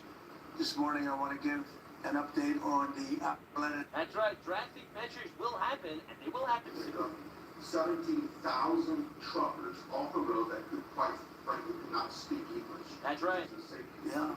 If you ever extend that to Uber drivers, Lyft drivers, cab drivers. That's right. Oh, well, that's not good. I didn't like that. Go ahead, Chuck. So that's a really good point. The problem is that our states are the ones that issue these licenses. So with commercial driver's licenses, we do have some federal control. But again, we have thousands of people who can't speak the language, long-standing rule, and it's a safety issue, right? If you can't understand obviously road signs, if you can't communicate with law enforcement when you're pulled over and communicate what's on your rig, that's a problem. With the last administration, Mr. President, they let truck driving schools self-certify that they were qualified to train truck drivers. And so this is like the Leering Center. So you pay $100 and you get a certificate that you passed a CDL driving school, and they have no skills. Yep. They don't have the knowledge. They don't have the skills. They haven't gone through any of the testing. Get it out. They don't get licenses, and they're killing Americans on They our are. roads. So it's true. remarkable the rot that the last administration allowed to take place. We are ending that, and I need partnership with our states. Even California started to come on board. Even Gavin has started to play ball with us. Even Newsom is starting to notice that this is untenable. Somalia-oriented. It's very Somalia-oriented. Somalia. People were really freaking out. They're like, wait a second. We just have an openly racist president? Not racist enough. God damn it. Think of it. These people come from a crooked country, disgusting country, one of the worst countries in the world. It's true. Somalia, shithole, terrible place. None of them should be here. Acknowledged to be one of the worst countries. It's true. Some people say it's the worst. Yeah, I would go as far. It's the only fourth world country, some would say. They have no money, they have nothing. They have rape. They have that. Literally, they have rape. Yo, Mr. President, let's not forget what they do have. They've been exporting that on scale, actually, some would say. Japan exports Toyota. China exports cheap products. Iran exports terrorism. Then we have Somalia, mass exporter of rape. That's why the Democrats like them so much. The pro-rape party sees them as a fantastic inclusion into our culture. They come to our country. One of the most radicalizing things I've ever seen in my entire life was that interview with the Somali guy. I showed it in a video a couple days ago. Interview with the Somali guy, and they said to him, hey, are there any like negative repercussions to rape? And he's like, yeah. They scream. Sometimes the woman can scream. And it's like, yeah, whoa, I was like, whoa. Bro, this is a fucking whole new level of fucked up. We gotta get them all out. True. Pirates. Dumbasses. Because we have crooked politicians. Pirates, dumbasses. Dirty Disgusting and vile. The Attorney General's a dirty cop. I agree. It's my opinion. I agree, Mr. President, with your opinion. It's my opinion. Something should be done Also, about him. The whole meaning to it. It's gonna happen. All right, we're gonna get our arrest. It's gonna happen. I have faith, Mr. President. You gotta fucking throw these guys in the slammer for a really long time, please, Mr. President, sir. I don't know about that, bro. I think fuck all the jail tax money. They need to go away. Like, you need to go to some island somewhere, and then hopefully they can get off. The American people. And we cannot believe it's come to that, but it has. We'll have to see. We have to solve the problem. It's very sad that Democrats are not interested in doing that. Yes. Does that mean that you're not breaking the gauge as How funding? about the working on the Mars colony? How about that? Yeah, I don't know. Having individual votes on this. We've never been in favor of breaking the bill up. Why? Because it's one of the 12 separate appropriations bills that is the most basic function of Congress to fund the government. And we did it in a bipartisan, bicameral manner. Remember, the contents of that bill were decided upon earlier by Democrats until they decided to hold the American people hostage in their long lines at the airports and with the safety of everybody on the line to make a political point. It is shameful. There is no way for them to defend this to the American people. And breaking And it they down don't. is- They don't even defend it. I think That's the craziest part. They don't even try to defend it to the American people. They're just like, Trump is president right now, and your life sucks. It was our fault, actually. But your life sucks under Trump's presidency. You should vote Democrat. That's literally the strategy. it puts an exclamation point on what they've tried to do here. It's shameful. So many people have been through so many hardships because of this nonsense. And what we're concerned about is people may actually be hurt. More people harmed by criminal illegal aliens that are being protected by the Democrat Party. We're sick of it. And he just storms off, and he's right. And honestly, I think the people are getting sick of it. For everyone that doesn't approve of Trump, no one approves of the Democrats.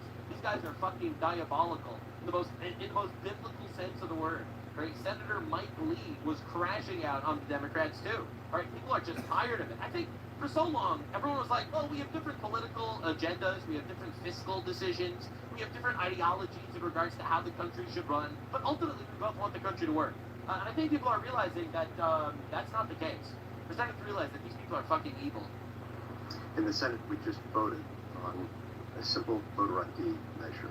This was a scaled-down version of the Save America Act, one that requires only photo ID, the time and place of voting, and rejected, not even literally just photo ID, not even proof of citizenship. Photo ID. It's the proof of citizenship requirements.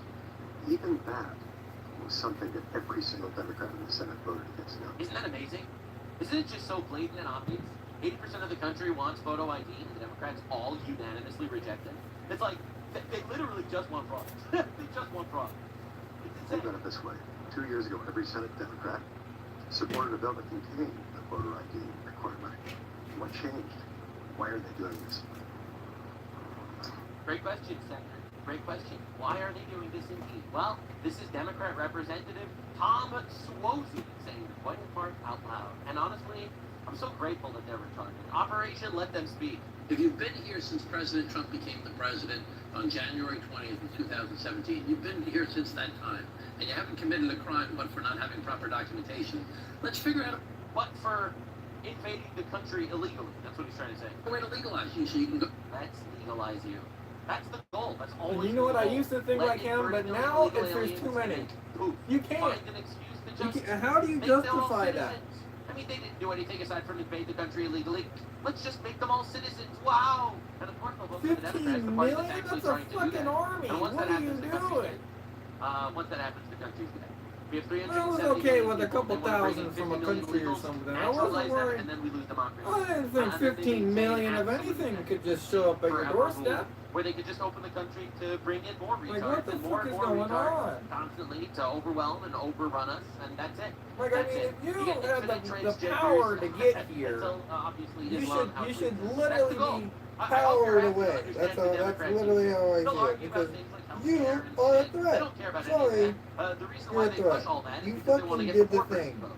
They want to get the retards to vote for them, the poor You people to crossed the vote for them, border. the People criminals to died vote for for them, that. the All illegals right, to vote for them. that That's border. literally People their died plan. for that. They'll win. They open the border. They bring in 50 Just million illegals from every disrespect shithole on everyone the that's planet. died for Yes, that. Okay. obviously America becomes a PvP server, and that doesn't matter. They have ultimate power.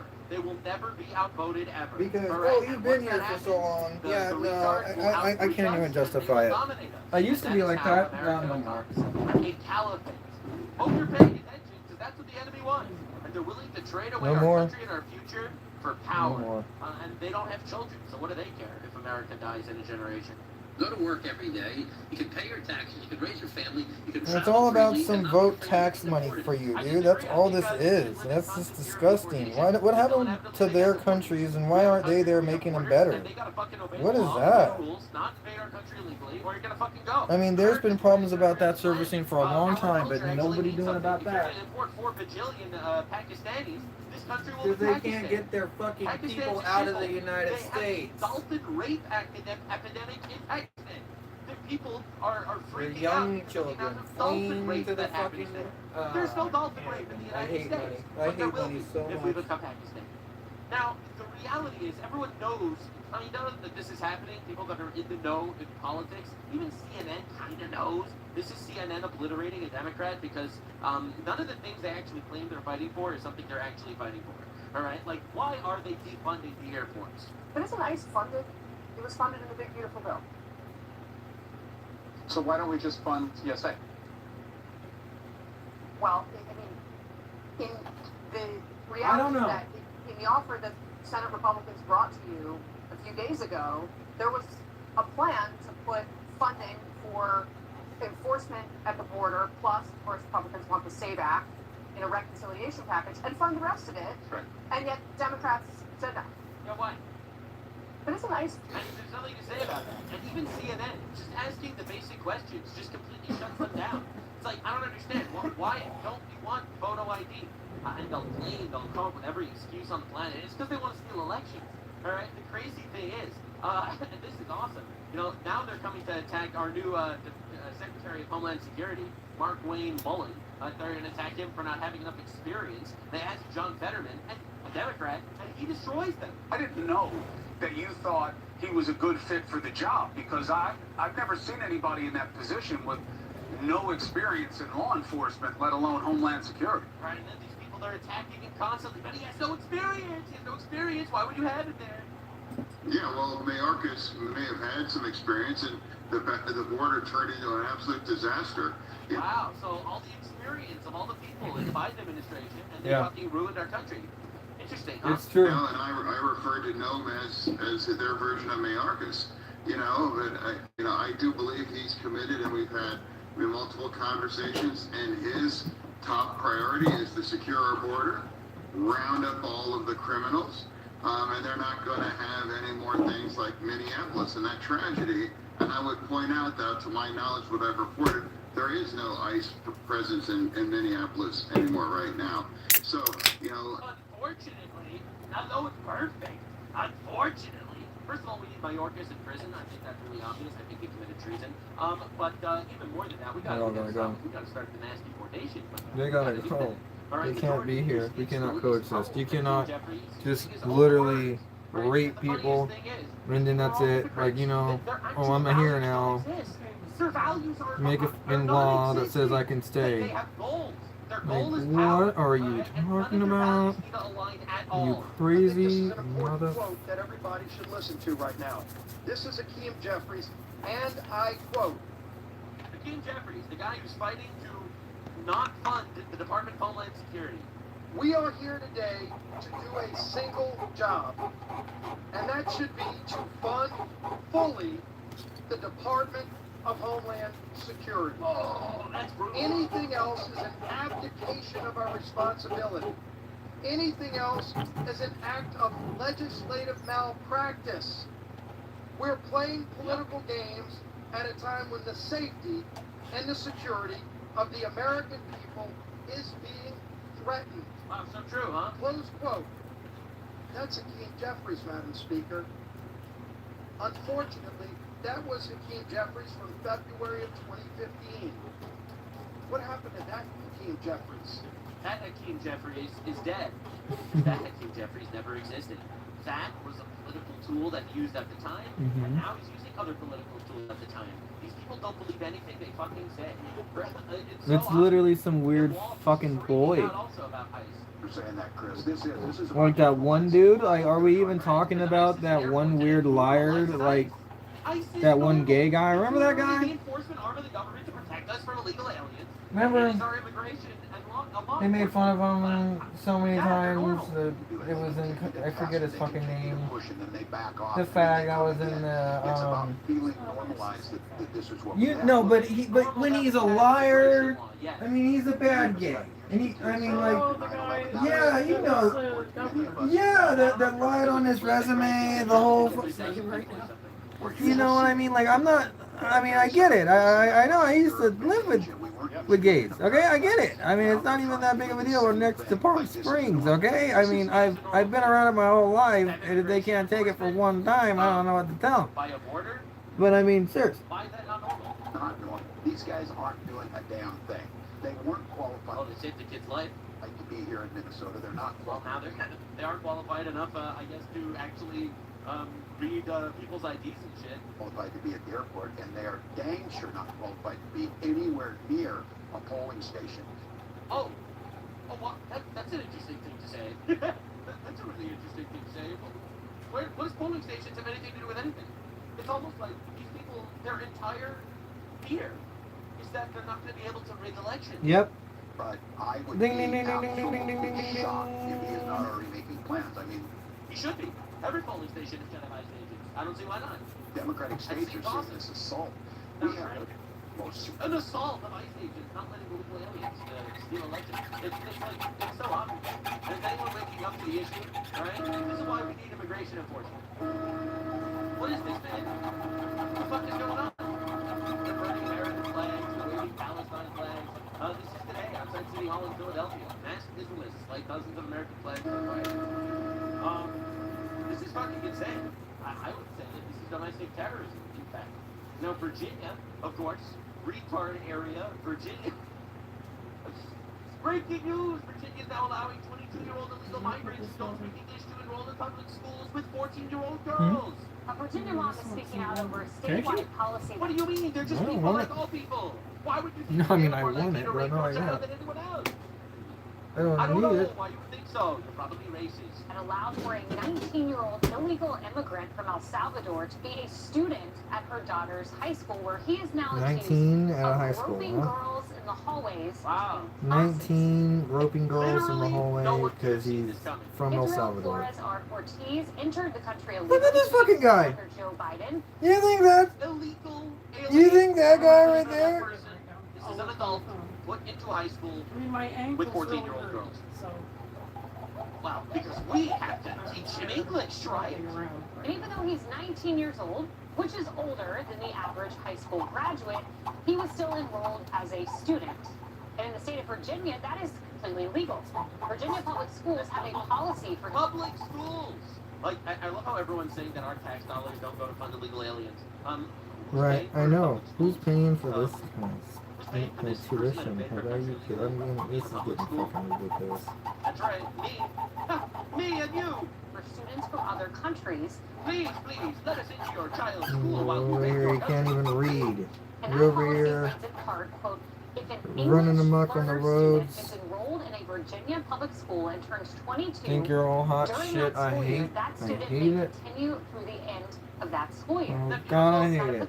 Put that into perspective. High school. I think that's gorgeous. We're taking 22-year-old illegal aliens and putting them with 14-year-old girls in the same class because, well, our Because he can? Is that what the fuck this is? Is that literally all we got? Because, I mean, this is ridiculous. 14 and 15.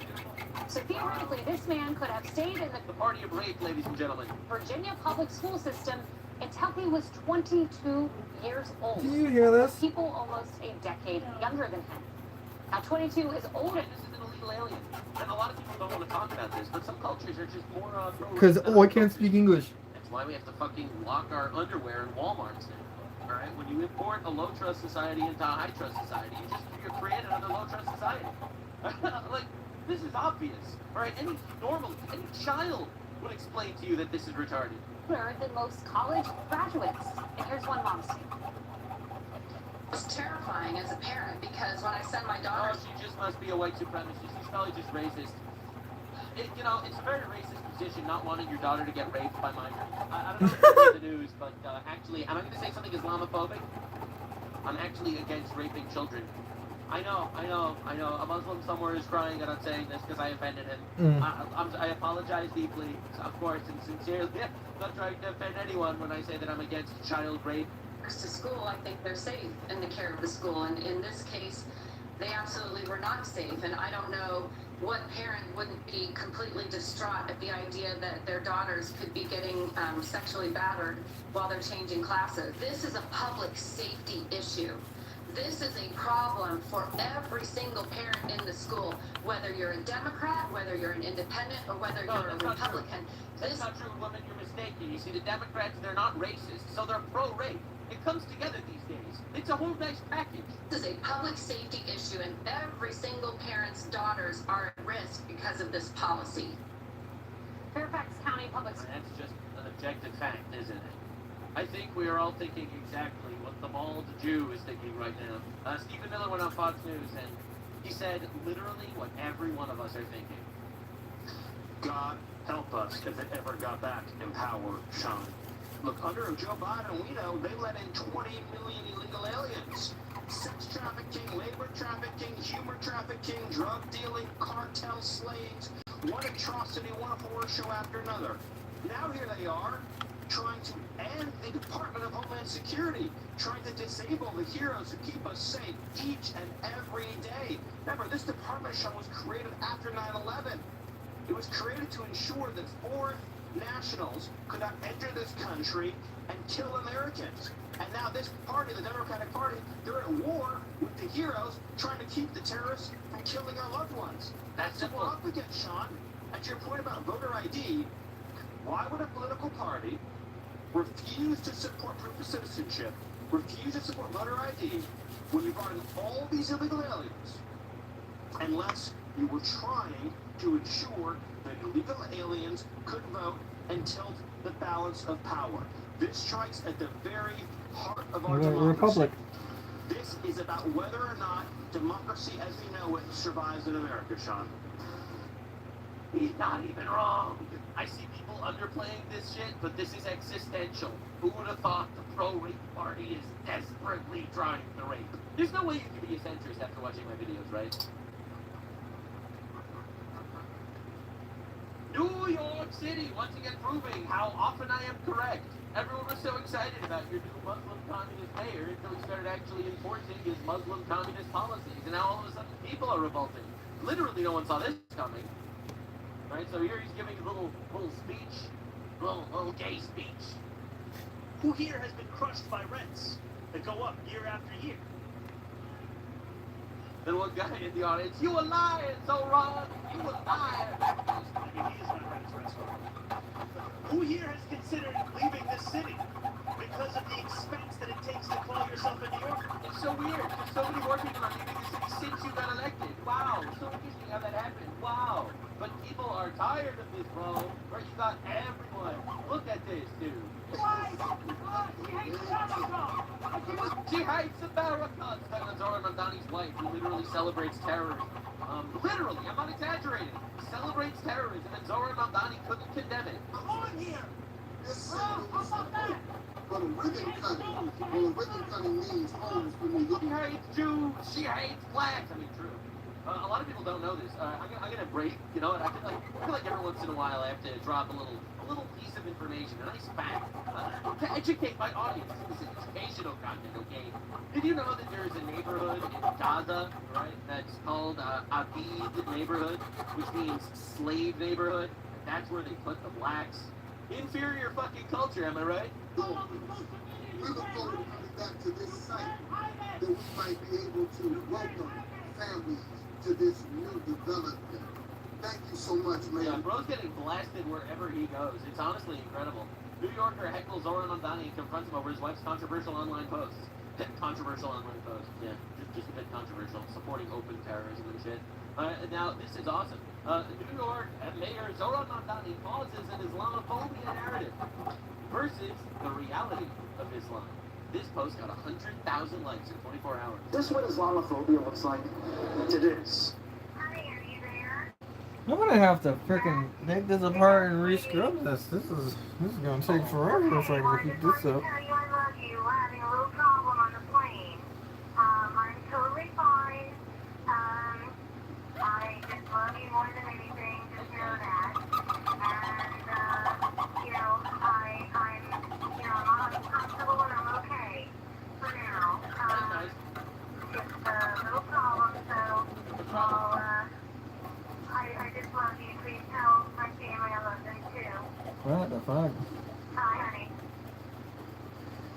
Delta, Clint. I only have a minute. I'm on United 93 and it's been hijacked by tech. Apparently they, You recognize any of these phone calls? Clint. Oh, that's 9/11. Jesus Christ. What happened to that plane? It's been hijacked by terrorists. They didn't have a bomb. Apparently they have flown a couple of planes into the World Trade Center already. It looks like they're going to take this one down as well. Mostly, I just wanted to say I love you. That's fucking sad. That's fucking awful. My People are really God. waking up to this shit. People are really tired of this entire. I mean, really though. Cultures that just coexist. Boo hoo, they're getting blown the fuck up right now. I mean, I can't take it. Electricity bills in New York. As much as, you know, as much as we have, as I personally have differences with this administration, I would want them to be successful in reducing the energy bills of American people. Liar. It's not working. Liar. They don't actually want to help. They want you to suffer. Electric bills are $600 a month. Wow. Some people are paying rent. Wow. Or our housing costs skyrocketed as well. So you guys, I don't think those efforts are working on the administration as much as. Right. So anyway, as much as she would love to praise Trump, she can't now because the electricity costs are so high in New York. You want to hear something interesting? The average U.S. electricity rate is 18 cents per kilowatt. The New York residents pay 31 cents, 72% higher. Why is that? Well, it's because of the green energy mandates and policies that AOC supports that artificially inflates the cost of electricity and gas because quite literally they fucking hate you. So these people will artificially raise the prices of electricity and gas, and then they'll go out and say, well, you're all paying so much for electricity and gas, and Trump is the president. Why don't we take a little look at this chart, all right? Let's take a look at this charts. They fucking ruin narratives very effectively. Blue colors indicate energy costs that are above the average, and red colors show what costs are below the average. Explain to me what I'm seeing here like I'm 3 years old, and let's find a way to blame Trump for this.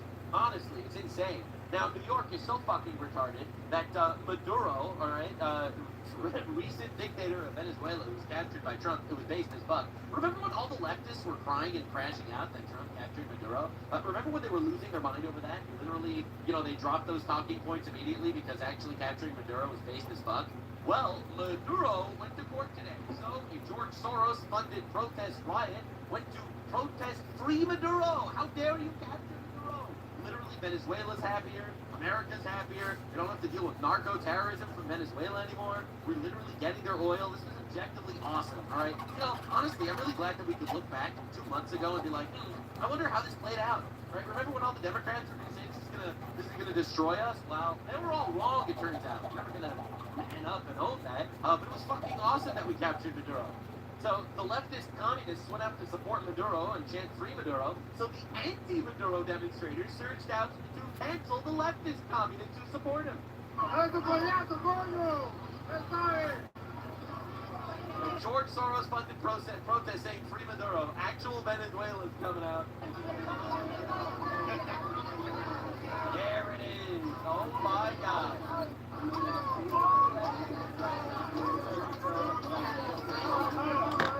Alright, so here are the retards in the background. I don't know if you can see them. Hands off Venezuela. Free President Maduro! Free the communist dictator, please! No games! For us, but these games for all the communist countries, right? So, and then you have these guys hanging the giant Maduro fucking, I don't know, keep that a little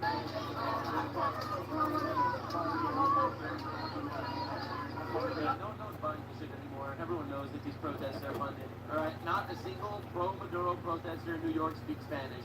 Look at this shit.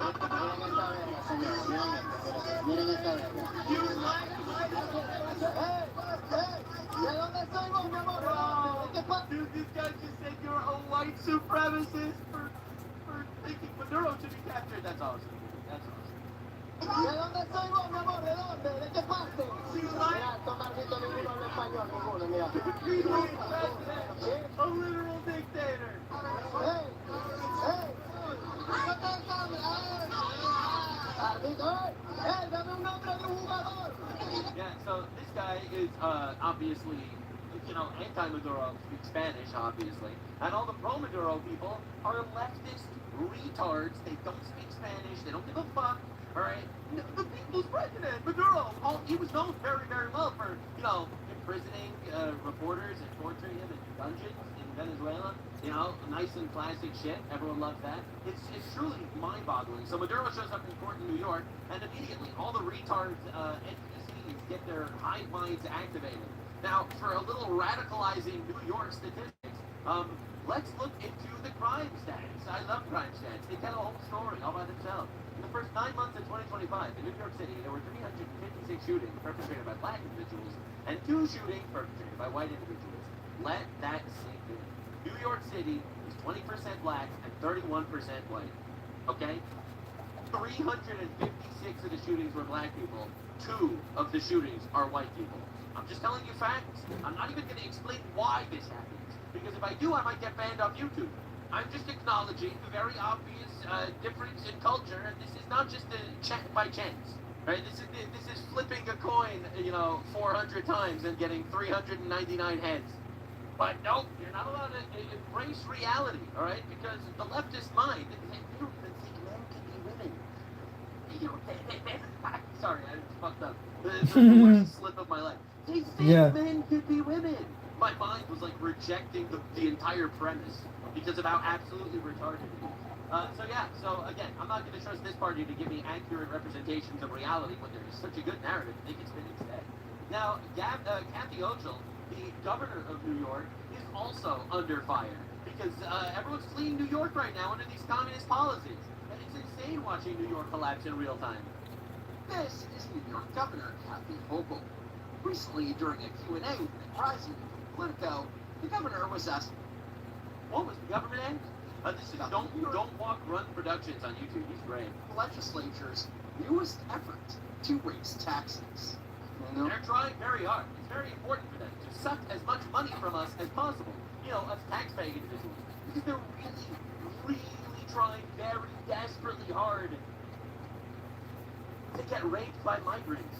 How will they rape you if you don't fund them with your sweat, blood, and tears? You should totally work as a forced labor class of society, because how are the barbarians going to be able to rape your children if you don't pay for their bills?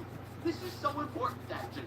No huge surprise, but the state assembly and the Senate included these revenue raisers, tax increases on some of the higher tax brackets and also corporations in their plans. Love to see it. Has your thinking changed? I think taxation is theft as it is. Then these retards find ways to increase taxation because the poor orcs won't have the energy to rape hobbits, okay? They need food. They need food. And they're doing scraping to get jobs, okay? Hello, they have priorities? Duh. Spent all on these tax proposals. Yeah, let me Sarcasm is going to get me killed one day. frame it this way. I know New Yorkers are exasperated. They feel that it's... They're exasperated paying high taxes, but you don't care about them. You actually only care about the underclass that you import to get votes. Stacked against them. They're not getting ahead. They're exasperated because the state treats every extra dollar they earn like a clerical error that needs to be corrected by the Department of Taxation. Their rents are too damn high. Maybe the rent wouldn't be... The rents are too damn high. We need to raise taxes. Fantastic. Truly, an economist in charge of New York City. So damn high if New York didn't have one of the highest property tax burdens in the entire country, which landlords... One of them, because you can't beat California. Their tenants. Obviously. If I'm renting an apartment to somebody and I have to pay taxes, I am making sure that the rent covers whatever taxes I have to pay, plus I'm getting profit. That's just how it works. I can't believe it. We're raising taxes, and for some reason it's not lowering rents. Their child care costs are high. Yes, because New York is officially the most expensive state in the nation for child care, costing families an average of $21,000 a year. Wow. Utility bills. Well, maybe because New York has some of the highest energy taxes and clean energy surcharges in the United States. That's right. For example, since the... We need the energy to be clean, so therefore we're going to make you starve. Passage of the 2019 Climate Leadership and Community Protection Act, residential electricity prices in New York have risen 58%. That said, New Yorkers currently pay... But I was told convincingly by AOC that it's Trump's fault. Anywhere from 49% to nearly 60% more for electricity than the national average. And thank you to Washington, we're going to have higher prices to pump. We already do. It's thanks to Washington! That's right. It's because Trump is fighting terrorists that are trying to kill people in Iran. You're so right. Wow. Because of that, now we're going to have to pay more. Know that there's 15 million people here more that need oil that are like literally taking 15 more million jobs. Living off 15 million welfare times, what is it? 208 per person? This is insane. Which is weird because for 4 whole years, we were told that the president doesn't control gas prices. And people are so upset about the tariffs. Raising the tariffs? Bro, the tariffs aren't affecting me. Get out of here. The cost of everything. Oh, get out of here, bro. Everything. And to be honest, if terrorists fucked you up that much, like literally, you shouldn't have been doing it. State income taxes or absurd property taxes or the endless Albany regulations that are actually suffocating your constituents. But sure, Governor, let's just blame the new administration in Washington for the homegrown economic disaster the Democrats have been overseeing for 2 decades. So there is this anxiety, which is real, and we're continuing to address the affordability crisis, which I believe should be the #1 priority of this legislative session. By taxing people more. Wow. What can we do to take off some of that pain that New Yorkers are feeling? That I hear. Have you considered spending $10 million on approving? What about $135 billion on a train to nowhere? It's not even fucking operational for 15 to 30 years. Yeah, you think that's a good choice of money? Spend less. Keep it going. That'd be crazy. What I want to make sure we are smart about is having a system in place where we need to see Ben and spend $1 million telling him that he's a woman. Literally save the planet. Not just taxing for the sake of taxing, and being conscious of the fact that I need people who are high net worth to support the generous social programs. It's generous social programs. Dude, I fucking hate communists, man. The Bible talks extensively about giving charity and stuff. Charity comes from your heart. It doesn't come because the government steals your shit and gives it to other people. That's called theft. It's so generous that we steal your money and give it to rapists that invaded our country illegally. Isn't that generous? Unfathomable levels of Democrat fatigue today. That we want to have in our state. I need people who are high net worth. Translation? I need you to keep making money. I need the white people and Jews in New York to keep making money so that they can definitely fund the gangs and rapists. So I can keep spending it for you. Yeah. At least you're saying the quiet part out loud. The state's generous social programs are entirely dependent on the exact same people that they hate. That's right. They are using you, someone working your ass off, as cattle. They will milk you for everything that you're worth because they hate you, right? They view you as the chattel slavery of New York that will forever fund the retard epidemic that's being imported into our country. Slaver is actively trying to tax the hell out of existence. Now, there are some patriotic millionaires who stepped up. Okay, cut me the checks. They just, if you want to be supportive, but maybe the first step should be. I don't want to be supportive. I give, alright, this is personal nuts time. I personally give 20% of all of my income to charity. All of my income, 20% goes to charity. Did you charity hear this, of my choosing, alright? I don't want you to use my money to fund your lesbian tap dancing theory and your fucking college grooming programs. I don't want you to use my money for any of that. I don't support any of that. And I don't get any choice in the matter. Which is why conservatives tend to be much more charitable than Democrats. The Democrats want to take conservatives' money and use them to push hedonism and inflation. Down to Palm Beach and see what you can bring back home, because our tax base has been eroded. Yeah, your tax base has been eroded. Rich people are leaving your state because you hate them and milk them like cows. And she's literally in I don't understand. Why our cows don't like getting milked. We don't get it. Words. Hey guys, we ran out of other people. We're really trying to rape you, and you're not even helping. We desperately want to rape you, and you're not even spreading your cheeks for us to do it more effectively. Unbelievable. buy the Louvre next time we try to rape you. Well, money. Please come back. I philosophically don't have a problem because I have to look at the fact that we are in competition with other states who have less of. Yeah, other states which are objectively better, like Florida or Texas, objectively better states, and you're in competition with them. That's right. Why should I open a business in New York when I can do it in Florida instead? Sorry, you're going to lose that every single time. The only thing keeping working Americans in Florida, in New York right now, and I know I have a lot of family in New York, is other family. That's literally it. That's literally it.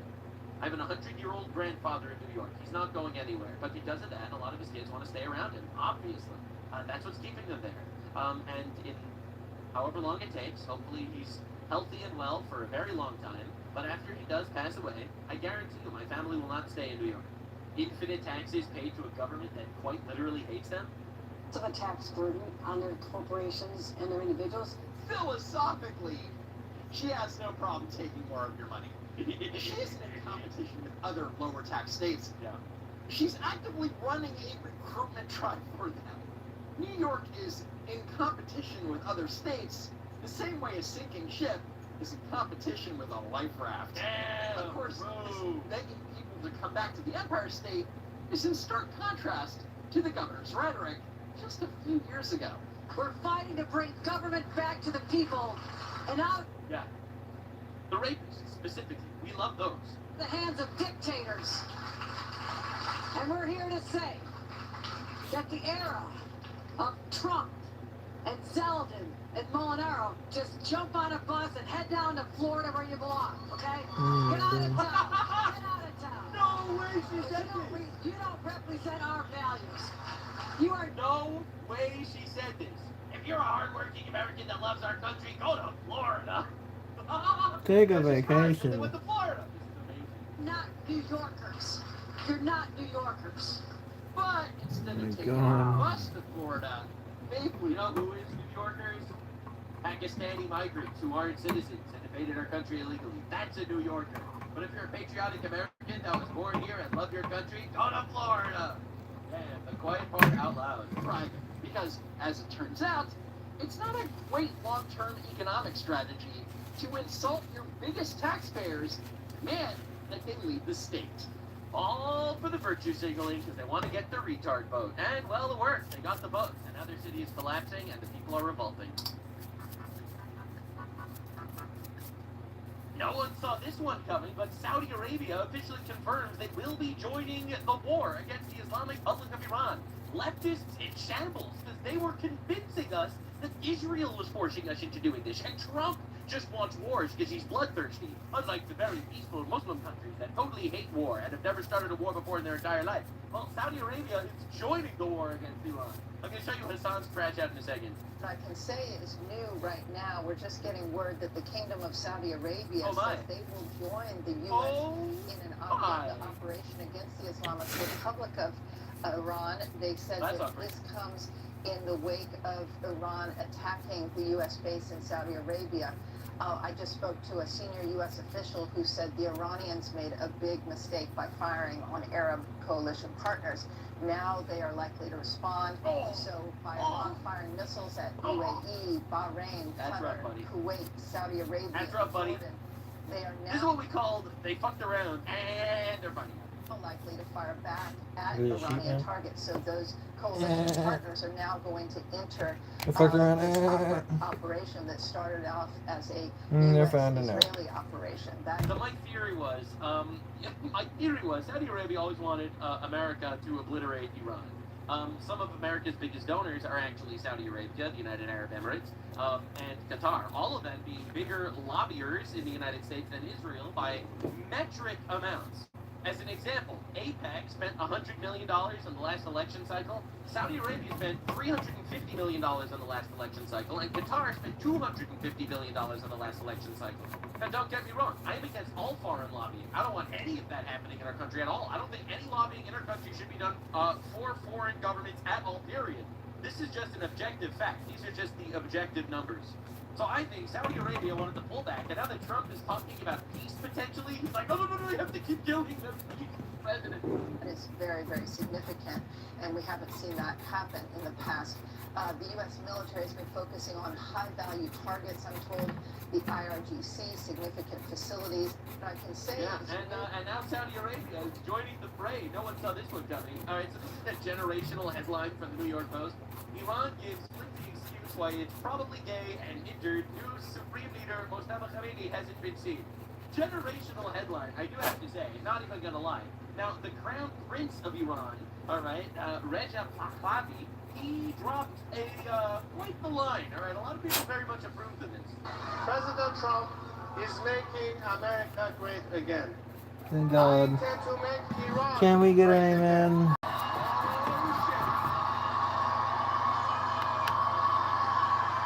Things are happening, man. Things are happening.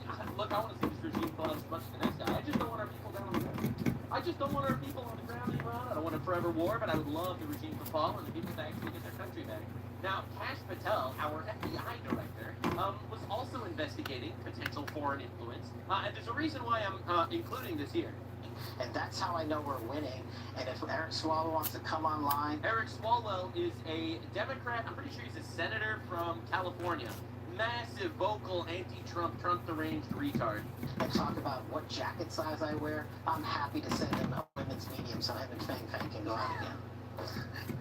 Yeah, so this is the FBI director, very, very heavily implying that Eric Swalwell is actually a suspected Chinese intelligence operative, and he is literally starting an open investigation into this. This is huge. But the reason why I'm bringing him up is because, you know how when Hillary Clinton's emails got leaked, it was like the #1 page story of all time, that it was leaked and it was a nightmare? Well, it turns out, you know, that's a spoiler. It turns out the FBI director Kash Patel's Gmail account was hacked by Iranian nation-state hackers. They hacked this email and they published everything. Everything. They published when he was on vacation in Cuba, that he liked cigars, that he was here working in New York, that he was making funny faces in the camera, that he was, you know, they published everything. They published his porn accounts, actually, which is pretty diabolical. So this keeps happening, I guess. No one saw this one coming. And it's literally just been dead silent to the mainstream media. No one wants to even talk about this. Unfortunately, there was nothing that juicy that was released. It was just like a lot of very personal, like, kind of humiliating shit. But this happened, apparently. And now, don't ask me why the leader of our FBI is a foreign national gooner, but that's where we're at these days, it seems. However, at the end of the day, this is an Indian W, all right? Nothing illegal exposed, no scandals exposed. Just kind of a guy, being a guy with a Pornhub account that likes cigars and partying in Cuba and shit. So this ended up just being a massive L all around. Now, I saw this post, I was losing my mind. Trump considers renaming straight-up moves after either America or himself once he evicts Iran. All right, so when I saw this headline, I was like, this is not real. He's not actually going to do another, Gulf of America. He's not, the Strait of Trump. He's not doing it, bro. Well. And we're negotiating now. It'd be great if we could do something. They have to open it up. They have to open up the Strait of Trump. I mean, Hormuz. Excuse me. I'm so sorry. Such a terrible mistake. Fake news will say, he accidentally said, there's no accidents with me. I fucking said it, bitch. That's what the fuck that was. Oh! Did you just hear that? No, because I'm sleepy. It's one, and we have class to do all No, I'm kidding. I don't But man, this is fucking insane. What is this timeline? Now, again, the actual wildest developments here is all the people that are like against this Iran war are kind of squabbling with each other right now, which is pretty funny if I do say so myself. Rubio is now the favorite of the Israelis and the pro-Israel Jews as of the last several months. Why? Because after my interview with Tucker and Tucker's general anti-Semitism, which I don't agree with, by the way, I'm against blood guilt. We have Nick Fuentes calling out Tucker Carlson for anti-Semitism. What is happening? Tucker seems to hate Jews. I don't. Because I hate blood guilt. So I agree with Tucker on a lot of things. This is I fucking love Hitler. Hitler was really fucking cool, guy. This is amazing. greatest timeline of all time. I don't agree that when he says things like hummus-eating Pharisees that killed Christ, I'm like, hey man, I don't agree with the blood guilt, okay? We all killed Christ because our sins put him on the cross. So I don't agree with that.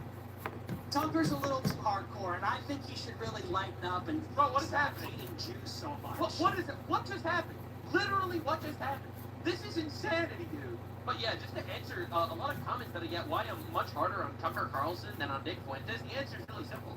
I disagree with Nick Fuentes on a lot of different things, but I do think ultimately he does want America to be great, and he does love America. I think Tucker Carlson is an actual, like, Islamist shill. I don't think he's operating in the best interest of our country.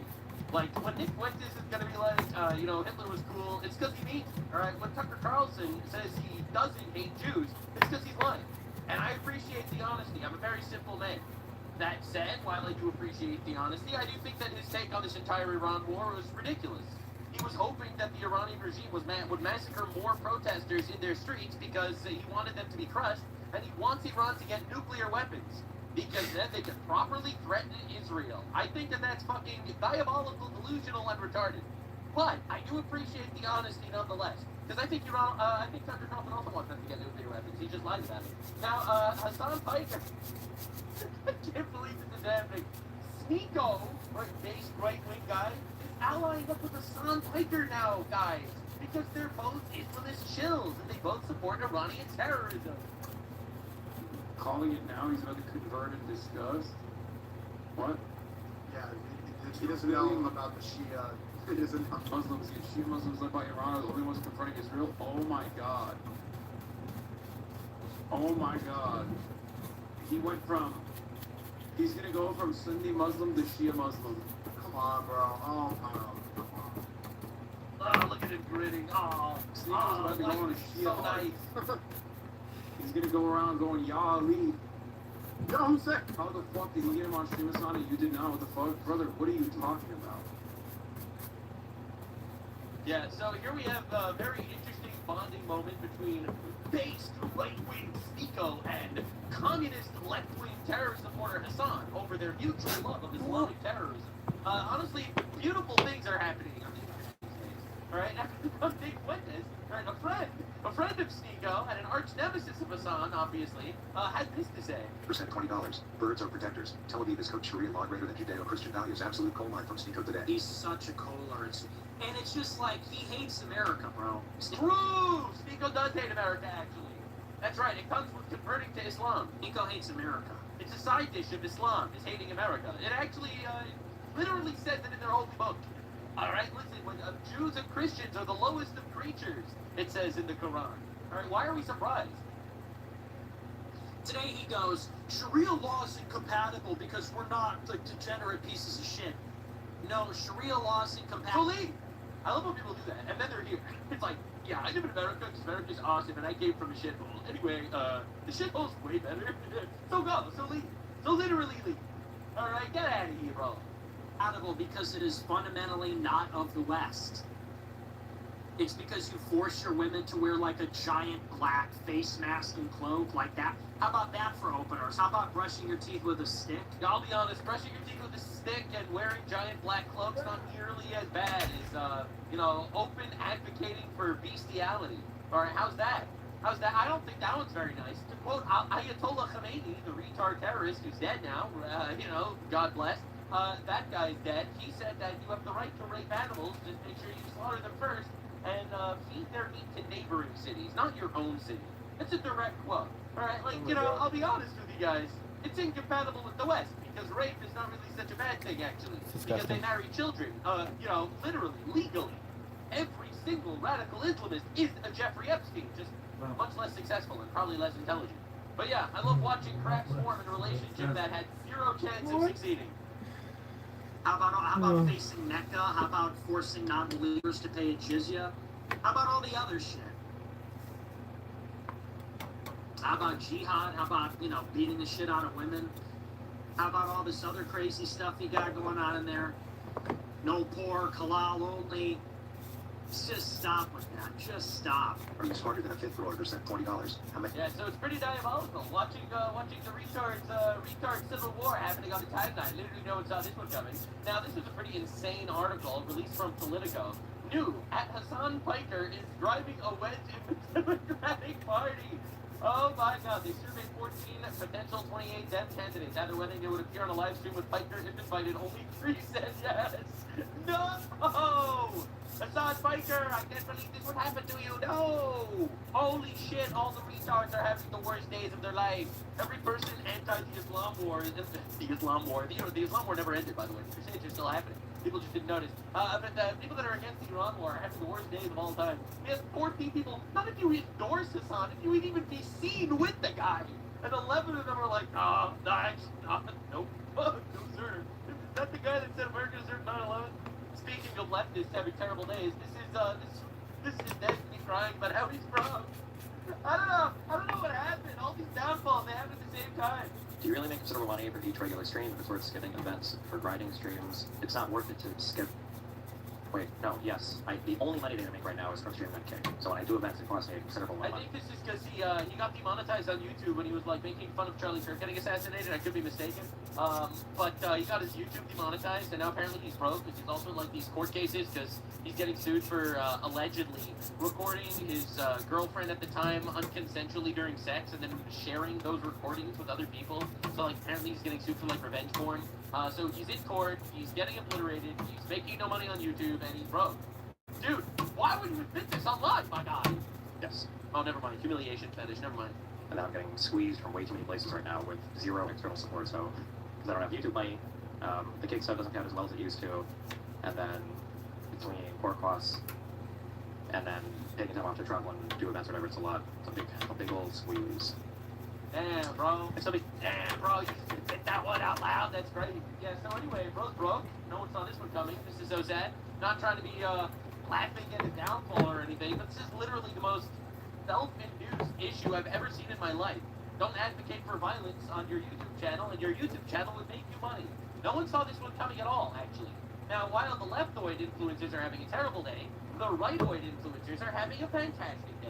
So this TikToker made a video and said, please, Donald Trump, you need to hear this. And Donald Trump actually reposted it. If you stay to watch the video, please tag him down below, share, and repost so we can try to get this to him as quickly as possible and hope that he can do something with this. President Trump, as a supporter who voted for you 3 times, I am hoping and praying that you will revisit what Barack Obama and Joe Biden got rid of back in 2013, which is the Smith-Mundt Act, which held news corporations accountable for lying to the American people and spreading propaganda. Now, I just want to say something just from like a complete moral level. Why would you cut that off? The fact that our tax dollars are literally going to these gigantic globo-homo organizations that tell us news, and they tell us news with a specific bias and slant and lie to us is diabolical. It's fucking insane. It's fucking insane that I pay taxes and my tax dollar goes directly to CNN to lie to me, subvert my will, and try to manipulate me. I'm literally paying for my own manipulation. This is like Europe spending money on the Ukraine war and then buying oil from Russia. Alright? Like, I'm not exaggerating. Alright? This is exactly what's going on. We are paying our slave masters to enslave us. Alright, and I think it's diabolical and this conversation needs to be had. Instead of truth. I think instead of bringing it back as a Smith-Mundt Act, you name it the Charlie Kirk Act, you That's make it a right. law. And I agree. Charlie Kirk, advocate for free speech, named as the act forcing speech. So funny. I don't know if that would click so well, but I approve of the message. I approve of the message. I think anything that our tax dollars go to fund should be directly for the benefit of the American people. Lies do not benefit the American people, so therefore our tax dollars should not be funding it. It's actually as simple as that. damn near impossible for these people to continue to lie to the American public, which has brought chaos, hatred, division, and anarchy all across this country. Fines out the ass, which will damn near bankrupt their company should they lie to the American people ever again. They can have their opinions, that's fine. They need to state that it is their opinion and that it is not a fact. Yeah, it's true. She's so Because right. of their constant lies, a man lost his life over it. Because of the constant hateful He's rhetoric right. of calling him a fascist and a Nazi and a white supremacist He's and right. a bigot, the same thing that they called you. This man is dead. I think this would be a great legacy for him to have a law named after him, to force journalists to finally start telling the truth and having the integrity that they have lacked for over a decade. I hope that this gets to you. I hope that you think about it and that you pass it into law. Because we are on a dangerous path right now with the constant lies and the propaganda. And that doesn't end just at news journalists. It needs to go to content creators who consistently spread lies and propaganda and half-truths across the internet. This needs to end. And people need to start being held accountable for baseless claims over absolute abysmal things. It needs to end. So please, if you have it in your heart to have the time to do this, get this in front of Congress, get this passed as a law, and start holding these news corporations, be they right, left, or center, accountable for their behavior. Yeah, so actually, based.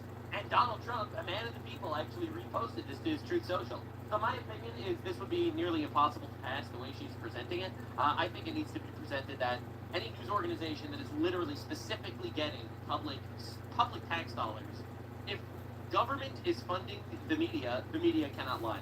Or we simply will revoke all government funding of said media. But I totally get this sentiment. So we have Donald Trump listening, but so we have Donald Trump listening to his base. We have Donald Trump listening to, your average right-winger's opinion, which is pretty awesome in base.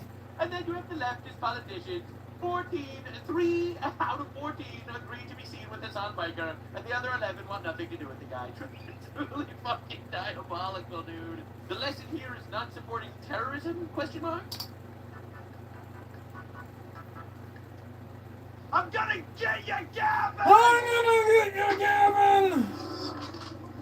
One of the challenges the state authorities are having, just so that your audience understands, and I didn't fully understand this, is that if they go in and arrest people right now, that they're not going to maybe not be able to turn those people into like confidential informants against the higher ups. So we can, I think people can be arrested tomorrow. It's just a question of, we want to know who's behind it. So my team is currently in the field finding out who's behind it. We even, Benny, went into the homes of one of the bad guys. They let us in, and they were kind of flipping on their bosses. So we, the citizen journalists, are kind of doing the job of the FBI. I mean, this is what really the billion-dollar Leviathan should be doing. And I think that's a sign of the time, really, is what it is. This is why it requires small, independent, no red tape citizen journalists to do the job. But I'm frustrated. Like we're getting, punched in the neck.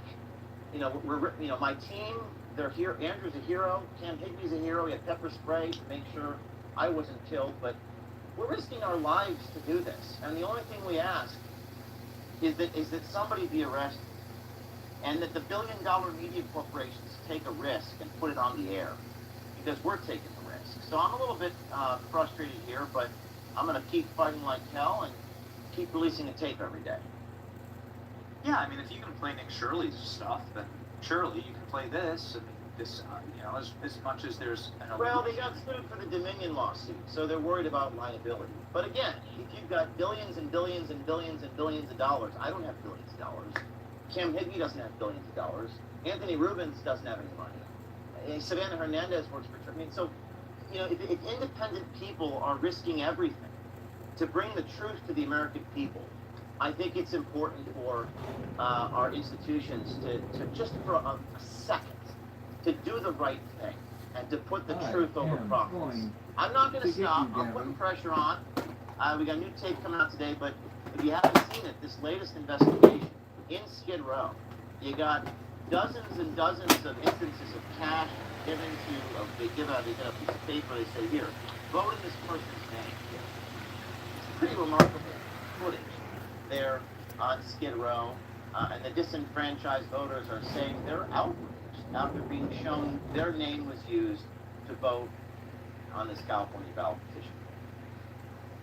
So, it's a pretty critical question, is what's to stop this from happening in every election? I mean, what you're showing here is not just the signatures, you're showing like the actual voting. You're showing that they're just forging people's ballots and their names.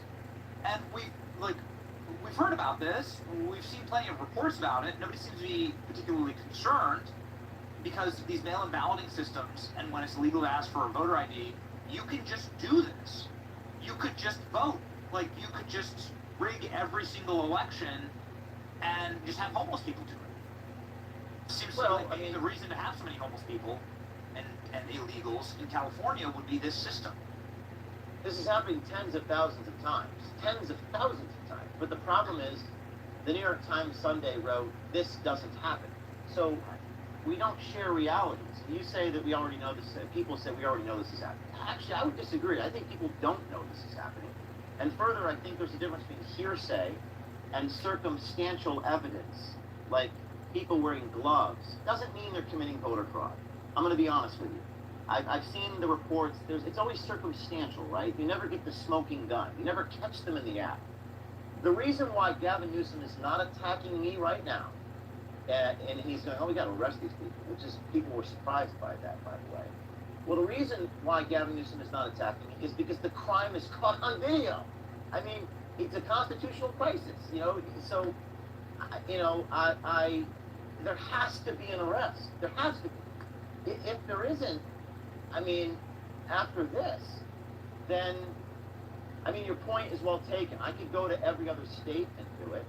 And that's what muckraker.com had an idea yesterday, because I had him on, and he said, you know what, maybe we need to go to every state, every other state, and do the same damn thing. I think that's probably what we'll do, but if nobody is arrested after being on the videotape, literally forging a signature and giving cash to vote in other people's names, we're in a state of constitutional crisis that shocks the conscience. So I'm glad that President Trump posted on Truth Social about it. I'm calling on Pam Bondi to go in front of a microphone and talk about it and tell us the status. There's Trump talking about it. He says it's terrible.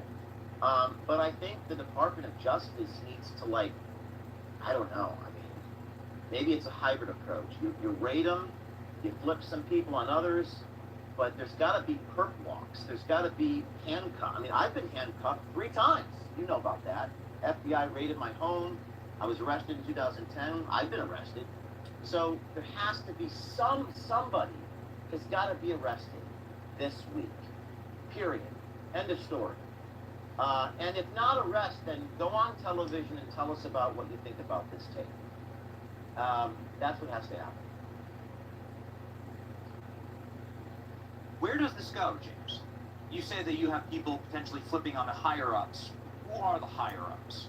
What does your gut tell you? Well, right now, I have people in the field. The money's coming from somewhere.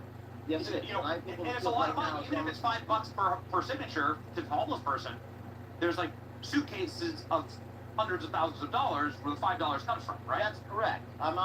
You've got a huge audience, so if I say what it is right now, it might hurt my ability over the next few days to continue getting it. But of course, there's petitioners and there's coordinators, and it appears as though this is like organized crime.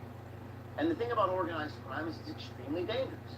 So you could have gangs involved in this. There are companies that do this, but they're criminal actions. So there's out-of-state people that come into California. They make a lot of money. And we've been given the names of those companies, and we're currently tracking them down.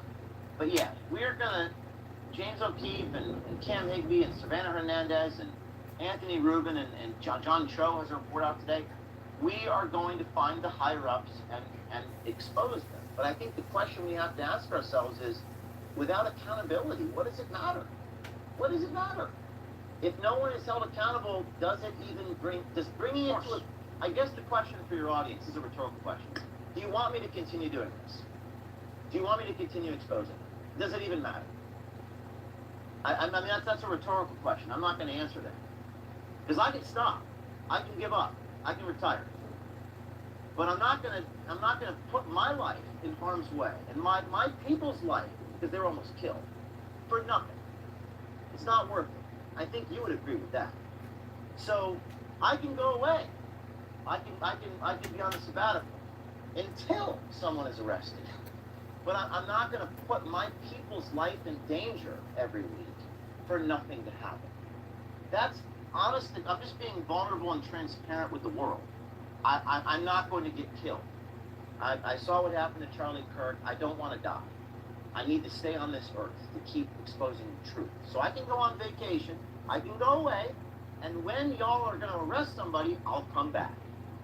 Because I'll tell you what, getting punched in the neck, having nobody get arrested, it's not right. It's immoral is what it is. And the Republicans are in power. The Attorney General of the United States has the jurisdiction to arrest someone tomorrow. I haven't seen any statements on the internet or on Fox News or anywhere else about this. And I frankly, I get there's egos involved, but I think it's a form of cowardice. I'm glad the president is talking about it. I think he should continue to talk about it. And I will continue to keep releasing videos this week. But I'm pissed off. And I'm pissed off because my friend and my closest colleague was violently assaulted and came an inch we came an inch from losing our lives. Knives and guns there. And I need something to happen. I really need something to happen. Otherwise, I'm going to have to stop doing what I'm doing. And I don't know what else to say. The waterfall of thanks for you is happening in real time. I mean, I can put up the comments right now, but you can see how everybody is saying, never stop, go get them, praying for you right now, yes, yes, keep going, James, enough is enough, yes, keep going, James, yes, from Hawaii.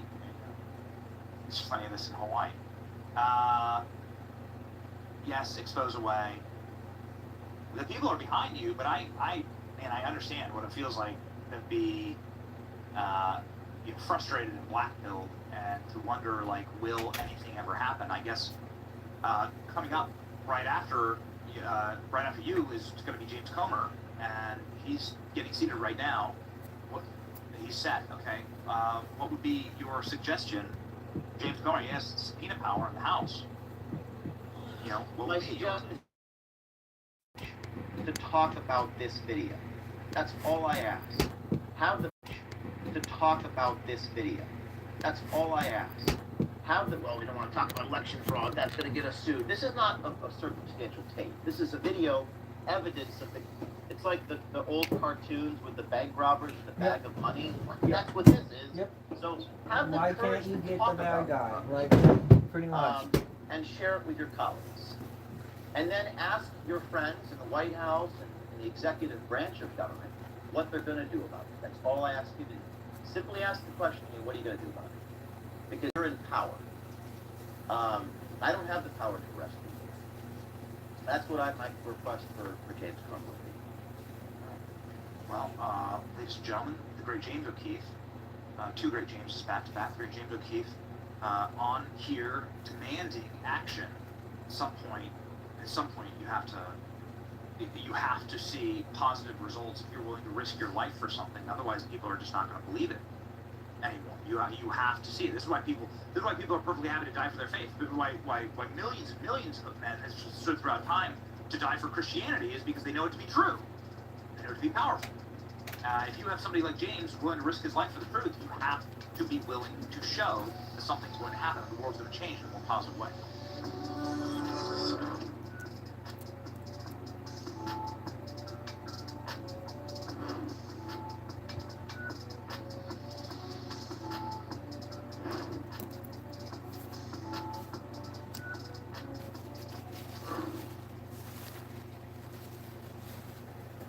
Godless globalist libs have the worst taste in artwork. Look at any public works project. It's hideous. Over the last 70 years, they've just chosen the worst sculptures, and the leadership in El Salvador decided to do something about those hideous public works sculptures, which, by the way, all of them are just fraud. It's just embezzlement. It's just paying off their artist friends, which are often just the wives of their buddies. Anyway, they melted down that trash and made manhole covers.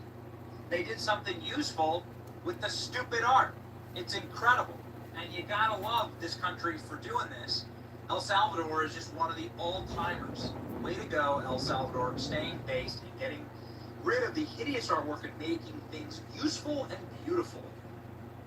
Since you've, I believe, completed or at the very least contributed a report on Minnesota, what type of culpability would there be for the Attorney General in Minnesota or for Tim Walz? The Attorney General has more liability. You know, you can always plead ignorance, but you've got the recording that we've all heard of Allison meeting with the Somali fraudsters saying, "Don't worry about it, I'll get them off your back." When they were nailed for fraud, hard to beat Walz in court playing the ignorant card. But you're seeing people go to prison in Minnesota for fraud, and that's what people want. We let the American people know that Joe Biden's family was on the tape, and a few months later, Joe Biden drops out of the presidential race. Now, there may have been other reasons, but that certainly didn't help. You go in Minnesota, when we started the investigation in Minnesota, Tim Walz dropped out of the governor's race. This is a guy that was just, a few million votes from being vice president of the United States, dropped out of the governor's race. What is achievable from a congressional standpoint, and shining the light on the corruption, letting the American people know how corrupt some of these politicians are. I think that's a pretty big win because, it's had an adverse effect on their electoral success. Who remembers little Marco? Marco! This was only 10 years ago. It wasn't that long ago. This is 2016. It's only 10 years ago. And look at what's happened now because of the unity of our movement and what we can accomplish together. Marco is going to become the next dictator of Cuba. It's going to be great. It's going to be fun. Who have arachnophobia, this might be a tough conversation for you. You thought you probably heard me, but anyhow, we're going to have it anyhow. So apparently there are some brightly colored large spiders that are back, and experts say they are spreading rapidly across the United States. So we have Dr. Chris Dietrich, who is an Illinois state entomologist. Oh, Hey, so goodness grief.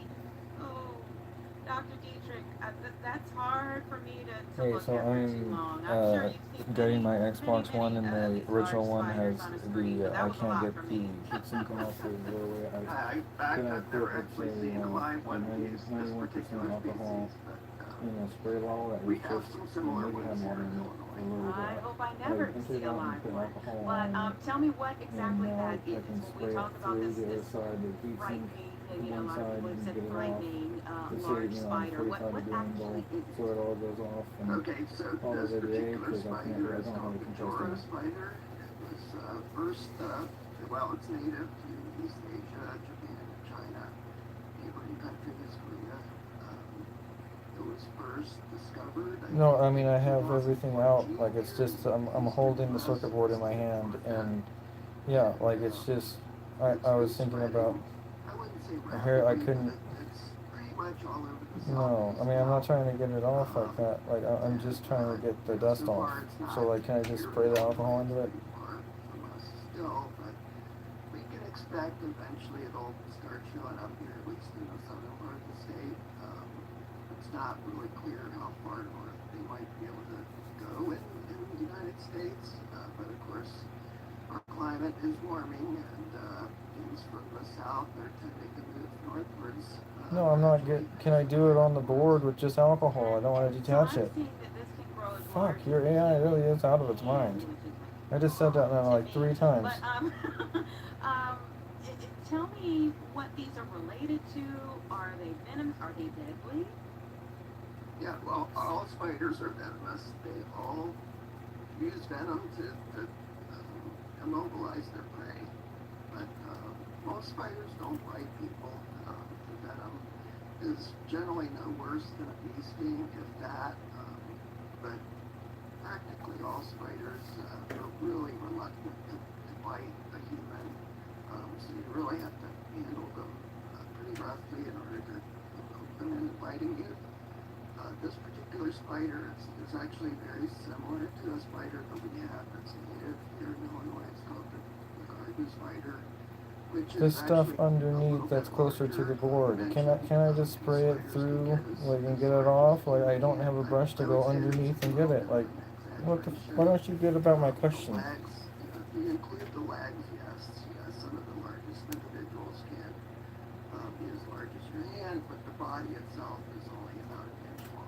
So they have long legs. The legs are typically a bit longer than the body. And how did they get back here? Well, so there, yeah, so as is fairly common in my line of work, we find new insects being introduced all the time, and the U.S. new insects and spiders, things that can get transported around fairly easily, inconspicuously in shipments. There's only so much that people at the ports can do in terms of inspecting shipping containers and things like that. Things like insects and spiders can easily find their way into these containers, at the country of origin, and then they get shipped all over the world. And when they arrive, most of them die in transit, but some of them can survive the journey, and some of them actually are able to survive as the climate that they encounter, if the environment they encounter here is similar to what they're used to back in their range. So Thanks. these things happen all the time. With insects. Okay, so spiders, really quick. So the CPU is sealed under those fins, right? Like if I spray this, it's not gonna get dirt directly in it. Like there's like some type of grommet. Spider, and so people notice these more than they do some of those smaller insects, like some of the little tiny beetles that are only a millimeter long or so, and those are showing up too. But usually it takes a while for people to actually figure out that that's something Yeah, something big and splashy definitely gets your attention more than a small beetle. And especially something that you're unused to seeing babe. versus something that you I'm kind of know, on screen oh, right it's now. seasonal. Or I can't do both. I live in this area. You were not in the very room, and I'm using unknown it for to this 2 area. seconds. You see I don't something out of the understand why you gotta be ordinary, like it's like, that. oh my gosh, what is this? Just give me a second. I would have already been done. I mean, gee. can actually take pictures and upload them to the site. I don't want my whatever on my People on looking there at that this are stuff. experts on these various It's groups things I that can talk actually about. identify them based on the photographs. That's possessive. There's a lot more. It's things about I'm the not tumor. even gonna talk about this. The tumor. It's all about that. I'm too busy to feel the insecurities. Yeah, I just hope it remembers. But there's only so much I can do individually to keep track of all these things. There's more than 1 million species of insects that are known worldwide. Obviously, there's more than people that actually study these things to keep track of. And so it's actually really helpful to us to have people, just people out there that are seeing things that are unusual, taking pictures of them, posting them on these sites like iNaturalist. There's another one called Bug.guy that they're really useful for tracking the spread of these kinds of things when they show up in our world. And you mentioned the garden spider for our state. Is that the largest spider you've seen in the state of Illinois, or if not, what is? Yeah, probably the garden spider is. I would say it's probably the biggest. The adult females can be about an inch and a quarter to an inch and a half long, just in the body. And if you consider the legs, they're several legs they have several inches by the largest individuals, and yeah, they're big and scary. They disturb people, but they're actually beneficial because they're out there catching bugs that are feeding on the plants in your garden. They're basically harmless. People that hike in the woods, they tend to, get out, we go for a hike in the woods or in the morning, and run through spider webs, and that's annoying, obviously, but they play an important role in the environment by keeping insect pests in check. So they're good. They may look scary, but they're basically harmless. That's really hard to keep in mind that they're good for the environment when you come across a spider, especially when they're large. I remember living on the East Coast and seeing those like zip spiders, and they create these massive webs like overnight, and it's just, you feel like you've gotten into some type of horror movie when you encounter one in your backyard all of a sudden. So tell me, when people typically would see them, in terms of like, Is this the time of year when we're going to see more of these larger spiders, or just more spiders in general? Is this the time of year when you would see them out, or when they would be trying to make their way in? Give us a little update into the season that we're in right now. Yeah, most spiders, at least this particular kind of spider, which we call orb weavers, the ones that make these big rounded webs that are often very conspicuous, they overwinter as eggs. So the female in the fall will lay an egg sac in some secluded place, and then in the spring when it starts warming up, the little spiders hatch out of that egg sac, and then what they do is they produce a little thread of silk, and they go climb up to the tip of a branch, and they do what we call ballooning, which is how they disperse, because obviously spiders don't have wings, they can't do active flight, but they can use this ballooning method to disperse just using the wind currents, and so that's how they spread around. They'll land someplace where they can build their own little web.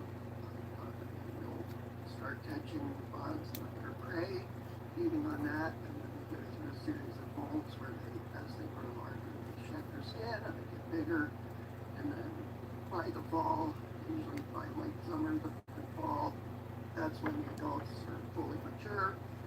They can lay eggs, and then the cycle begins again. They typically don't live more than a year as individuals, but basically, the adults are more prevalent in the fall. That's when they're going to be most noticeable. Very interesting stuff here. Slightly disturbing, but but very interesting. And for you as an entomologist in 2026, what are the things that pique your interest? I mean, this gets us going, but what are the things that pique your interest? Well, just for my own work, we're doing a lot of work looking at insects that feed on plants and that spread plant diseases. And so we're actually using a technique where we basically extract DNA from the individual insects, and we can screen that DNA to see what kind of pathogenic organisms, bacteria they might be carrying, and in this way we can track the spread of diseases that might be important to agriculture. So that's the group of insects I work on, which is leafhoppers, insects. They feed on plant sap, so they're kind of like mosquitoes, except they feed on plants instead of blood, like even animal blood.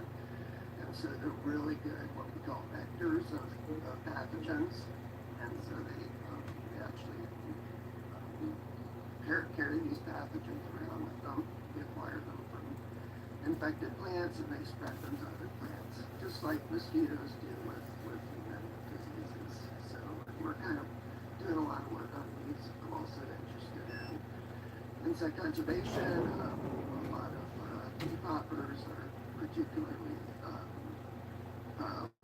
limited to prairies, in which we used to have a lot of it in Illinois, but we don't have much native prairie habitat left in the state, and so a lot of the insects that are dependent on these habitats are, threatened and endangered. We've actually proposed several species recently for listing on the state of Illinois threatened and endangered list, and these are things that are limited to particular prairie plants and particular kinds of prairie habitats, like sand prairies, dolomite prairies, like we have up in the Chicago area.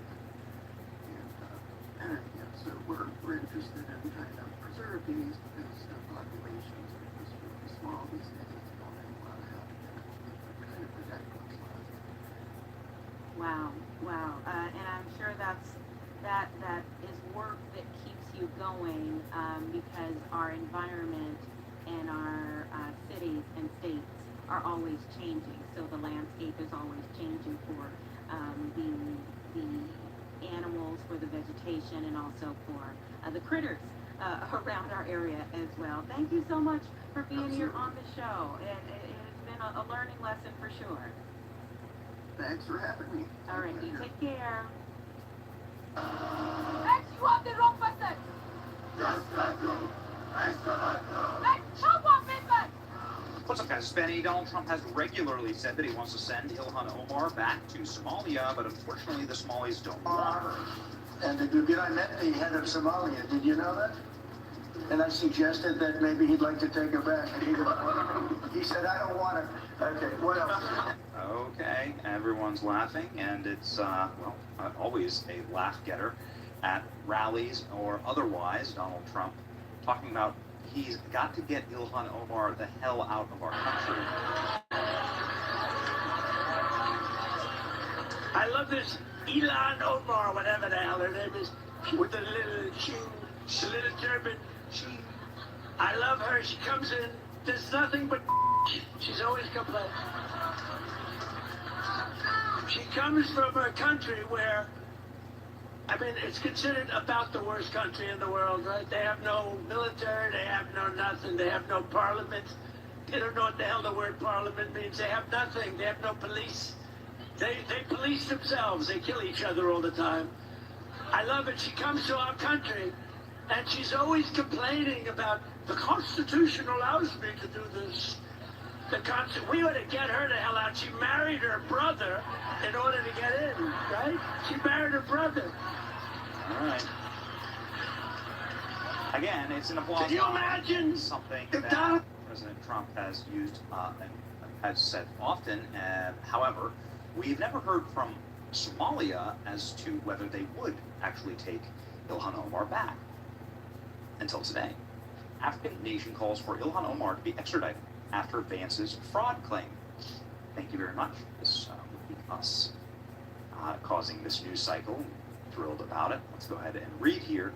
An African nation is calling on Ilhan Omar to be extradited after Vice President J.D. Vance claimed that during an interview that the lawmaker committed immigration fraud. The Republic of Somaliland, particularly recognized state of the Horn of Africa, reacted to the post on X in a claim that Vance made in a podcast interview with Benny Johnson. Just helping make the nation a better place. Ladies and gentlemen, don't thank me. Thank the Vice President. Deportation. Please, you're sending the princess back to her kingdom. Extradition. Say the word, the Post read. In the interview, Vance said he's spoken with White House immigration advisor Stephen Miller about the potential legal action against Omar, saying we think that Ilhan Omar definitely committed immigration fraud against the United States of America. We're trying to figure out what the remedies are, says J.D. Vance. The thing that we're trying to figure out is the legal remedies now that she's committed immigration fraud. How do you go after her? How do you investigate her? And how do you actually do the thing? How do you build the case necessary for justice for the American people? Omar denied the accusations. He needs serious help, she said on X. Okay. Let's go ahead and look here. This would be us creating this news cycle entirely. This is the interview that we gave, went viral afterwards today. For the first time, we got 100% on the record confirmation that Ilhan Omar committed immigration fraud, deportation. Please, you're just sending the princess back to her kingdom. Extradition, say the word, from the Republic of Somaliland. Republic of Somaliland stands for Freedom, Stability, and Partnership. RepublicofSomaliland.com. So this would be the 34 years of peaceful democratic government in East Africa. That is the official account of the Republic of Somaliland. Yay! So you can get a passport. This could be Ilhan Omar's future passport. They're saying send her back. Extradition, just say the word. We'll take her. Some of the comments have been obviously very positive. She loves Somalia. So ICE, do your thing. Send her home. Your terms are acceptable to me. Deport. Make President Trump's dreams come true. I'll drive her to the airport for free. Republic of Somaliland says it is ready to receive Ilhan Omar if deported. Just say the word. Evidence from Minnesota, Somaliland, stolen tax dollars. So it does look like this account is extremely based and, well, is very sad that the best and brightest Somalis are going to Minnesota and not staying in Somaliland, I guess, right? Isn't this what you should want for these people? It's for justice. Recognize the Republic of Somaliland and send Ilhan Omar there. Launch it. So they're making memes as well, based memes as well. President Trump looking for recognition of the Republic of Somaliland. We're looking into that right now. We can put Ilhan Omar there. Make a Israel has recognized Somaliland. Oh my goodness. Well. Seems like perhaps we may get something very, very good out of this interview that we did with the Vice President. Here's the question that we asked that led to him saying that Ilhan Omar needs to be deported. And at the very least, they're figuring out what the legal remedies are. Obviously, Ilhan Omar, the president and the White House have been out saying she married her brother, that there is immigration fraud going on here. These are deportable denaturalization offenses. Can you give us an update? Yeah, so we actually think that Ilhan Omar definitely committed immigration fraud against the United States of America. And I talked to Steve Miller about this actually recently. We're trying to look at what the remedies are. That's the thing that we're trying to figure out is what are the legal remedies now that we know that she's committed immigration fraud? How do you go after her? How do you investigate her? How do you actually do the thing? How do you build the case necessary to get some justice for the American people? There's a related issue, Vinny, which is she has been at the center of a lot of the worst fraudsters in the Somalian community. So do I know that Ilhan Omar was aware that the Quality Leering Center was defrauding the American people? I'm not certain of it, but we at least need to investigate it, because if people can commit wrongdoing without even the fear that they're going to be found out, that's a fundamental problem. So I'm worried about the immigration fraud. I'm also worried about what did Ilhan Omar know about what was happening in the Somali community, and why was nobody looking into it until, frankly, Donald Trump did. And here is my interview that led to this response, where the Republic of Somaliland says, we'll take her. Again, you know, we're just a humble servant of the Republic. There you go. Trying to coordinate between all branches to end this nonsense is the new plan. Vance sat down for an interview with Benny Johnson, spoke about Somali fraud, spoke about the queen of the Somali fraudsters, our friend Ilhan Omar. Take a listen. Ilhan Omar definitely committed immigration fraud against the United States of America. She has been at the center of a lot of the worst fraudsters in the Somalian community. Yeah, she married her brother to get him in, which means they both should go back. Benny Johnson is with us now. Good to have you. Good to see you again. Everywhere that gets investigated, they find billions of our dollars stolen. Nobody cares, and it's so infuriating. What did you witness today? Yeah, I witnessed something that made my blood boil as an American taxpayer, that we are not too far away from this entire country just going completely over a cliff, Rob. And it sucks because I have kids here and I want to stay in America. I want to raise my kids as Americans. But if you bring in people who are not harmonious with Western civilization and a high-trust society, and then you give them the opportunity to simply write their name on a slip of paper and lie to the federal government, which is what Stephen Miller talked about today, and they can just lie about how many kids they have, what diseases their kids have, and there's no way to check. The federal government doesn't check. They just write a blank check to those states. And so that's how the Somali community gets away with it. And J.D. Vance revealed to me today in our 35-minute sit-down interview that there is no investigation of any fraud under $1.5 million. So you just might as well stroke.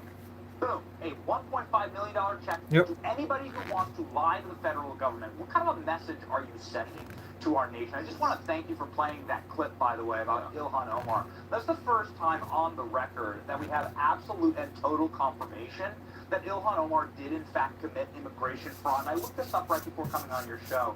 That lying on your immigration forms or committing fraud against the United States of America is an immediate denaturalization offense. It is something that has been tried in court. It happens actually quite regularly where people lie to get into this country. They're denaturalized. They're sent home. It's something that must happen with Ilhan Omar. The rest of the clip says we're exploring this right now. It should have been months Stephen ago. Miller has all Fucking of the available crazy ass evidence, wench. and I This checked shit's with DHS. fucking This is insane. 100% true. Ilhan Marrying your fucking brother to get him an eye on to him. get it to America and to loot our nation dry. Oh, And it is time brother, to do I love something you about so it. much, brother.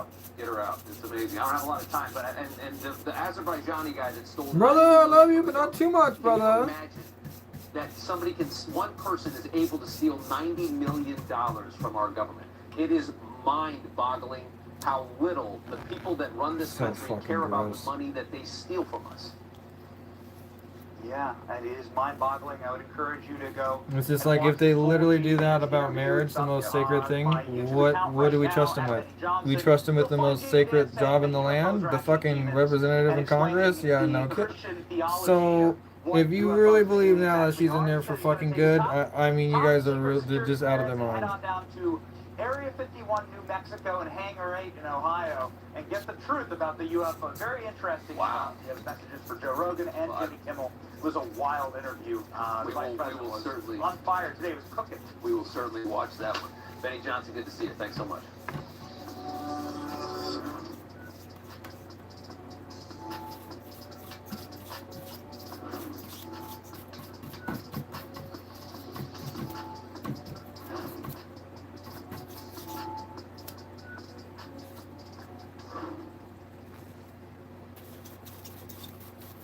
Electric vehicle graveyards.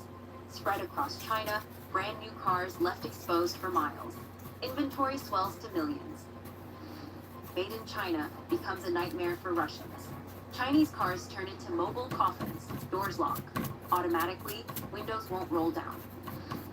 Sponge-made steak, rubber buns, mud pepper, market flooded with dangerous products.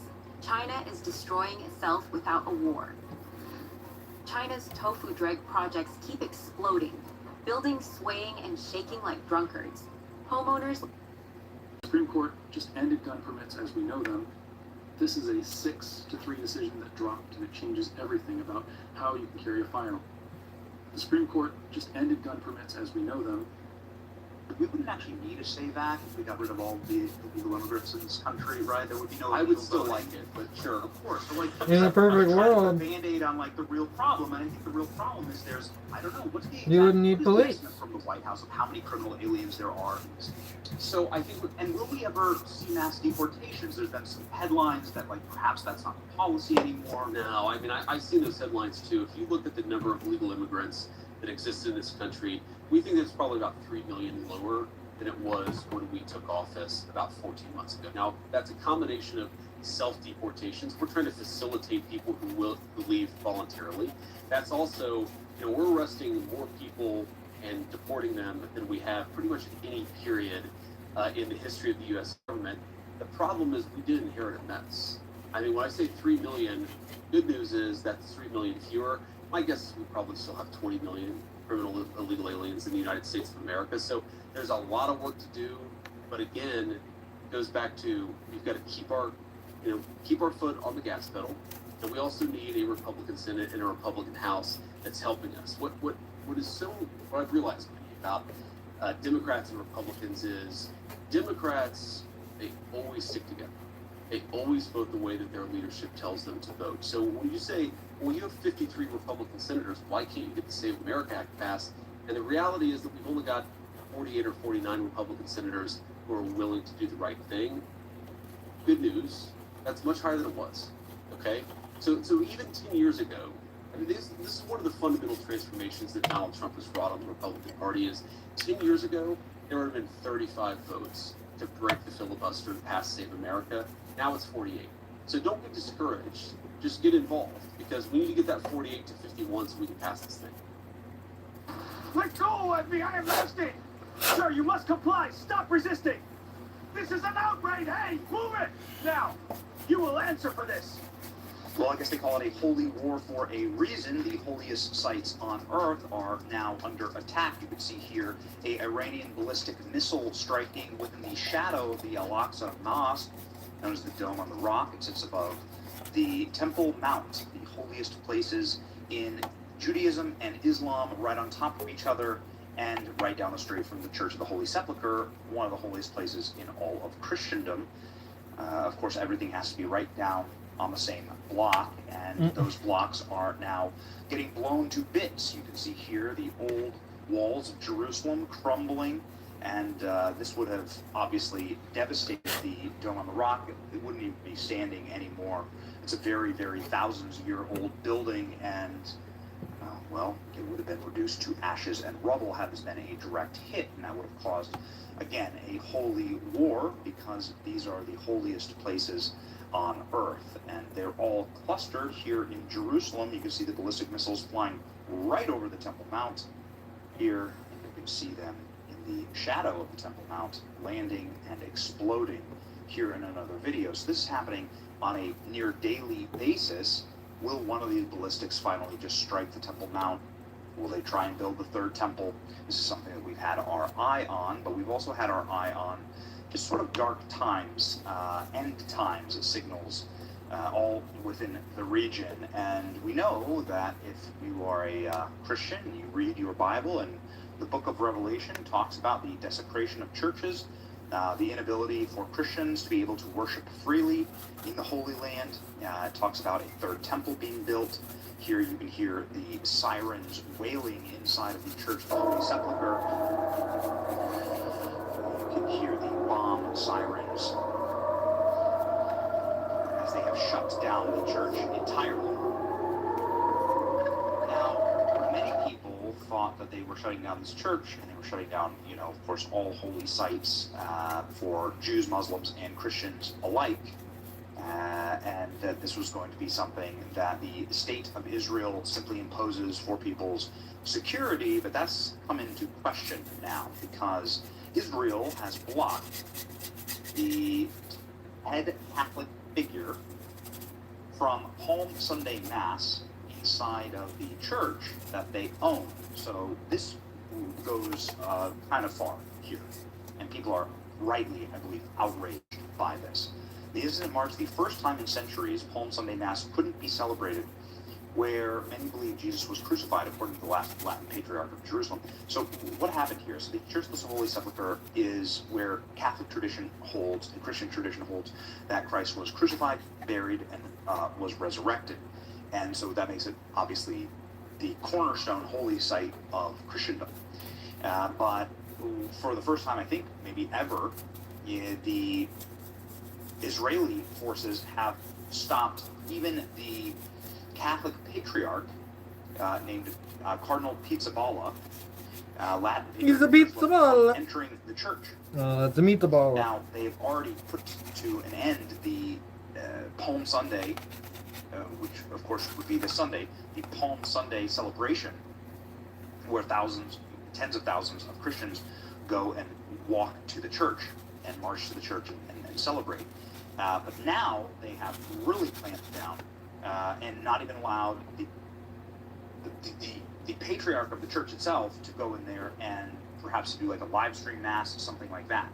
They've shut the entire church down entirely, meaning they've taken the ability for the church to perform its Christian functions and closed it. This, of course, is quite alarming. This morning, Israeli police prevented the Latin Patriarch of Jerusalem, his beatitude, forgive me, I'm not a Catholic, so I don't actually, perhaps some of these words I won't pronounce them correctly. Cardinal Pizzaballa, head of the Catholic Church in the Holy Land, together with the custos of the Holy Land, Reverend Friar Francis Leppo, the guardian of the Church of the Holy Sepulchre. From entering the Church of the Holy Sepulchre in Jerusalem, they made their way to celebrate Palm Sunday Mass. The two were stopped en route while proceeding privately without any characteristics of a procession or a ceremonial act. Normally there's a very large parade, there's lots of people walking, they're waving palm fronds and things like that, and there's tens of thousands, if not hundreds of thousands of Christians that descend upon the Holy Land in order to recreate Palm Sunday as Christ enters Jerusalem, and they waved palms at him. This is the highest holy holiday, frankly, in Christendom, right? The death and resurrection of Christ is Christendom. This is the highest possible holiday. It seems like Israeli forces are preventing the celebration of that.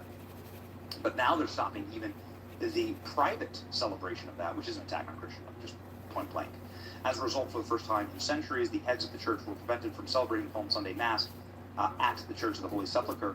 The incident is a grave precedent and disregard the sensibilities of billions of people around the world who, during this week in Jerusalem, the heads of the churches who acted with full responsibility and since the outset of the war have complied with the imposed restrictions. Public gatherings were canceled, attendance was prohibited, and arrangements were made to broadcast the celebrations. Okay, that's what we thought. They were just going to do a live broadcast. Preventing the entry of the cardinal and the custos to bear the highest ecclesiastical responsibilities of the Catholic Church in holy places constitutes manifestly unreasonable and grossly disproportionate measure. This hasty and fundamentally flawed decision tainted the improper considerations, represented extreme departure from basic reasonableness and freedom of worship. So, wow, they expressed profound sorrow to the Christian faithful in Holy Land throughout the world. That prayer in one of the most sacred Christian calendar days has been prevented. Ooh, baby. You know, if this happened in reverse, right? To Muslims or to Jews, this would naturally be the biggest story on earth, and it is a very, very big story. This is a horrible act that has happened here. Church of the Holy Sepulchre is beautiful. And so instead, in the absence of the traditional procession, he stood outside of the city walls, it looks like in Jerusalem here, outside of the King David Gate there. That's what he ended up doing. Ambassador Mike Huckabee popping off here, very interesting. My statement prohibiting the Latin Patriarch from entering the Church of the Holy Sepulchre, while the holy sites in the Old City remain closed due to safety. The Church of the Holy Sepulchre, Al-Aqsa Mosque, the action today by the Israeli National Police to deny Pizzaballa and 3 other priests from entering the church is unfortunate overreach, already having major repercussions around the world. Home Front Command guidelines restrict gatherings of 50 people or less. The 4 representatives of the Catholic Church were well below the restrictions, blah, blah, blah. Okay, well, what are you going to do about it? The Israeli forces here saying all safety and precautionary instructions to the Old City are a direct result of Iranian missile fire, blaming the Iranians on it. Prime Minister office says over the past several days, Iran has repeatedly targeted holy sites. I don't know, man. People are popping off. Isaac Herzog saying, I just called the Latin Patriarch of Jerusalem to express my great sorrow over this morning's unfortunate incident in the Old City. Okay. I clarified that the incident stemmed from security concerns due to the continuous threat of missile attacks by the Iranian terror regime following previous incidents. I reaffirmed the state of Israel's unwilling commitment to freedom of speech, so freedom of religion. So what are you doing? Are you going to allow them to pray? Are you going to apologize to the church? The Pope here talking about the consequences of brutal conflict. In many cases, unable to observe the liturgies of the holy days.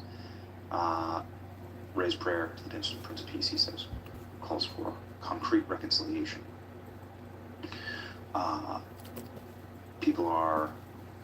I strongly object to the refusal to allow the Holy Mass at the Church of the Holy Sepulchre. I extend my words of support. Palm Sunday marks the beginning of Holy Week for Christians. This action of the Israeli police, which I condemn, are expressing disrespect to Christianity and Christendom. Yeah, people are not happy about this. Emmanuel Macron popping off, of all people. Free exercise of worship in Jerusalem must be guaranteed for all religions. I've given instructions to summon the ambassador of Israel to the Ministry of Foreign Affairs tomorrow to obtain clarification to why they prevented Catholics from celebrating. Italian Prime Minister Giorgia Meloni condemns it. Everyone's condemning it. Unacceptable. He's putting himself at risk during the war. This is his job as a priest. Let them enter Jerusalem. Objects in the mirror are closer than they appear, right? The full crusades to take over. So, this is interesting. People are saying the Church of the Holy Sepulchre was attacked, the holy site in Christianity. In response, the Pope launched the First Crusade to defend the Church. This Christianity, sacrificial love for others. So people are really angry about it, being denied entrance to the church. Powerful moment. He blessed the city of Jerusalem with the relic of the Holy Cross. He had service at the foot of the Mount of Olives instead. Today, Israel blocked Catholics from their most holy site, the Holy Sepulchre, one of the most holy days, Palm Sunday, from worship. Yeah. Bad, bad, bad. Totally outrageous and inexcusable. Not a good look. Are they gonna fix it? Gotta. And obviously, you're already dealing with a tinderbox. You better act and act fast. And this just seems like what this seems like is just outright and overt Christian persecution by the Israeli state. That's just that is what this is. There's no other explanation. So hopefully there's apologies and make a big show of allowing now Christians to celebrate and worship in our Holy Week.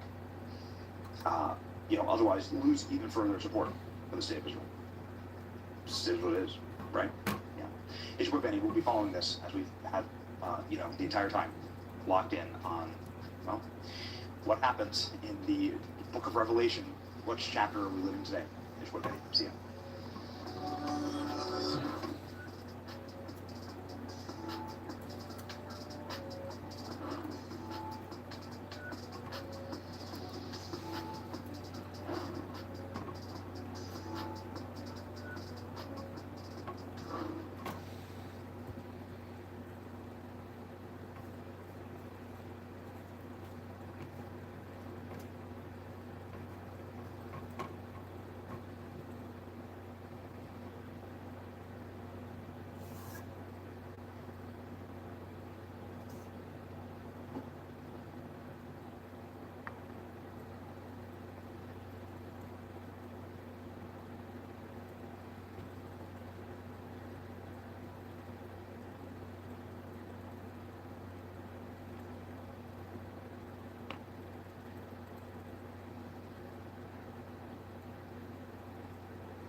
Alright, now I just gotta seal it up for another 13 years. It's gonna be before that.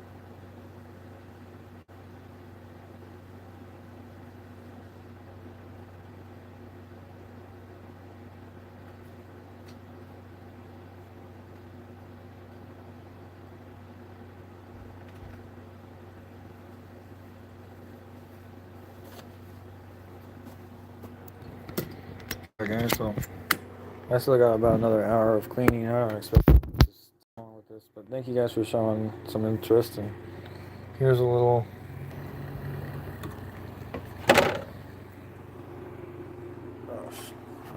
damn.